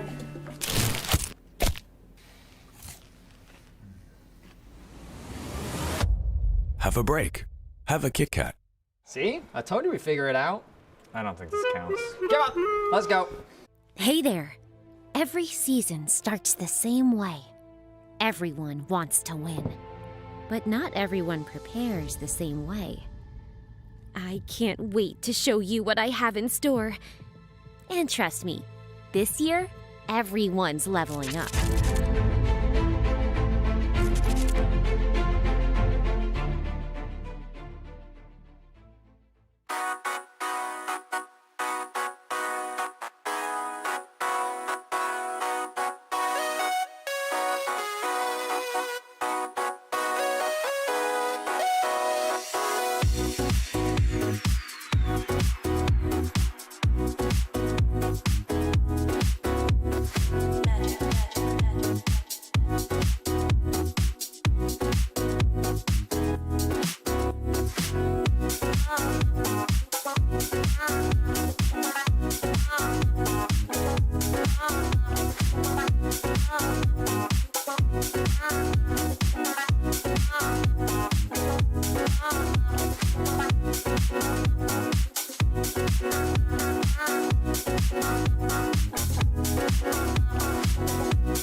Welcome back to LEC Versus for our last game of the day. It is going to be Movistar KOI against Fnatic.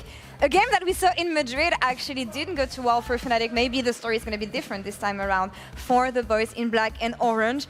Guys, how do we feel about this game on the side of Movistar KOI? I keep on hearing around scrim noises and everything that MKOI is the strongest team right now. MKOI is good in scrims? Apparently. Wow. Whenever I talk to MKOI people, they're always saying, oh, we just went like 0-17 last weekend, but yeah, we went on stage and won 2-0, so it was nice. Someone's lying. If good in scrims for MKOI, Armageddon is close by. That's all I'm saying. I mean, they had a pretty good start to the season, and I think about one player specifically, looking at Supa ahead of the season. Melzet was saying that Supa needs to step up. He needs to be a player that, if he has a lead, needs to be able to snowball that lead and take his team to the Nexus. Do we feel like Supa has been stepping up to that role? I think he has been. Like, Okay. especially this year. Like, there are times last year where you could kind of put that blame on him, and I think that's what Melzet's referencing. But realistically, the last 3 days, he has been such a staple for them. He's looked fantastic on picks like the Yunara, which, honestly, I think is a little OP. Maybe you just need to get rid of the Yunara, but it definitely has been. He's been strong in the lane. He's been finding his moments in team fights. I think Supa has been just a focal point of where you can find success for MKOI. Yeah, and I think back to that playoff run, I don't know if it was in spring or summer last year, where he just went Super Saiyan mode and just like killed everyone. But the thing with Supa is that when I think about him, I don't really have that one champion that he really stands out on. He's very stable and very generically good, but like it's not like sometimes you think about Upset Seri or Hansama Draven. Like, Supa doesn't have that champion. It's like Sivir. I would like for him to solidify himself as like a main threat when he gets his things. Because right now he's just so consistently good, so we're just really nitpicking, but I really want to see what he can bring out. I mean, I see a lot of fans calling him Supayushi or Supace. That's a hard name to live up by, honestly, but so far he's been putting in the work for MKOI. On the side of Fnatic, though, I feel like every year we come into every season wondering what is going to be Fnatic's identity. And I've talked to Calist on my stream at the beginning of the week, and he was telling me that he doesn't think Fnatic's identity is going to be that much different from what we've seen last year. The only downgrade for the team looks to be Mickey, obviously, but he doesn't expect the dynamic of the team to change that much. Yeah, it turns out if you've already put too much vanilla into something, it just kind of tastes like vanilla. And it feels like that's what we're getting with Fnatic. It's the same, we're going to go bot, we're going to play around bot, we're going to make sure that they're safe, and that just is going to be the continuation over and over and over again. And even though you've replaced some of those pieces like Lospa coming in, like, I don't really see that identity changing. We're still seeing Lospa heavily around that bottom side, Razork playing to that bottom side. That just continues to kind of just be that threat for Fnatic. Yeah, we need some white shock strawberry going on here, because I don't know what's happening. I looked at the stats actually for Lospa. Look at the stats right there.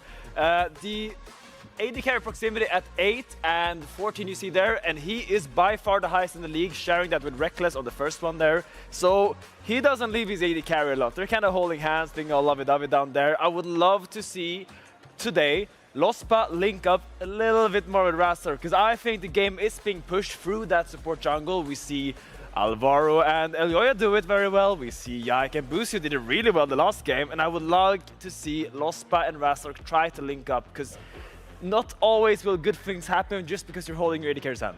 Something that we're always looking forward to when it comes to this matchup is the Spanish matchup in the jungle, and Shox is actually standing by with Elyoya, from what I'm seeing right now, ahead of this game. Take it away.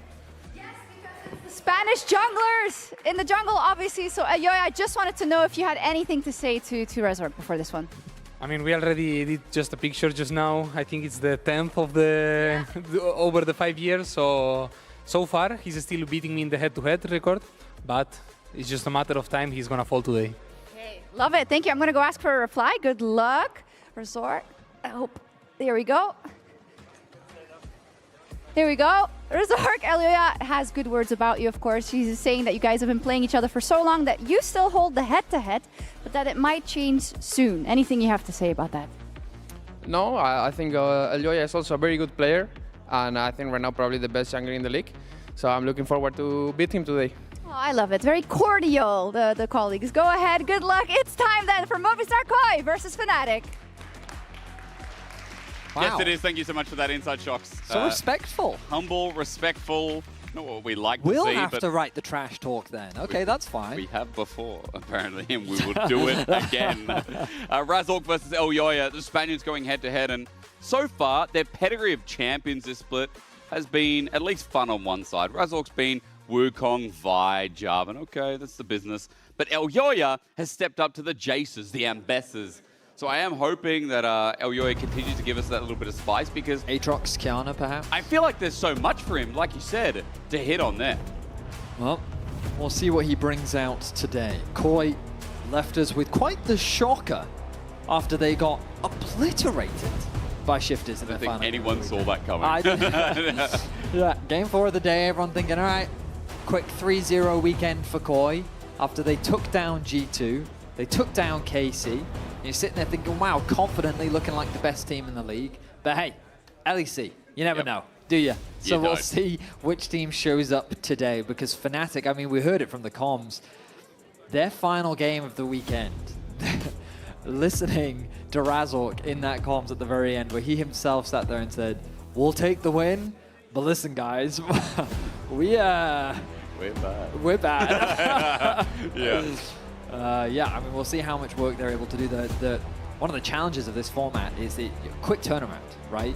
3 games into 3 games into 3 games, like it's an intense sprint, and you need to perform on the day. So every win is going to be very important. Only 8 make it through to our playoffs, which means that 4 teams will be on the chopping block. Of course, right now, Koi is in a good position. Fnatic themselves, alongside them at 2 and 1. So as we jump into draft, already we've got the first pick coming through from Fnatic. Vladdy going to get himself the Azir with Taliyah banned. Jojo, will we get to see a bit of a Jojo special? We've already seen the Yone once today. Is that the direction that Jojo might be thinking, or instead will he go more towards the Rise, which we've seen from him before? Or are we just going to get the Rumble from Mirwin once again? And what seems to be the strongest champion up in the top lane in this patch. And there we go, 100% presence so far in our Fearless. It's interesting that it's only 3 wins, 6 losses here in the LEC. Not the most successful champion, but teams still prioritizing it. Of course, there are a couple of answers that you can go for. The question is, does Bros play them? Cassante is available, something we've been seeing all weekend long, but there are things like Aurora that you can play into the matchup, which is very favorable to the Aurora. I mean, I'm so used to Mirwin that my head immediately goes to that Varus, which is of course banned. Yeah. But like the innovation into Rumble top, I like that you brought up Aurora. To me, that is innovative. And Ambros, we've had Ambessa, Renekton, Rumble himself. So this would be the first Cassante from him, but an honest answer, especially when paired with the Azir. It feels like you can't go wrong with comps like this, unless you're all scaling, in which case you can sometimes get a little bit too slow. See how it gets partnered up. Looking for that jungler now as well, especially with the Pantheon already picked. We know Jarvan's up and available. Surely that's just Razork this game. Could be. Wukong, I think, is completely fine as well. Another one. A little bit more scaling, but what will it be? Jarvan. Ah, what a surprise. That's prediction. I said not hard when there's 2 junglers right now. When they're open, they're picked. Slow down on the wind, bros. Oh, Jojo, we're down if you're down. Do it. Do it, Jojo, come on. Do it. You've played against Vladdy many times before. Best fan from I have Italy. one color orange as my honor.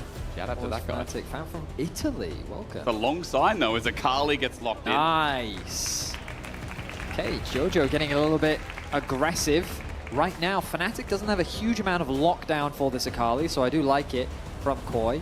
Right now, they're lacking wave clear. They do have Rumble's ulti, but they have no way to consistently remove minions from the game. So champions like Sivir could fill that role, but Sivir into Jarvan and Azir does make AD carry sad.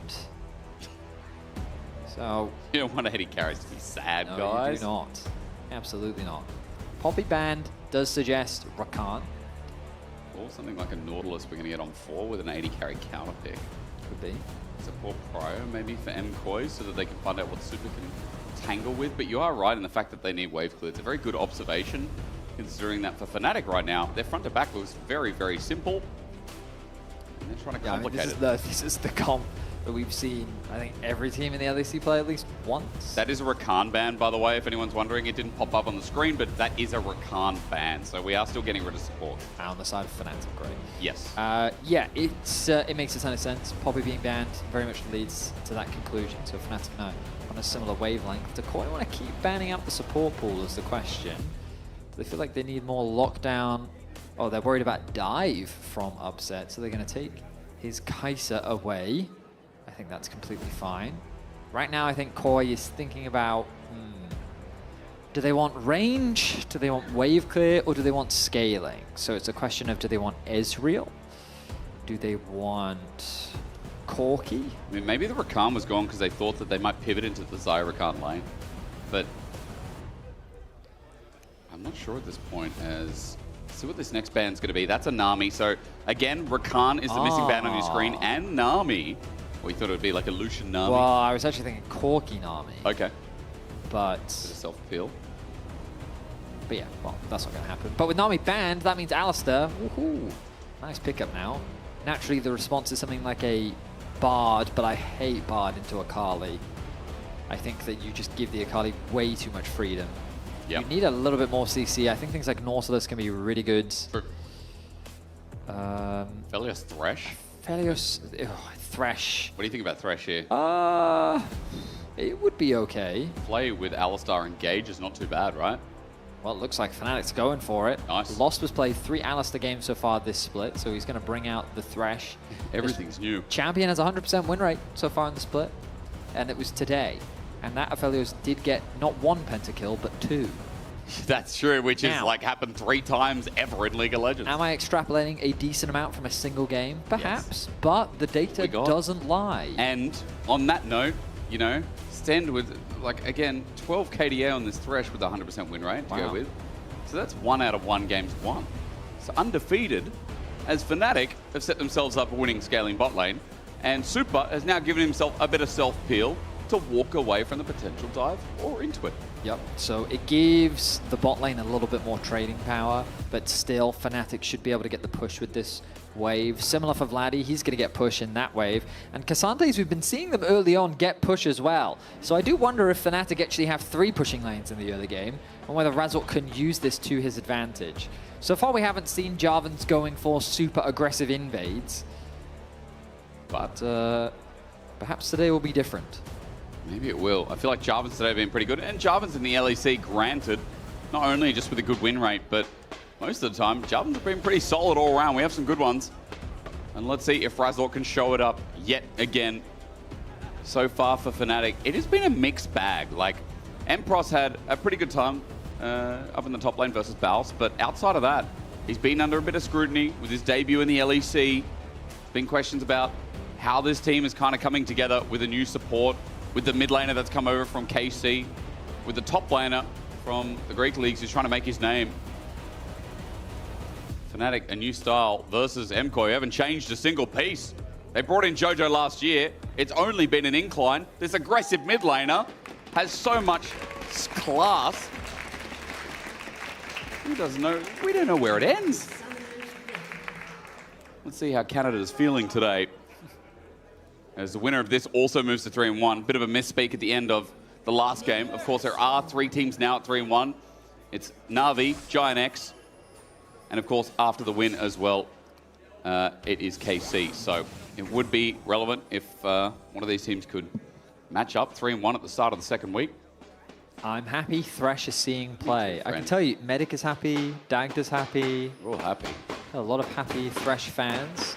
It is a fun champion to watch. I don't want to put words in his mouth, but I feel like Trimby was one of the supports that told me that, like, this was years ago, I will admit. Yeah. But he did say that he thinks the champ is just really bad and what it can do. Why is that? Because it self-CCs? Again, I don't want to put words in his mouth. I can't remember what his logic was. All right, Trimby, come back. I just always use that as weight because... Dracos is also a massive Thresh hater. He's the guy. Now I remember. Okay. Yeah. He really hates What did he say about it? What's he upset about? He just thinks it's bad. Okay. But it's 100% win rate. So, again, the data doesn't lie. I just don't understand when people say things are bad, but where's the... again, like I can't be their mouthpiece. No, again, you can't. It's one of those things where I'm kind of like, cool. Anyway. They can tweet at us or something and tell us why. Talk to the people. I think Thresh is cool. I thought Echo was cool. It lost, but it was still cool. Echo was cool. Wanted to see a little bit more, but it is nice again that we're getting some of these fringe picks that, again, nice counters. The Anivia into Azir has been like one of my favorites, even though Anivia is not the most exciting champ. This season so far, we've had things like, you know, the Aphelios rise back up as well as Jojo. Quick side note, Vladdy is bopping him away. A lethal tempo up and active yet again, and the Akali until 6. Just going to suffer a bit from the range advantage. Head in farm, though. That is what matters. That is what matters. The thing about this matchup, and the thing about Akali generally in range matchups, is that you want to try really hard to play around the electrocute. It is a nice chunk of damage that can very much swing that health differential. Notice that Vladdy has used all of his pots, and so has Jojo. The passive health regeneration that Jojo should have, yeah, he's running the Resolve Tree. So I'm assuming he's running Second Wind, because I haven't seen any Bone Plating proc, which means that when you combine that with his Dawn Shield, he's got a decent amount of regeneration in the matchup. And again, 21 CS, he has the TP, he's going to come back into lane. He's going to be feeling pretty happy. He'll either buy Amp Tome plus pots or buy boots. The two. Vladdy should look to try and match in the mid. Should indeed. And we're always picking up Scuttle on the bot side. You can see the quick reset that's come through from Razork to take topside Scuttle. So nothing too exciting, but I really want to see how they try and punish bot early, at least with Upset and Losper. Meaning, what can Elyoya do? Because we know, again, with the solo lanes, Vedi, we talked a little bit about the dive. We talked a little bit about how we're going to get this party started against, you know, full scaling from Fnatic. It reminded me of that song. Coming after the better, just this party started. That one. I know. But I can't think about who sings it. I'm coming up. That's Pink. Oh, is Pink. it? Yeah. Well, maybe too old. You know, people are always doing this like 10-year-old stuff. Yeah. God, I've never felt older than now. Yeah, Pink was like early 2000s, no? Yeah. Like 20 the years peak ago. of music. I'm going to say it. Peak of music. The peak of music was Pink. I'm going to say it. Not the no, Beatles. Not Pink, just that era. Oh, that okay, time, yeah. That time frame. Oh, like with, you know, Green Day and Linkin Park Oh, and all. Yeah. When was Busted? Busted? Yeah. Oh, the song? The year 3000. Oh, yeah, I don't know. Remember? Well, that obviously wasn't late the year 90s, 3000. early 2000s.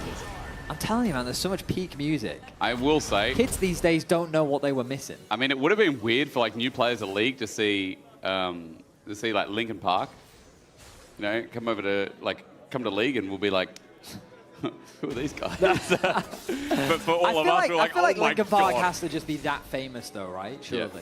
Yeah. Even younger generations know of Linkin Park. Yeah, but I mean, and if they don't, it's our responsibility to educate them. see, for us, it was just like, oh my God, that's still, I'm still in disbelief that they were there. That yeah, that's so cool, no? I was a big fan of Paris, the one that did a world song back in 21. Yeah. The one with Showmaker. That was like the lead. Oh, but is that Burn It All Down? I think it was. Yeah. I was a big fan of her and her band. And Paris was a cool group. We've had some pretty cool songs. Anyway, back to the game. Yeah, sure. Losper, gonna land a hook. Okay, there it is. Vedi called it, and now Razork's going to live it. Dark Passages there, the flay back, Alvaro flashes, flag. Is matched. Razork with the fancy moves. Cal down first blood. Fnatic looking for a little bit more, but already used their engage. They'll just take the kill and give it over to the jungle. Very nice play. Jojo. All in flash, and big moves from mid as well from Vladdy, but he's just auto-attacking down. Jojo is going to get on out, and he's already used the ulti. That's why he can't reciprocate. But flash burn while Vladdy holds his. Very close in the mid lane matchup. But it is Fnatic that secure first blood in the bottom lane. Nice hook into Flay, into Lantern coming through from Losper. A tried and true combo that's kind of, ironically, like 10 years old at this point. I mean, more, yeah. I mean, it's just very solid, very effective. Alvaro did commit the flash, but it was not enough to get him to safety. Oh, Empross has the ulti fight to the turret, the knock up there, flashed away from Mirwin, but he's not out of dodge yet. No way. Empross waiting for the cooldowns to come on in, but unfortunately it's a little bit too far, and so is Mirwin. He'll get out scathed with his flash down, but Empross uses as well. Bonus movement speed. Mirwin got there from his W. Enough to just barely get him out of Empross's range. Having those tier 2 boots probably helped him out a decent amount as well, but ends up being a trade of flashes. Now, Elyoya. And with those trade of flashes, there's kill threat here. Good stun timing. Elyoya's going to help get the kill to Mirwin. A fantastic punish for MKOI. Okay, so Elyoya gets himself involved in the action a little bit. Getting a nice counter gank on the top side. I say counter gank, that Razzle wasn't there. But still, makes it work. 1-to-1 in kills. The gold remains dead even for now. Bot lane. Super wants the last hit that minion. Upset doesn't want to let him. Super stepping up with Crescendum up and available. Upset though, he's taking a bit of burst damage from the Corki. So pretty even as the push comes in as well. Upset feeling pretty confident with a small gold lead here himself as well. Look at Jojo in the mid lane. Built up a 200 gold lead just by himself. He has about a 2-wave advantage in the mid lane matchup. Typically, we know this as an Akali-favored matchup. The laning phase can be quite difficult, but not for Jojo. Steps in, Vladdy pushes him back yet again. He's the got ulti out kill. once again, and you're right, the kill threat is there, but it's going to be used to get on out. Cataclysm follows up from Razork though, and Jojo goes down. Maybe it would have been better if he sacrificed his life as Death Sentence connects in bot lane. There's the ulti as well, and a flash in. Fnatic full commit onto Alvaro with the exhaust and the Crescendum up and available. Upset with his first kill of the game. Okay, Fnatic. They're willing to go toe-to-toe against Koi. A nice gank from Razork in mid lane. A bot lane 2 versus 2 victory. And I mean, Aphelios Thresh. This conversation, I think, really needs to start happening about how strong this bot lane 2v2 is. As soon as that hook lands, it's open season. Upset going to go back, and we're going to question how close to this first item he really is. Probably not there yet, but regardless, feeling pretty good here for Fnatic down bot. Bang going to be started. Upset didn't get a chance to reset. Still has red-white. Very powerful gun combination. Razork has no ulti, by the way, as Elyoya hovers in that little alcove ready to pounce out. Vladdy's coming in from an angle. No ult for him as well. At 1200, Fnatic are backing off. They think, no, we don't have anything. Leave the Dragon be. And MKOI will pick up the first of the game. Well, I will admit, a decent amount of time wasted there, I think, from the side of Fnatic. Just kind of watching, spectating. Upset ideally would have already gone back to base in that time, but I understand why they would think they could fight for that, but no ult for Razork, as you highlighted, no ult for Vladdy. It was going to be a difficult skirmish for them to take, so instead they decide to back off. Dragon secured for Koi. And we didn't talk about that mid lane skirmish, but Jojo, he realized that Vladdy had flash, so it was a flip. He could either try and predict the flash, or he gambles, goes underneath the tower and hopes that he can get a kill. He decided to escape because he thought, there's a way for me to get out of this. Yep. But Razork wisely holding on to his ulti so that he could follow the Akali who tried to escape. Obviously then makes it look like that Jojo made the wrong decision, but the logic does track for Jojo. He really thought he could get out. And here we go again in and top. Mirwin get out. Cataclysm there, but Elyoya's back again. It's a reverse hot pot, and Elyoya engineers it into an engage onto Razork. The all-out use, but there's no wall. There's no wall for Emperor, so now he's in a 1 versus 2. He's squishy and burnt asunder. MKOI keep counter-ganking top so damn well. Nicely done by Elyoya. He reads the play well and is ready to react. The ulti from Mirwin as well on top of that. It's so much damage. I love your use of the reverse hot pot, because it definitely very much felt like that. It's hot pot. I'm not that big of a fan of hot pot. It's one of the best mills in the world. You know, it's the community around it. Sure. As Mundo says, it's all about the community. What Mundo says? Does Mundo say that? The about community. About hot? No. He's one of his Does quotes. he say that? He talks about the community. Yeah, he does.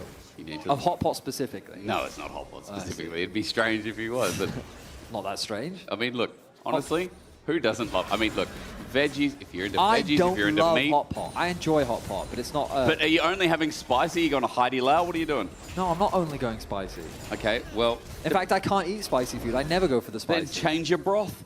You know, change it up. Get it the might mushroom. be because the options of broth that I have as a non-spicy eater limit my enjoyment. No, they're not. There's a pork broth. You know, like pork. There's a mushroom broth. Never had a pork broth before. Well, try it out when we were next time. in China, I had a lot of tomato broth. Yeah, that's the rookie era. It is, really. Tomato is tomato is a soup. Good. Tomato is a broth. Doesn't absorb. Don't know what that person shouted out, but it better have been pork broth.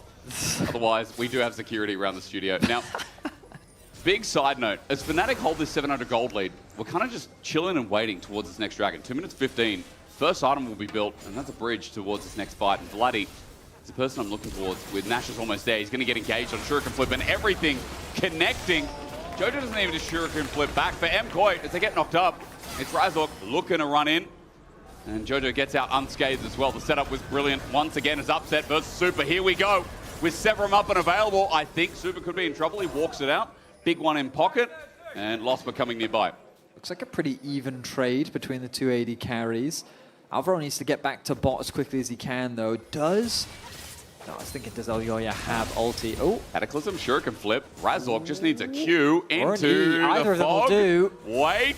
Oh my God, on the tip.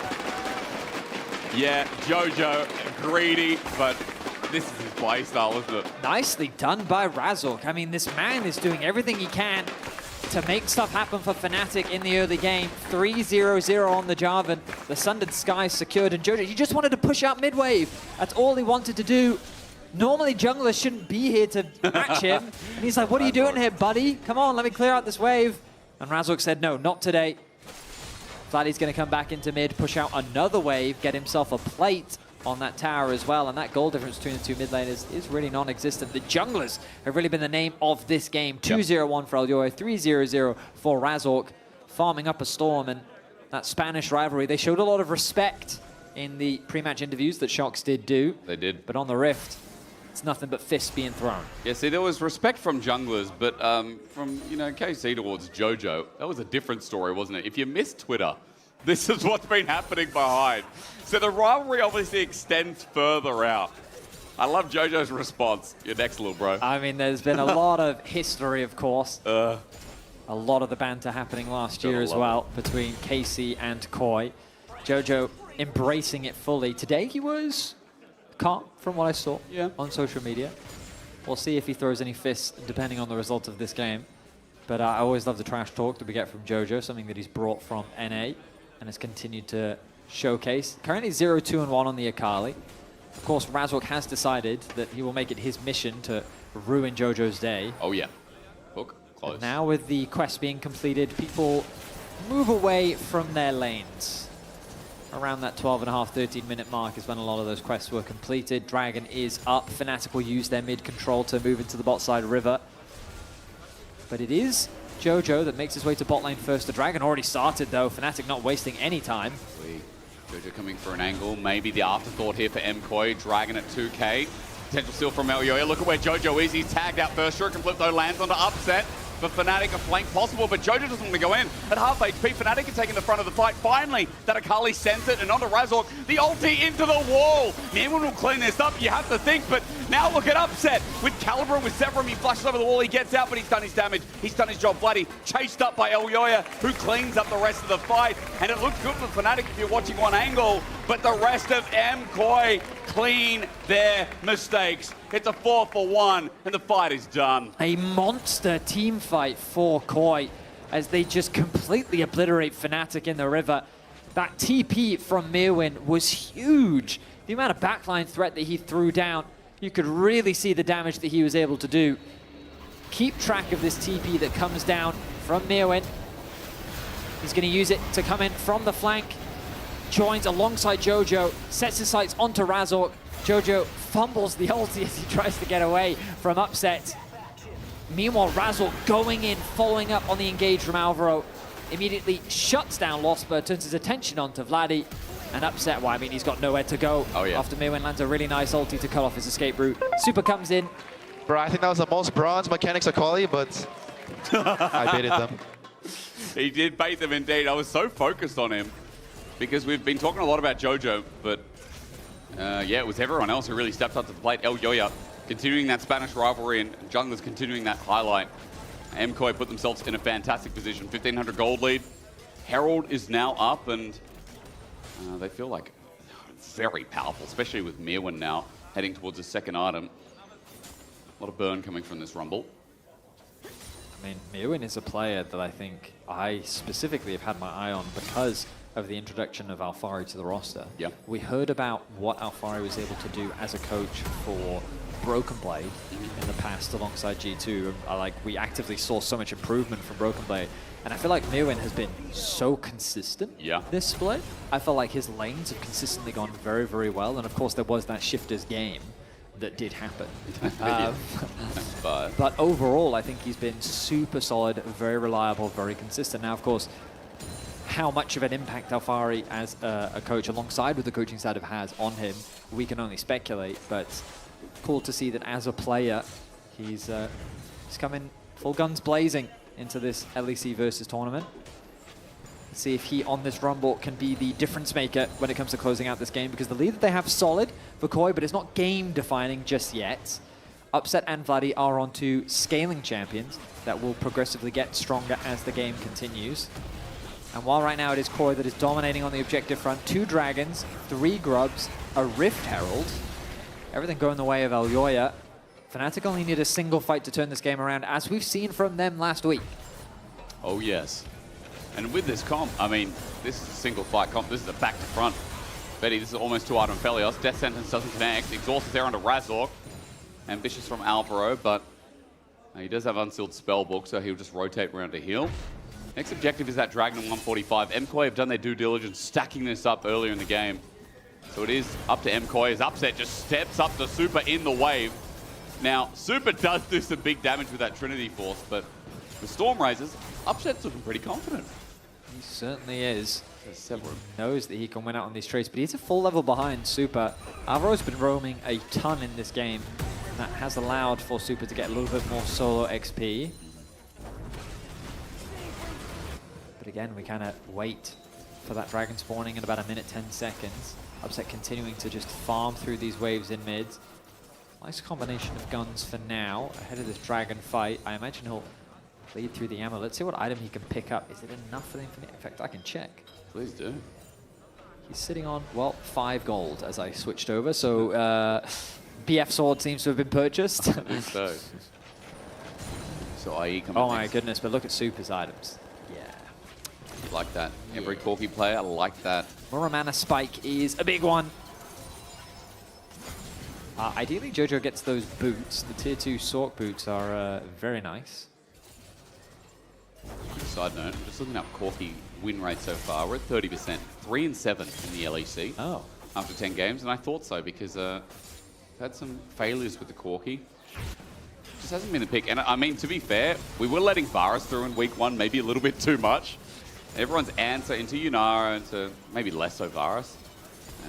Was to pick up this People Corki. didn't want Varus to still be meta, but you cannot deny him. We can if we ban him. That is definitely what the teams have done in week 2. Yeah, so rightfully so. I think that needs to keep on happening. I'm a little sad that Malphite just disappeared. True. I feel like the nerfs didn't make him useless. It's just one of those picks here in this region that we're just a little bit shy on, you know? Seems like it. All right, well, this looks like Fnatic's first objective of the game. But TP means if they're going to get out with it or not is going to be answered. Jojo. Very little, I think.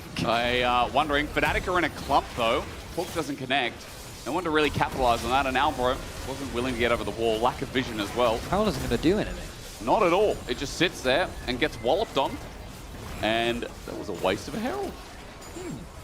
Well, Koi kind of just standing around. Yeah. I really expected them to be more eager to contest that. Maybe they felt like they weren't strong enough. One person clapped, really liked it. All in and the flag and drag. Wow, what a combo. It's clean, but they need to finish the job. The flash out from Jojo at no HP, and he's out. He could go as Razork can't catch up. MKoi, their mid laner, somehow does it. Grabbing him out, though. The fight's not over yet for a flag and drag. Jojo is just simply over the wall, but they don't know. They do not know, and Jojo getting out was true robbery. I think Super also got the mid tier 1 off the back of that, and 2 plates as well. Hot damn. Earlier, Jojo said that he demonstrated some bronze Akali mechanics. We'll have a look at some challenger ones right here. Hell yeah. He gets targeted by 2 members of Fnatic. They know where he is, they just don't have the skills to hit him, because he is sitting in the Shroud. Now, the Pantheon arrival is super important, because flash into R, into E, and then immediately ults away to safety. Bit of a skirmish in the top lane. Death sentence, flip. Not taken, though. Maybe in a little bit of trouble, actually. 2 members of Fnatic running for their life all of a sudden. Flush from Lost, but wants to get out of there. The flip is good, but it's onto Alvaro. Death sentence to follow up, all out as well, but Alvaro just flushes. The Unbreakable Will saves his life. a bit burned, and Fnatic are really grasping at straws here. 2 plays back to back that are hurting them a bit. Peros. Yeah, For a bit of a trade of his own. But he's squishy, he flashes away. They need more than that. LEC eventually will burn his own summoner. That's because Upset has arrived. Double TP. MKoi say, let's go. Baron? Perhaps a bit over eager. I mean, they really could think about a Baron. They have 1 ward from the side of Fnatic in the area. Jojo, yeah, I don't think you're going to get in range of Vladdy right now. Hang on a minute. But there's a Mewin behind him. There is indeed. So Vladdy's in the middle of the wave. And the old KC mid lane is in a hell of a lot of trouble. He just used the shifting sands. Empress Divide still available, only gets 1, and in goes Jojo. Mewin picks up the kill, while meanwhile, Alvaro went walkabout. That's free range cow right there, and he's brought a friend. Super rolls on in, he's exhausted, he thought I could do it. Barrier, flash out over the way. MKoi are getting real busy, and they're going to bring Elyoya in on the package deal as well. Razzle re-engages, Mewin survives for so long. Upset has all the crescendo, but he gets 1 tap.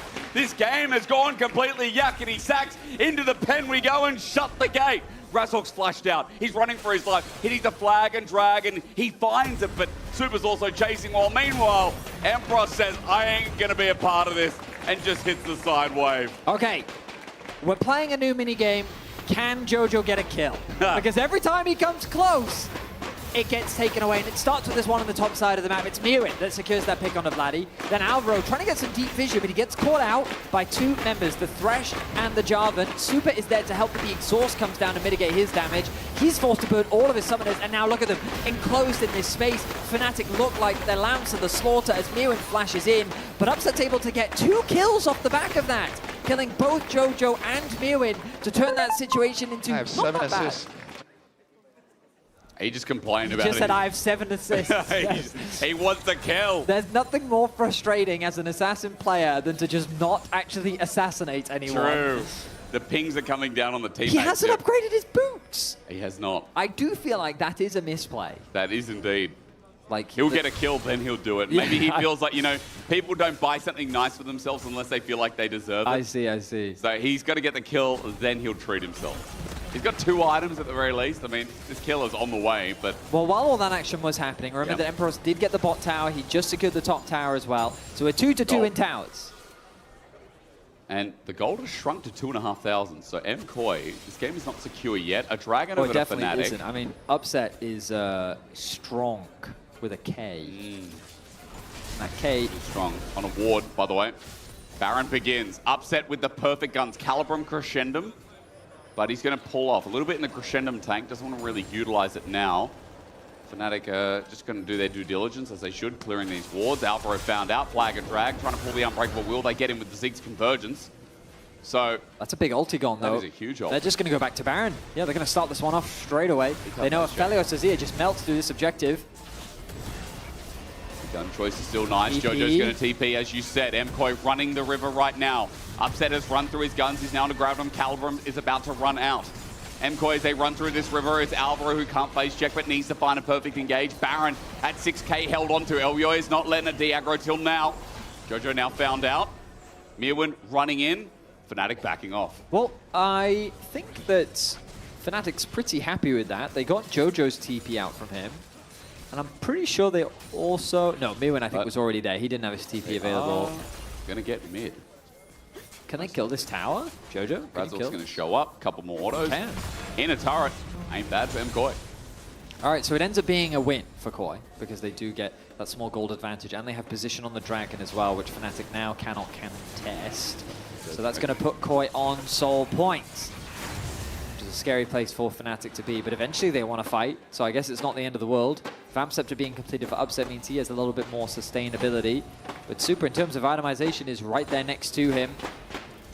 What will Koi's next play be? It looks like they're looking for a fight. The crowd knows. Onto Jojo. Graviton's there. He finds his way in, gets his kill. And now that he's out with a triple engage from Alvaro, who found his ult again with the equalizer down, MKoi are stonking the fight. All out here from Empros helps out a little bit, but Fnatic have already lost their core members. 3 in the ground, 1 more down. Empros now will find equal ground. 5 dead, and MKoi get the dream jungle fight. A beautifully executed team fight from Koi. They kill all 5 members of Fnatic and they only lose 1. And Ulti just gets thrown into the jungle. Jojo looks like he's going to die right off the bat, but they one-shot Upset. He doesn't have his flash, he pops the parry, but it disappears in an instant. Look at that Rumble ulti too, right in the choke point. The GA will come through from the Jarvan, but it doesn't matter. The damage is just too much. Super did end up dropping. I missed in the chaos of that fight how he ends up falling. Yeah, I mean, Fnatic know what this means. It's a Baron secured for Koi. A 5k gold lead now to round out the day. And Elyoya with GA off the back of that as well. Third item on the way for Jojo, and calculating items because that burst is so exceptional. In that last fight, Mirwin, you mentioned the layering of the equalizer. I think Mirwin's had a terrific game, as we were already highlighting a little bit earlier too. Elyoya has just been switched on, and while these jungle battles have been really fun, it's now clear who the succeeding Spanish jungler really is in Elyoya. Koi. I mean, insane. We haven't used the name Elyoya a lot, but he is the carry of this game. In context of this year or today? Today. Today. I was like, I think we've used Elyoya's name a lot. That's 100% true. Yeah. I mean, he is confidently claiming the title of best jungler in the LEC. Of course, he's going to have to fight Skumon for that after Skumon's, destruction of Elyoya after last year's summer final. But yeah, what a performance he's had. Just at the right time, his ultis have been spectacular. And right now, he is working with his team to lead them to another big victory. Imagine that, starting off the split, they get a win versus KC, get a win versus G2, and a win versus Fnatic. The top dogs of last year. Yeah. Taking them all down. That puts them top 4. Of course, Shifters are the best team. Yeah. So I reckon we must be close to the circle of suck now in the LEC. Yeah, we must be. I don't know how it connects anymore. But it's got to be, we've got to be almost there for sure. It's definitely I feel like every winter, like last year was the same, we were like, hang on, so G2 weren't at the top, and then Koi doing this dance, and then best of ones do that to you. Yeah, and they it is will. nice. It means anything's possible, no matter where you are in the standings right now. Okay, Empross, what does he have against Jojo? Both level 16. Jojo, the damage right now, he's got a little bit. But Emperos, yeah, that's a lot of magic resistance, and Jojo does not have a lot of magic penetration. Did get those boots, which will help, but not enough, I feel. There's a, by the way, 3-level lead between junglers right now. It's worth mentioning. It certainly is. Hang on. I want to see some more damage. Oh god, that's satisfying. An AD carry. This should help. Yeah. I mean, it was already fast enough, but in the turret down, 7k. Bam, Koi. Here comes Vladdy. Is this a play? He'll Looks like slowly it. get there if he was isolated, but you're right, Vladdy's going to ulti out, but Vladdy could be in trouble. Jojo, will he go back in? Yes, he will with flash. Vladdy on the hands. Props to that mid laner. All right, well, Jojo overstayed his welcome far too much. So, I think the AD carry was basing, Elyoya was basing, Alvaro had already based, and Mirwin was in top lane. So, Jojo overstaying his welcome. But you're 7,000 gold ahead, and you know, you got to take it. I mean, he didn't. He didn't take it technically, but he was willing to play. That he was. That's what we respect on his support, Akali, yeah. Yeah, I mean, he's got 2 kills now, so. That's true. He's a little bit more dangerous. Getting a Zonya's next, and. I mean, his scoreline is dangerously close to Alvaro's, that's all I'm going to say. Oh, yeah. Alvaro needs 2 kills, and then we need the damage shots. I mean, to be fair, though, Jojo's done a lot of damage this game. No, I mean, Jojo's, of course, had a very solid game, absolutely. Just a bit of a blunder there, staying on the bot side. We'll buy a little bit more time for Fnatic. Here comes that soul fight that we were talking about earlier. So it's pretty much all on Upset. I feel like Vladdy has some damage available, but not really the same kind that we're used to seeing from it as Azir. We'll speak of the Canadian, by the way. Angle being played here. He teleported for this. Upset is the one walking. Jojo, all it takes is a bit of vision here. As you can see on the left side of your screen, there is a ward right there. Now spotted out. Thank you very much, observers. A bit dark. They don't know where Jojo is on this flank. Koi is starting off the dragon. This would just be Soul. Fnatic have to walk in for the fight. Jojo about to walk towards them. Unbreakable will there. Jojo's angle. I'm still looking towards it. Soul is down. And Fnatic just get hot-potted yet again. There's Jojo in. On to 3. Flash is already burned from Losper. And Upset dead in an instant. The public perfect execution from the mid laner of Koi has done enough, while the rest of Koi clean through the front.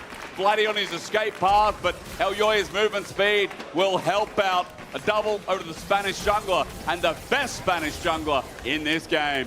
Wow, a 5-0 ace. A flawless team fight for Koi in order to close out this game. An impressive performance from them as they look to join the other teams at the top of the standings with a 3-1 scoreline. A 3-1 start to week 2 is big deal here in our round robin of LEC versus. MKoi will take down Fnatic. And right now we're thinking this could be the best team in the LEC at the very start of this week. The Spanish fans have a lot to be proud of here, as with an interesting game, MKoi cement themselves even further up. They're fishing for a couple more kills. They get another one on to upset. But very nice game from them. 8-0-11 scoreline for Elyoya. Oh, that man, early game, spent a lot of time helping out Mirwin. He was really good on the counter ganks. He was very good at kind of mitigating the impact that Razork was really starting to snowball in the early game. And then, yeah, in the team fights, he worked beautifully with his team. Koi looking strong. That Shifters game very much feels like a long-distance memory now after a performance like this. Very, very true. And you can show your love voting for your player of the game at LEC on X, Mirwin, Elyoya, or Super. Man, an impressive team. You're right, Shifters out of the back of our minds because other than that, MKoi have shown brilliance to split. And you're right about the Mirwin point. The consistency that's come out of this top laner, yeah, it hasn't been super spicy picks, but Mirwin on these solid top lane, well, let's call them dynamic champions that can, play 5v5s, can survive lane. He's been great on that, and it is really good to see Mirwin develop as a player where he can do everything. We'll see if he can keep up that consistency, right? That becomes the big question. We are, of course, only at the very start of the split, but Koi, to me, they look like the strongest team in the league right now. What matters, though, is consistency. We know this team wants to be a multi-title champion in terms of winning pretty much consistently throughout the year. We'll see if they're capable of doing it, because remember that G2 ramping up now, especially after their loss last week. We won't get to see these teams compete against each other until we get to the best-of series in our playoffs. But yeah, in theory, on paper, Koi's competition only kind of gets easier from here. Casey Blue, GX, Los Ratones. It's all about Koi right now as we talk to Super. Thank you very much, Shox. I haven't even done anything yet, but he did. Supa, he's also up for Kia Player of the Game. Congratulations. How was the game for you? I mean, I think we started a bit shaky, but I think we were pretty calm. I was pretty calm, just playing my core key scaling, Yeah. I will say it was completely chill game. It was completely different from the Yunara games that you played last week. Some people say you're a Yunara abuser. What do you say to them? I mean, I just wanted to prove Thef wrong. Oh. So I just did it for him. But yeah, I mean, if ADC role right now I think is pretty broken. So if we can choose the most broken ADC in the meta, I will choose it, Yeah, but we saw a lot of Aphelios today as well with the Thresh. We even saw someone getting 2 pentakills. Like, is that a record you want to break? I mean, I was talking with Tony about that, and I say, maybe I get a triple pentakill and you get the ball, like in football, no? Yeah. But I think it's really, really hard, so happy for Ice. We're happy for Ice, of course. Maybe you do get 3 pentakills going forward. Now, talk to me a little bit about your year. You just said you wanted to prove something, and I feel like you often have that. You often just want to prove how good you are, which we've seen it many times. So how do you feel in this year so far? Also with the information, of course, coming from Melza, that he's looking at everyone and how they are doing. I mean, my expectation this year is I just want to work really hard and just focus on what I think is the correct place, just keep improving. I don't mind that we lose into Shifters because I realize some things I need to be more focused in the official. And for me, the regular season is a learning process to reach the playoffs with a really good plan. Absolutely so. Now you have come into this season, I think, as one of the best teams at 3-1 currently. Why do you think you've had such a good start? I mean, we could do better in the start, it's true. No, but we are doing better than other times. So, I mean, I think we are playing better in the officials than last year's. I think we were really inconsistent in the stage. So, I think we are, I will say, have more experience, from the Worlds, from the MSI, and I think it's showing up. Yeah, it's showing for sure. Mirwin is in PGL. Anything you want to say to your top laner? Sorry? Mirwin is in PGL. Is there anything you want to say to him? I mean, thank you for the kill in the Raptors, Mirwin. I appreciate it. I was not having the more resources, and he wanted to give me back to the game. Super nice. Muchas gracias a ti. Thank you very much, Supa. Congratulations. And now we'll kick it over to PGL. Thank you so much, Rox. That's super wholesome. Honestly, AD carries being happy. They have 7 items now. Top lane is happy as well. You have enough XP to get over levels. I feel like people are happy in League of Legends this year. Yeah, for sure. What can I say? In the moment you remove swaps, who would have thought that people are happier playing the game? I know. You know, you actually get to lane for more than 3 waves. Yeah, and you actually get to enjoy the game a bit more. So far, so And yeah, I mean, although Sopa was saying, he told me he wouldn't get the kill, like he was going to give it to me, but he used World Cup and auto him. So he stole the kill in a way. So, like, he was basically lying. Wow. Yeah, he's a Covering liar. for himself. Yeah, fake humbleness here on this side of him. But it's fine. I will let him the kill. He's my boy. Nice. You take care of your AD carry. That's Yeah. what you need. Otherwise, they get a bit whiny and they cry. They cry. You I mean, never want Supa to is the have biggest that. crybaby. You want to pet them so that they're nice to you. Actually, quick question, because I know you're a Varus player, and he's a Varus player as well, of course, being an AD carry. Who's the best Varus at MK? So in this team, I'm the best Ashe, Varus, Theri, Corki. Okay. Probably Yunara. I didn't play it still. Aphelios? No. No? Aphelios No. I'm really bad. Supa can get Aphelios. Kaisa probably too, and I think that's all. Okay. Any AD carries we can see on top lane, actually? I know you teased a couple picks last time I talked to you on stage. Varus, of course. Uh-huh. Is Varus really- AP? Yeah, I heard about this tech. The new It looks build is so disgusting. OP, it's so broken, like it's actually disgusting. So yeah, I mean, if it's a good game that you can actually build a Duskandon, an AP, it's really strong. You cannot do it all the games, but you know, if it's a good game, you will take over. Dagda, I know people complain often when you can play AP champions on top lane. What do you think about this? I'm down. I love the variety. That's why I loved when you joined the league. You brought so much variety to the top lane, especially because I started in the LPL. I had the Shy. I had the Anivius tops. I had the Victor tops. I had the Azir tops. I am down for anything that's funky and wonderful up in that top side. Talking about this game, Elioya was Kia player of the game here. Anything you want to say about El Capitan and how he played and how helpful he's been to the team? Yeah, I mean, he's always really helpful. He's the best captain I had in any team. You can see it in the day by day, in scrims, and all the work he puts. He motivates you to do better, so Nice. yeah, my goat. And today he played really well. I think, honestly, we did really good in 2v2, how we played together. Yeah. And we come back the game, I think, by doing good plays, just involving ourselves, and yeah. I feel like Let's get the win. everything is going well for MK so far, and I was telling to my analysts before the game, when I talk to teams about scrim results and everything, you're the scariest team with G2, expectedly so, because you guys both made finals last year, and keeping the same team, we expected you guys to have a high level. What do you think makes you so scary and so good right now? I think we have a playstyle that when we are actually logged in the game, I think we take over games super easily, and you can see that many games we're going to stomp. And sometimes it can happen that into shifters we're not that well in the game, and you know, something can happen, and we just get stomped. But that's life. It's life. That's just life. Yeah, happens. You can't win every time. What do you think about MK and their playstyle this year? Honestly, I think it's you guys are by far and away the favorites, at least talking to everyone around the board. And I think that is because you've gotten a very clear identity, and that identity has only gotten better with time, right? Like, we talked a huge amount last year about how it was trying to improve how you play on side lanes and trying to play through that. But it feels like the team fighting and the coordination is so incredibly strong at the moment that it is very hard to take them down. And at the moment, you are the team, apart from the one game, that just feel like the most cohesive at your peak, you know? Yeah. Yeah. You were telling me last time on stage that you have eyes on internationals. I know that you're bot lane as well. Is that something you're keeping your mind on when working against LEC teams, working on scrims? Everything you're doing so far is targeted to getting better at internationals? Yes, but I would say we focus more on what we're facing. I I see. would say more about focusing on LEC teams first, because you're not playing against a ghost, you know, that image of I'm starting Genji. You're going to play into shifters, team analytics, G2. It's not the same. Yeah. It's not the same. Every team plays different in the whole world.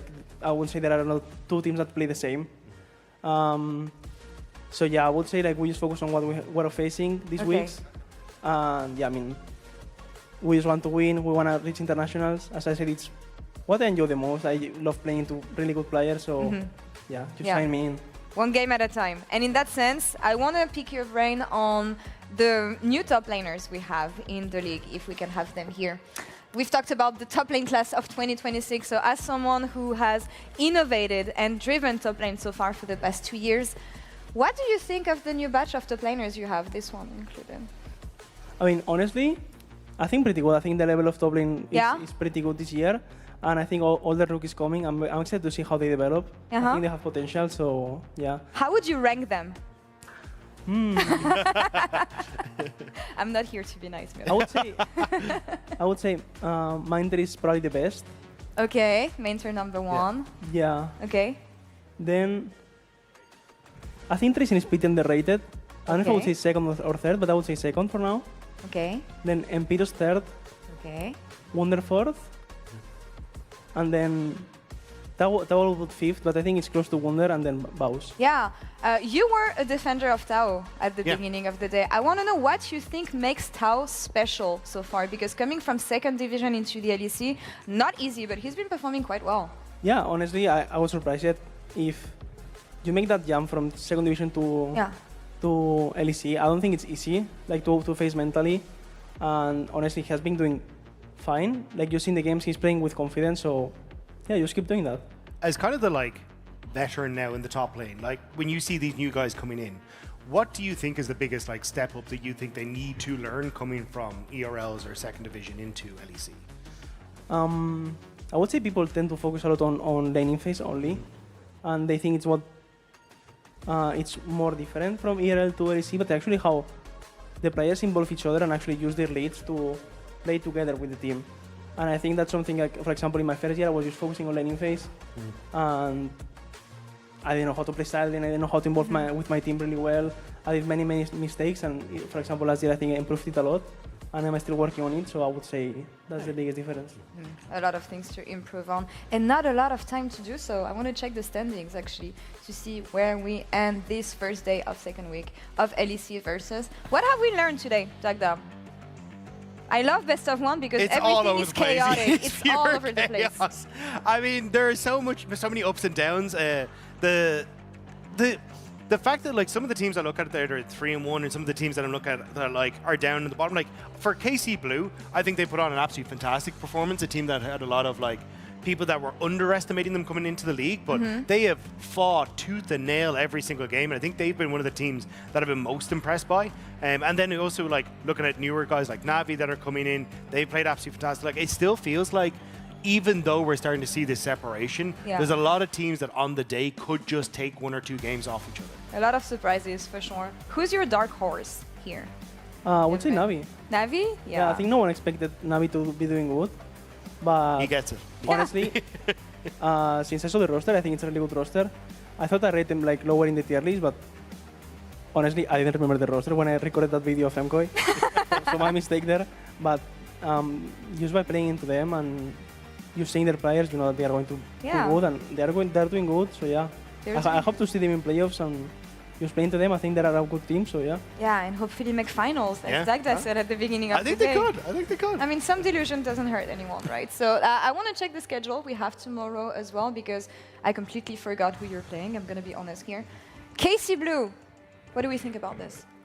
I mean, I think we should be winning. Yeah. But I see that they're not really consistent. I see that, for example, into KC they played well. I see that they are not losing just by getting stomped. And they're 1-3, people will just say that they're just playing bad, but I think they can surprise you. And honestly, we are not the best when we're playing into a weaker team. So we have to be really focused, not make stupid mistakes, and I think we can get the win. Not take it for granted. If there's one player you have to be careful about for KCB, who is that? For what, sorry? One player you would have to be careful about from KC Blue. Who would that be? Camilo, my goat. Camilo, your goat. I mean, yeah, he got a glow up. Yeah, feel, big time. He's been honestly, from last fantastic year. now he's returned. Yeah. Absolutely popping off on the Rift. That's the story for tomorrow, of course. Gracias por la entrevista. Thank you so much, problem. Mirvin. It's been a pleasure. Same for you, Dagda, smashing it as always. And that's all for us here on this side of the world for tonight. We're going to be right back tomorrow, same time as today. Ready check at 4:30 and first draft starting at 4:45. And the LCS is now live, starting with C9 NTL. So head over there for some NA action. The beginning of LCS. Let's go. See you tomorrow, guys.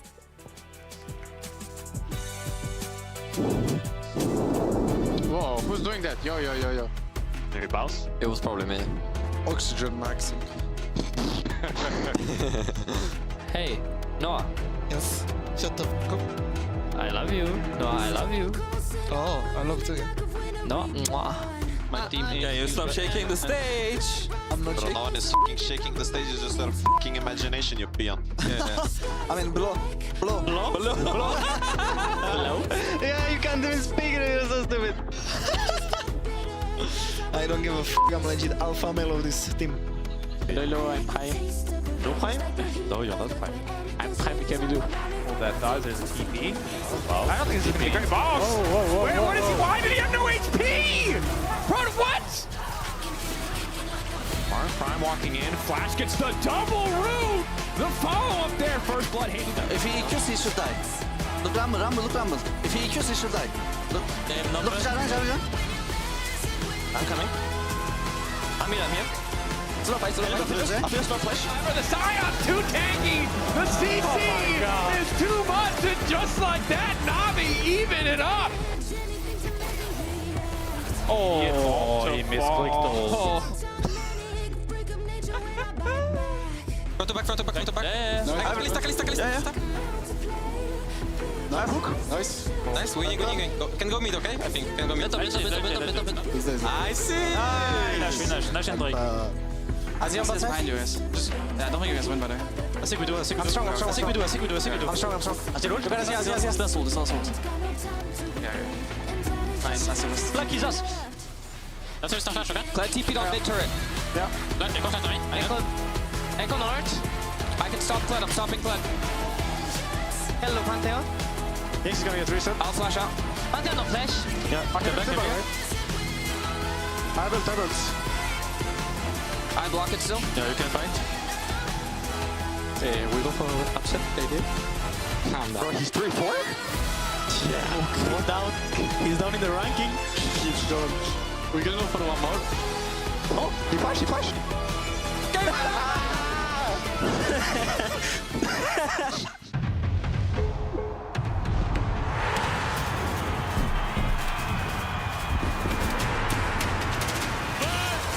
Kill of 2025!